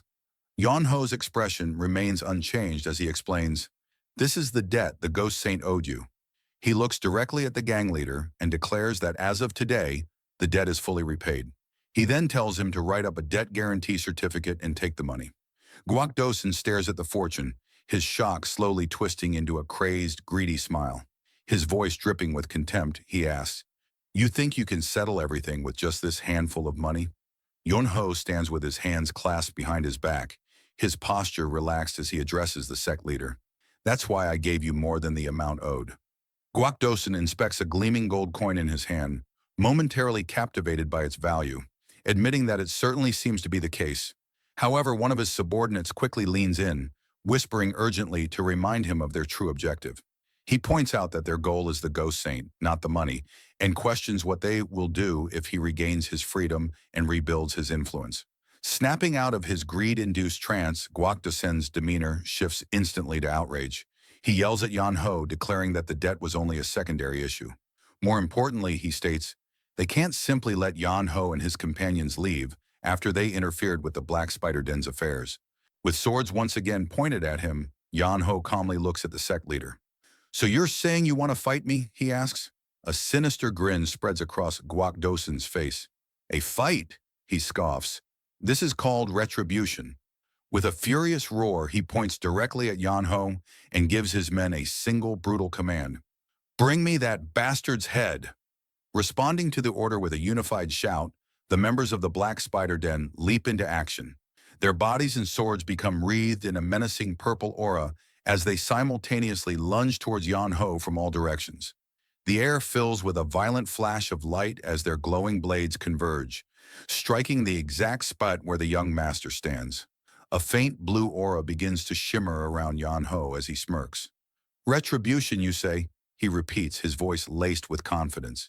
As the swords are just inches from his body, his expression hardens. You're going to regret that. Before the purple glowing blades can find their mark, a tremendous force erupts from where Yan Ho stands. Moving with blinding speed, he appears directly in front of one of the assailants. His fist, enveloped in a crackling blue energy, connects with the man's jaw, sending him reeling back. In a seamless blur of motion, Yan Ho continues his counterattack, striking down the Black Spider Den members one by one with a flurry of powerful punches and kicks. Each blow radiating with the same intense azure light, the sect members are sent flying helplessly in every direction, their coordinated assault completely shattered in an instant. Yan Ho comes to a stop in the center of the room, now surrounded by a swirling vortex of brilliant blue energy. Watching the entire scene unfold, Guak Dosin is paralyzed with shock, sweat beading on his forehead as he stammers out, "What is that?" As his men lie defeated around Yan Ho, Guak Dosin's subordinate panics, yelling at his leader that he had warned him Yan Ho was no ordinary person. Guak Dosin clenches his fist in frustration, muttering that the situation has become a pain. Without turning around, Yan Ho addresses them, his voice echoing in the now quiet space. "Tell the rest of them hiding in the back to come on out." Guak Dosin freezes, a bead of sweat tracing a path down his temple, as he silently wonders how Yan Ho could have possibly known about his hidden reinforcements. Realizing he has no other choice, he grits his teeth and calls out, announcing that they will need some help from their honored guests. From the shadows, 5 figures emerge, clad in black cloaks with wide-brimmed hats obscuring their faces, and they silently take their positions in front of Yan Ho. Yan Ho stands alone amidst the fallen, his blue aura having faded as he calmly studies the new arrivals. His gaze lands on one of them, and a flicker of recognition crosses his face. "What? You look familiar," he begins to say. "Have we met somewhere before?" Before he can finish his sentence, the figure he was addressing explodes into motion. A blade glowing with a brilliant light cuts through the air with terrifying speed, aimed directly at Yan Ho's throat. With only a fraction of a second to react, Yan Ho throws his entire body backward, narrowly avoiding the lethal strike as the glowing sword slices past his face with immense force. Landing deftly on his feet, Yan Ho catches his breath, a look of genuine surprise on his face. "Whoa, that was a surprise," he remarks, his mind racing. He had anticipated a simple scuffle, especially since the man had approached without revealing any presence. But the assassin had unleashed his sword with lethal intent in the blink of an eye. He watches the silent group of 5, their swords now glowing faintly, and wonders if this is what they call the shadow sword. The thought triggers a memory from his past. An elderly, wise-looking master is explaining a harsh truth of the world to a much younger Yan Ho. He speaks of a specialized swordsmanship that exists only for the purpose of killing. It is a technique typically used by assassins and hired killers, with the sole objective of eliminating an opponent without leaving a single trace. In the memory, the master asks the young Yan Ho what he should do when faced with such an opponent. The boy, looking nervous and uncertain, can only admit that he isn't sure. The master's expression becomes severe, his form radiating a powerful blue energy as he delivers a crucial lesson. He warns that those who wield such a sword are murderers who have taken countless lives. Because of this, they must never be underestimated, and no mercy should ever be shown. With a firm gaze, he tells the boy to keep his words in mind. The memory concludes with his final chilling instruction, echoing over a dark, blood-spattered void. "The moment you find them, kill them all."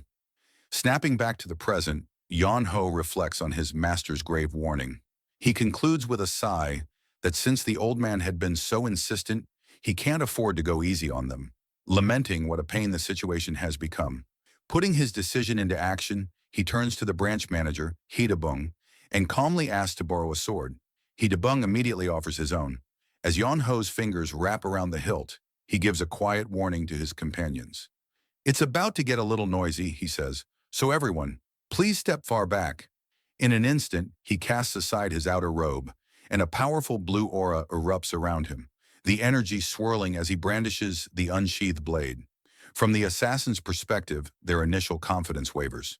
The one who led the attack recognizes that anyone capable of dodging his blade is no ordinary foe. He shouts a command to his comrades. The opponent is a master. Don't underestimate him and attack together.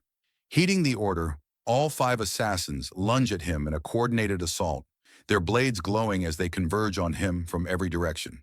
In the eye of the storm, Yon Ho stands ready, his grip tightening on his sword with both hands as the clash becomes inevitable. Yon Ho closes his eyes for a brief moment, centering himself. As the assassin's blades descend, a colossal wave of blue energy erupts from his body. The immense force of the blast stops all 5 attackers in their tracks, their bodies straining against the overwhelming pressure as they are violently thrown backward. As the chaos unfolds, the spectral image of his master appears behind him, his voice echoing in Yan Ho's mind with a timeless piece of advice. Don't be bound by forms. Yan Ho's focus is absolute, his internal reply calm and certain. I know he remembers the fundamental lesson at the core of this teaching. It begins with an unshakable heart. Putting this principle into motion, Yon Ho moves. He meets the blade of one assassin with his own, and in a single fluid motion, unleashes a sweeping arc of brilliant blue light from his sword, the devastating wave of energy cutting through the air and engulfing his opponents in its path. The memory of his master's training continues to guide Yan Ho's actions. Just because the opponent's sword is approaching, your heart must not waver, the voice in his mind instructs. He exhales a steady, focused breath, his composure absolute even as the assassins close in. The lesson continues. Only by holding the sword with a heart as cold as ice can you respond to any situation. Planting his foot firmly, Yan Ho becomes a whirlwind of blue energy and steel. He gracefully sidesteps a downward slash, deflecting another with a casual parry before spinning out of the way of a third. His movements are fluid and precise, a stark contrast to the aggressive, direct attacks of the assassins. He weaves through their formation, his blade a blur of light that intercepts every strike aimed at him. His master's final instruction for this lesson surfaces in his mind. Next, you must put your heart into the sword. Gripping the hilt tightly, Yan Ho channels his resolve and immense energy directly into the blade. With a sharp, focused movement, he swings the sword in a wide horizontal arc, releasing a massive wave of brilliant blue energy that tears through the space around him. As Yan Ho's blade cuts through the air, his master's voice continues to impart its wisdom. It may be nothing more than the same piece of steel, but if you do not imbue that piece of steel with your very being, the path of the true sword cannot begin. Yan Ho embodies this philosophy, his every movement a perfect fusion of intention and action. He deflects and parries with effortless grace, his sword an extension of his own will, shining with an inner light amidst the chaos of the fight. Soon only a single assassin remains standing, wounded but defiant. In a final swift motion, Yan Ho closes the distance. His blade flashes, and the last opponent is sent flying, his body collapsing to the ground. The voice of his master awed as Yan Ho stands amidst the carnage, the blue aura around him slowly beginning to fade. The things I have taught you are not mere forms. He stands over the fallen bodies, his posture calm, the proof of his master's profound teachings laid out before him on the blood-stained floor. The spectral image of Yan Ho's master lingers, his final lesson echoing as Yan Ho stands resolute. They are seeds, and you do not know what they will sprout into. This final piece of wisdom refers to the techniques he has been taught. They are not rigid forms to be mimicked, but fundamental principles to be nurtured and grown. His master's voice continues, a gentle but firm guide in his mind. The perfect sword is one that your own heart creates. Yan Ho internalizes this profound truth. He is not merely a vessel for his master's techniques, he is the creator of his own path, his own sword. Surrounded by a cosmic expanse of swirling blue and purple energy, he holds his sword aloft, a beacon of light against the darkness.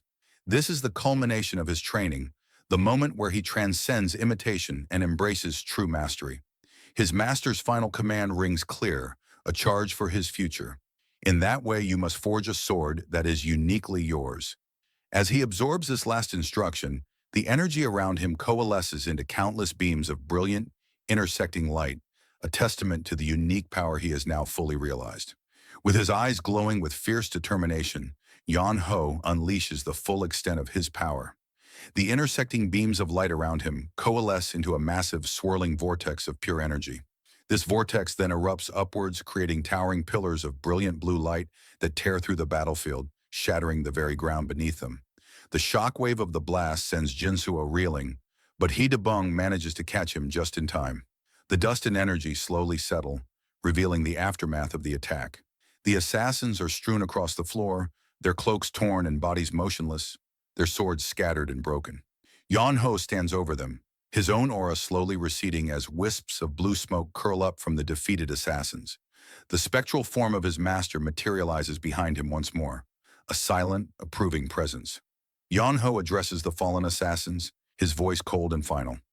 I have severed their key meridians and sealed their martial arts. From now on, they will be unable to use a sword. He looks down at the defeated men, his words a final judgment on their violent past. Whatever lives you may have lived until now, you will no longer be able to harm others from this day forward. He adds a final quiet statement to the now powerless men. Consider this the price you pay for a life of suppressing others with your power. As he turns away, a flicker of familiarity crosses his mind, and he briefly wonders why the assassins looked vaguely familiar to him.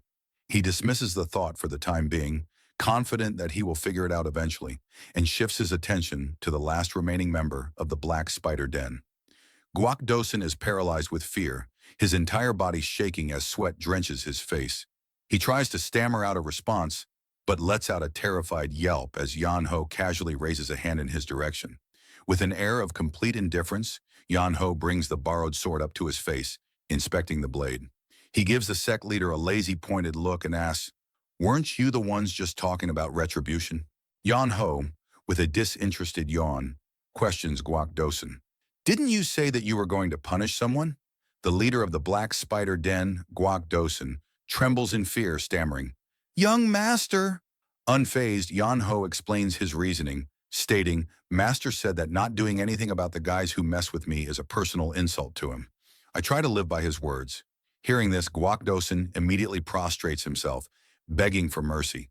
"But people can make mistakes sometimes, you know," he pleads. "If you'll forgive me, I'll switch my life around and live as a good person." With his arms crossed, Yan-Ho looks down on the groveling man, unconvinced. "Changing for the better is good. But who's going to believe you after all that you've done?" he asked dismissively. Guak Dosin, still on the floor, looks up in desperation. Yan-Ho then delivers his verdict. "Killing you is a bit much. I'll just take an eye for an eye instead." Guak Dosin is taken aback by the proposition, repeating, "An eye for an eye?" as Yan-Ho's hand gestures to carry out the sentence. Guak Dosin, sweating profusely, realizes the horrifying implication behind Yan-Ho's words. "You mean you're going to remove my ability to use martial arts again?" he asks, his voice trembling. Yan-Ho responds with a cheerful confirmation. "Yep, you got it. I love when people know what I mean right away." Desperate, Guak Dosin makes one last plea. "Is there really no other way?" With a wide grin, Yan-Ho crosses his fingers, silently communicating that there is no alternative. A wave of energy erupts, and Guak Dosin is left unconscious on the floor. Having dealt with the leader, Yan-Ho turns his attention to the remaining subordinate, Hua Jul, and beckons him forward. "Now guide me," Yan-Ho commands. A nervous Hua Jul asks, "Where to?" Yan-Ho's reply is short and direct. Their base. That day marked a significant turning point for the Dark Earth Branch sect, once considered the most powerful in Hubei. The Dark Earth Branch sect, which had been the greatest in Hubei, met their downfall. Meanwhile, at the sacred handgrounds, Jin Yiran stands on a balcony, wondering to herself, "Where has my brother gone?" Her contemplative moment is abruptly broken by the excited shouts of her younger brother, Jin Soa, who comes bursting in. "Sis, sis," he exclaims with a huge grin on his face. Full of energy, he eagerly asks, "Do you know what I did?" Jin Yiran, unfazed by her brother's excitement, asks, "What are you so excited for?" With uncontainable joy, Jin Soa throws his arms open and exclaims, "We repaid all our debts." His sister, however, is skeptical, dismissing his claim with, "You must have been dreaming." No, Jin Soa insists, ready to recount the events that led to their newfound freedom. As night falls, the full moon illuminates a stunned Jin Yiran, who, after hearing his story, asks in disbelief, "Really? That's what I said," Jin Soa confirms with a wide smile. "We're free now. It's all thanks to Mr. Yan Ho. A wave of relief washes over Jin Yaran. I see, she says, clasping her hands together in gratitude. I'm glad. We owe him. Her expression then turns serious as she addresses her brother. However, Soa, it was wrong to try and repay the debt through gambling. Jin Yaran firmly tells her brother, taken aback by her stern tone. Jin Soa can only manage a week. Sis, she continues her reprimand.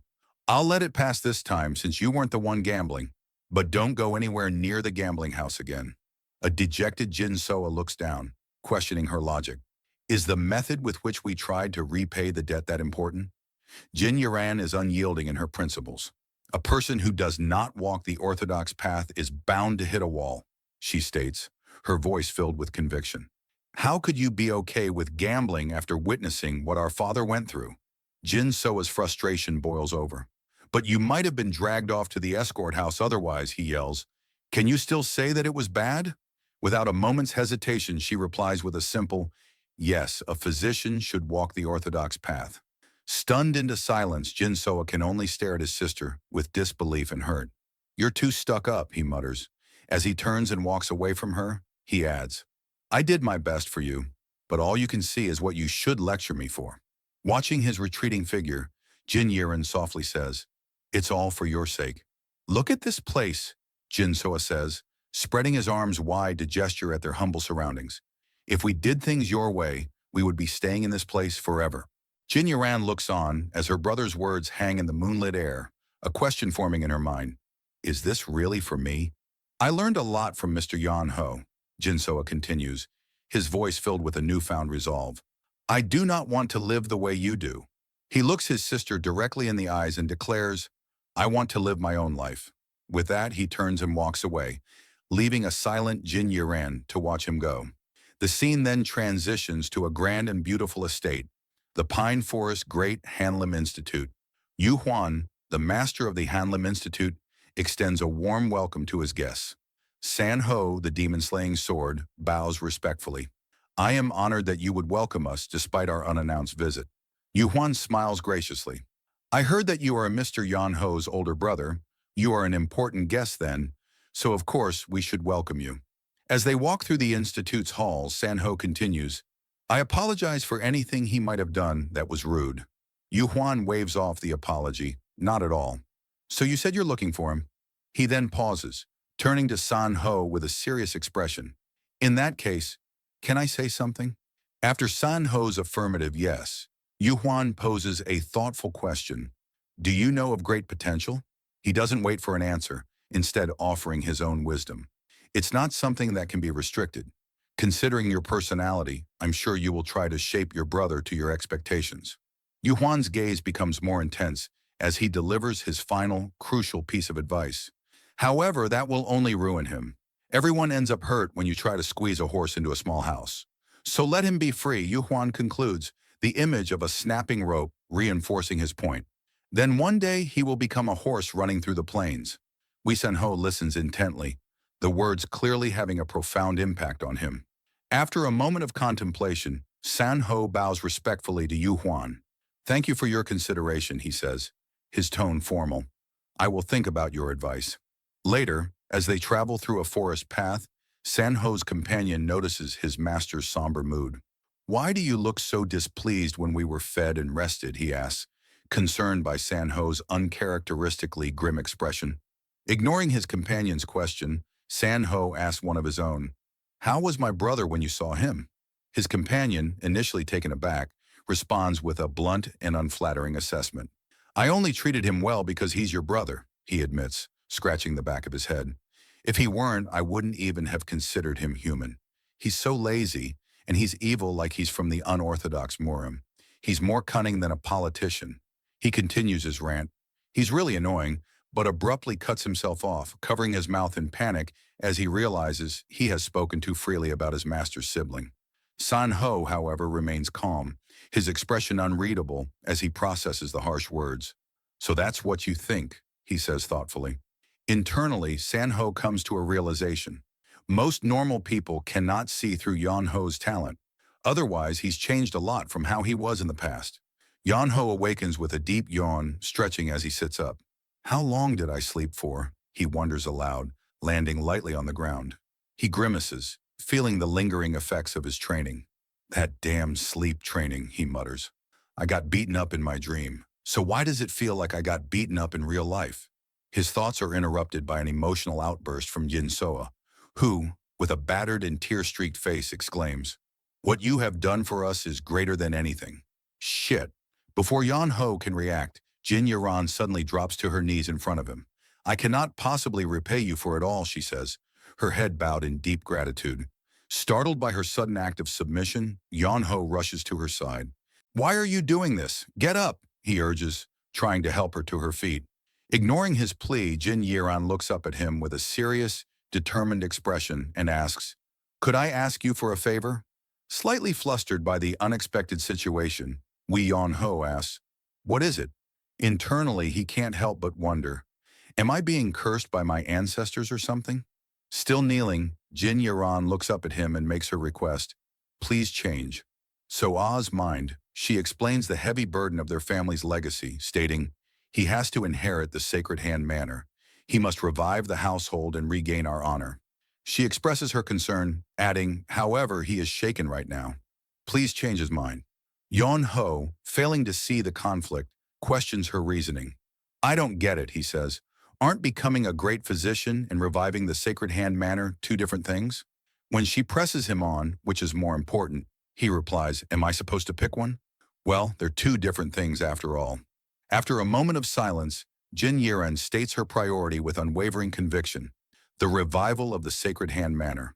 Jin Yiren clarifies her unwavering position, explaining, Even if he becomes a great physician, Father's will cannot be kept if he does not resurrect the Sacred Hand Manor. She firmly believes that their family's legacy is paramount. However, if the Sacred Hand Manor is revived, she continues, her logic clear, we will have a chance of getting a great physician in the future. Weon Ho listens and nods, a slight smile forming on his face as he finally grasps her perspective. I see what you mean, he says, summarizing her point. So the priority is the revival of the Sacred Hand Manor. As Jin Yaran looks up with a glimmer of hope, he continues. For that to happen, a confident smirk spreads across his face as he unveils his plan. There is actually a really simple solution. The scene then shifts to a building bathed in the soft pink glow of lanterns. Inside a lavishly decorated room, Gui Neng, the leader of the Hao sect's Kaifeng branch, seethes with anger. I should have killed that beggar, she fumes, her voice laced with venom. Still reeling from her recent encounter, she vents her frustration. I'm still so mad. How dare he bring the demon-slaying sword here? When I see him next, I'm gonna... Her angry tirade is cut short when a subordinate, Gong Mu, bursts into the room in a panic. Branch leader, there's a problem, he exclaims. Annoyed by the interruption, Gui Neng snaps. What now? Gong Mu nervously stammers. Well, as two imposing figures make their way into the room, the elderly man leading the pair, Wei Zhonghan, fixes his gaze on the sect leader and asks with an air of authority, Are you in charge around here? Gui Neng, annoyed by the constant stream of visitors, thinks to herself, Anyone's coming here these days, huh? Despite her irritation, she composes herself and replies with a sigh, Yes I am. With a commanding presence that fills the room, the man introduces himself. I am Wei Zhonghan. A wave of shock washes over Gui Neng as the name registers. Wei Zhonghan? She stammers, her eyes widening in disbelief. The righteous, chivalrous swordsman, Zhonghan? With a proud and booming voice, Zhonghan confirms his identity. Yes, that's me. Then since you know me, I won't have to explain as much. He begins to state his purpose. We're looking for our soul, but is abruptly cut off as his wife shoves him aside with an exasperated, Move. We're busy enough as is. Why are you flexing? She scolds him. Zhonghan, looking slightly embarrassed, tries to explain himself. It's just, I'm famous, so... His wife immediately retorts, Is that what's important? To which he can only meekly reply, Nope. As Gui Neng and her subordinate watch the bizarre exchange in stunned silence, the woman who just manhandled the legendary, righteous, chivalrous swordsman clears her throat, ready to get down to business. With a composed expression, Yan Ho's mother reveals the reason for their unannounced visit. Yan Ho sent a letter to us from here, she states, her gaze steady. She then gets straight to the point, asking, Can you explain what happened? Inside the room, the atmosphere is super tense. Gui Neng, the Hao sect leader, asks if the son she is referring to is young Master Yon Ho. The patriarch of the Wei clan, Zhong Han, confirms that it is indeed him. Guining informs them that if it is young Master Yon Ho, he should have arrived at the Divine Hand Manor by now. Zhong Han looks surprised by this information. Guineng clarifies that before this, Yon Ho was staying at the Hamlin Great Academy. Zhong Han's questions why he would go to a medical sect like the Divine Hand Manor and asks if he is sick. Guineng states that she hasn't heard anything about his health being poor. Zhong Han strokes his beard, finding the situation strange. He says that his son is naturally lazy and isn't the type to keep in touch with a young lady on his own initiative. His expression hardens as suspicion fills his eyes. He looks directly at Guineng and asks pointedly, "How do you know his whereabouts so well, young lady?" Guineng is startled by the sudden and direct question, a bead of sweat forming on her face. Caught off guard, Guineng begins to stammer. Internally, she realizes she got swept up in the mood and revealed too much, understanding that Zhong Han is essentially asking if she's been watching his son. Her panic intensifies as Zhong Han's demeanor becomes menacing. He slams his hand down and yells, "You better answer me straight!" Guineng recognizes the gravity of the situation, knowing that one wrong move could be fatal for her. The scene shifts to the recently reconstructed Divine Hand Manor. The reconstruction was completed with remarkable speed by utilizing the former Black Earth building. Hida Bung, the branch manager of the Silver River Exchange, explains to Jin Soa, the young head of Sacred Handgrounds, that they covered the insufficient funds with the money looted from there. He gestures towards chests overflowing with gold. While Jin Soa contemplates this, Hida Bung reflects on how Yon Ho used a paid-off debt as leverage to threaten Jin Soa. As a paper is presented to him, Jin Soa looks up in shock, asking, "What is this?" Yon Ho presents the document to Jin Soa, explaining that it's a promissory note. He points to the signature, stating that Jin Soa owes him 20 gold taels.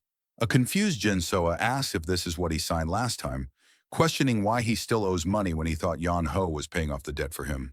Yon Ho smirks, telling the young man that nothing in this world is free and that paying his debt was merely an investment. Hida Bung elaborates on the terms, Jin Soa must work hard to rebuild the Divine Hand Manor to pay off that share. Yon Ho adds that he will even provide a salary of 1 gold tael a year, which means it will take 20 years to pay back the loan. Jin Soa is utterly shocked, exclaiming, 20 years? With a cheerful smile, Yon Ho tells him to sign if he understands, giving him the alternative of paying back the 20 gold taels in a lump sum right now. The grim reality dawns on Jin Soa as he realizes this is the kind of slave contract he's only heard about in stories. With a sniffle and a look of utter defeat, he signs the contract, thinking to himself that he was completely tricked. As the dejected Jin Soa walks away, Yon Ho watches him go and remarks to Hida Bung that with this, he has successfully secured the eldest son of the Divine Hand Manor. After Jin Soa leaves, Hida Bung quietly asks Yon Ho, "By the way, why did you do that?" Yon Ho feigns ignorance, casually replying, "Do what?" Hida Bung clarifies his point, stating that a contract as one-sided and foolish as the one Jin Soa signed will likely never exist again. He questions Yon Ho's motives. Why are you showing such favor to young hero Jin? He elaborates, questioning if the conditions of the contract are not in fact too good for Jin Soa. Hida Bung reasons that even if Jin works by himself, it would be impossible for him to revive the Divine Hand Manor in just 20 years. He also points out that, while the name of the Divine Hand Manor is prestigious, it is not particularly necessary for someone of Yon Ho's standing. Yon Ho takes a calm sip of his tea, looks at Hida Bung, and simply agrees. That is true. Hida Bung presses his point, asking Yon Ho, then why pay a huge salary and help revive Divine Hand Manor? He adds that from his perspective, it doesn't seem like there's anything in the arrangement for the young master. Yon Ho replies with a single meaningful phrase, "It's a connection." Hida Bung is perplexed, repeating, "A connection?" Yon Ho looks at his reflection in his tea and explains that, although Jin Soa is still young, he possesses the potential to handle great things in the future. He continues, laying out his vision. If Jin Soa successfully revives the Divine Hand Manor and becomes a great physician, he will have the power to save countless lives. So Yon Ho concludes, I intend to put my faith in him and watch. I'm giving him a chance. Hida Bung seems to accept this. though he finds it difficult to grasp, stating, "It is hard to understand. But if that is your will, young master," unbeknownst to them, Jin Soa has been listening from just outside the room. He is visibly moved, his cheeks flushing slightly as he thinks to himself, "To think young Master Yan Ho thought of me in that way." He sits down, crossing his arms as he processes Yan Ho's unexpected faith in him. Clenching his fist, Jin Soa chides himself, realizing he had just been complaining. A new resolve fills him as he decides that the only thing he can do is work hard and repay Yan Ho's kindness. With renewed purpose, he tells himself to get a grip and runs off down the corridor. Back in the room, once Jin Soa is out of sight, Yon Ho turns to Hee-Dabung and asks, "Is he gone?" Hee-Dabung glances out the door and confirms that he has left. The moment the confirmation is given, Yon Ho's composed expression breaks into a wicked, scrunched-up laugh. He gleefully remarks that fooling a kid is a piece of cake. Hee-Dabung erupts in laughter alongside him, adding that what they told Jin Soa wasn't exactly a lie either, and the two share a hearty laugh over their successful scheme. Yon Ho and Hee-Dabung continue to laugh heartily over their successful manipulation. The scene transitions to the Divine Hand Manor, where Hee-Dabung, having taken the position of general manager, rapidly proceeded with the opening preparations.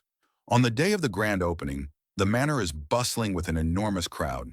The sheer number of guests quickly overwhelms the staff. An attendant reports that they are running low on food and is ordered to cook more, bring in everyone they can to help, and to tell them the pay is generous. Amidst the chaos, another employee, looking flustered alongside Jin Soa, shouts that they are running out of seats. The command is given to open the unused patient rooms and lay out mats in the main hall to take everyone in.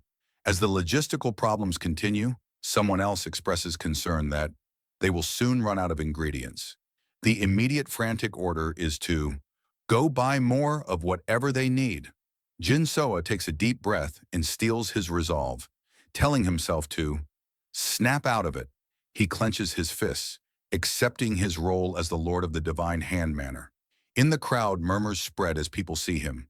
One person asks if he is truly the legitimate heir, while another marvels at how much the child has grown. Someone else comments that if Jin Soa possesses even half of his father's skill, he is worthy of the manor's name. This leads to a discussion about the fake Divine Hand Manor, with the consensus being that it will inevitably go under now that the true heir has appeared. Suddenly, a commotion arises at the entrance. An attendant shouts, "He is arriving." All eyes turn to see a new figure, making his way up the stairs. Jin Soa and Hee-Dabung look on with confusion.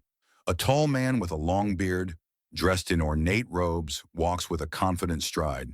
The crowd parts for him, whispering in awe as he passes. He walks right up the main steps and past Jin Soa without a second glance.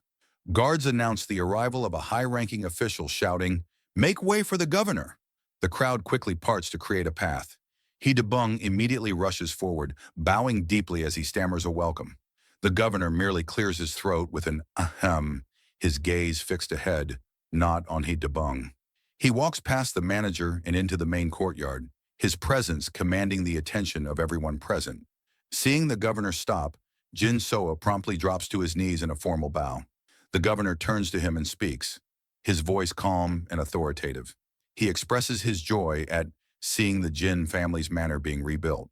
He then looks down at the kneeling young man and asks, "You must be the son of the previous Lord of Divine Hand Manor?" Still kneeling, Jin Soa nervously confirms, "Yes, I am." "Good," the governor declares loudly. "As the governor, I officially recognize the reconstruction of Divine Hand Manor here today." He then adds his expectation, stating, "I trust the Lord of Divine Hand Manor will dedicate himself to the people." Jin Soa bows his head even lower. Bowing, "I will do my absolute best." The governor's official recognition incites a wave of celebration among the onlookers. They cheer loudly, proclaiming that the Divine Hand Manor has truly risen again, and that the pride of Wuhan has returned. One man enthusiastically corrects that it's not just the pride of Wuhan, but the pride of all Hubei. Addressing the crowd, the governor encourages them to visit the manor often, proclaiming that a healthy populace makes for a healthy nation.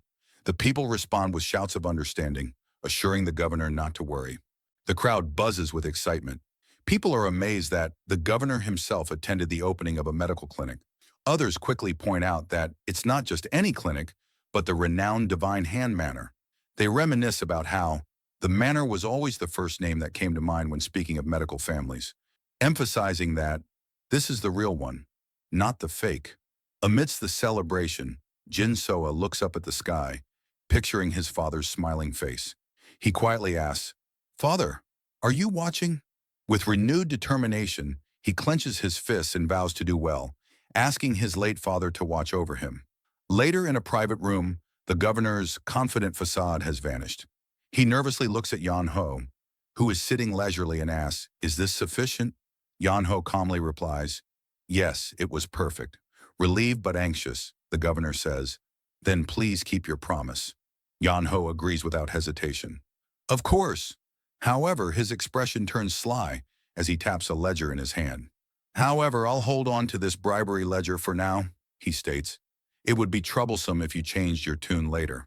The governor grits his teeth in frustration, sweating under the pressure. Defeated, he can only mutter, before standing to leave, "Then I will be on my way." As the governor's carriage departs, Yan Ho waves cheerfully, calling out, "Safe travels till day." Inside the carriage, the governor takes a long drag from his pipe, his expression grim. He reflects on the precarious situation, thinking that the ledger from the Black Spider Gang has fallen into the hands of a royal secret inspector, and concludes that he will have to lay low for a while. The next morning, Jin Soa stands at the top of the manor's steps, utterly bewildered by the sight before him. A massive crowd of people has formed a long line stretching far down the path, all waiting to enter the clinic. People in the queue can be heard bickering, telling each other not to push and to stay in line. Standing beside Jin Soa, he Debung is equally overwhelmed, asking in disbelief where the line even ends. Suddenly, he Debung's demeanor shifts. As Jin Soa looks on, confused, he Debung excitedly exclaims, quote, "The smell, I smell it." His eyes gleam like gold coins as he declares, "It smells like money. Let's suck them dry, my lord." Jin Soa recoils in disgust, chiding the older man. "Suck what dry? Watch your mouth, old man." In stark contrast, the establishment labeled Divine Hand Manor, fake, is completely deserted. Inside, the man in charge slams his fist on the table, demanding to know why there are no patients. A subordinate hesitantly explains that the new, real Divine Hand Manor has opened, and everyone has flocked over there. The leader is stunned, repeating Divine Hand Manor.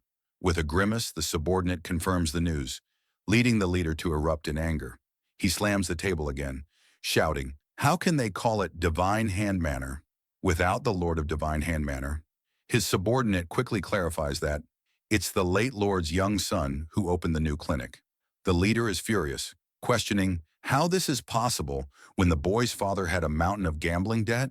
He yells, demanding to know where Jin Soa could have possibly gotten the money to open a clinic. His frustration boils over as he reveals his own involvement, stating, "After I got that bald Jin addicted to gambling and ruined him, everything was going so smoothly." His subordinate, looking worried, asks, "What should we do now?" The leader's anger turns to fear as he contemplates the consequences. He thinks to himself that this was a task entrusted to them by a young master, and if things go south, the failure will be entirely on his head. The subordinate resigns himself to their fate, suggesting there's nothing they can do and that it's too late now. But his leader's expression hardens with a grim resolve. "If a knot cannot be untied, you just have to cut it off," he says, before violently smashing a medicine cutter on the table, startling his subordinate. "Truly tragic," the leader says with a chilling lack of emotion. He then paints a morbid picture for his subordinate. To think the young lord of Divine Hand Manor, who just barely managed to stand back up, met a violent end at the hands of a robber in the night. A cruel smile spreads across his face as he asks, "Isn't that just so tragic?" As Jin Soa is seen in his room, unaware of the danger and focused on practicing with his acupuncture needles, the leader gives his final ominous order: "Make sure to prepare a generous amount of condolence money."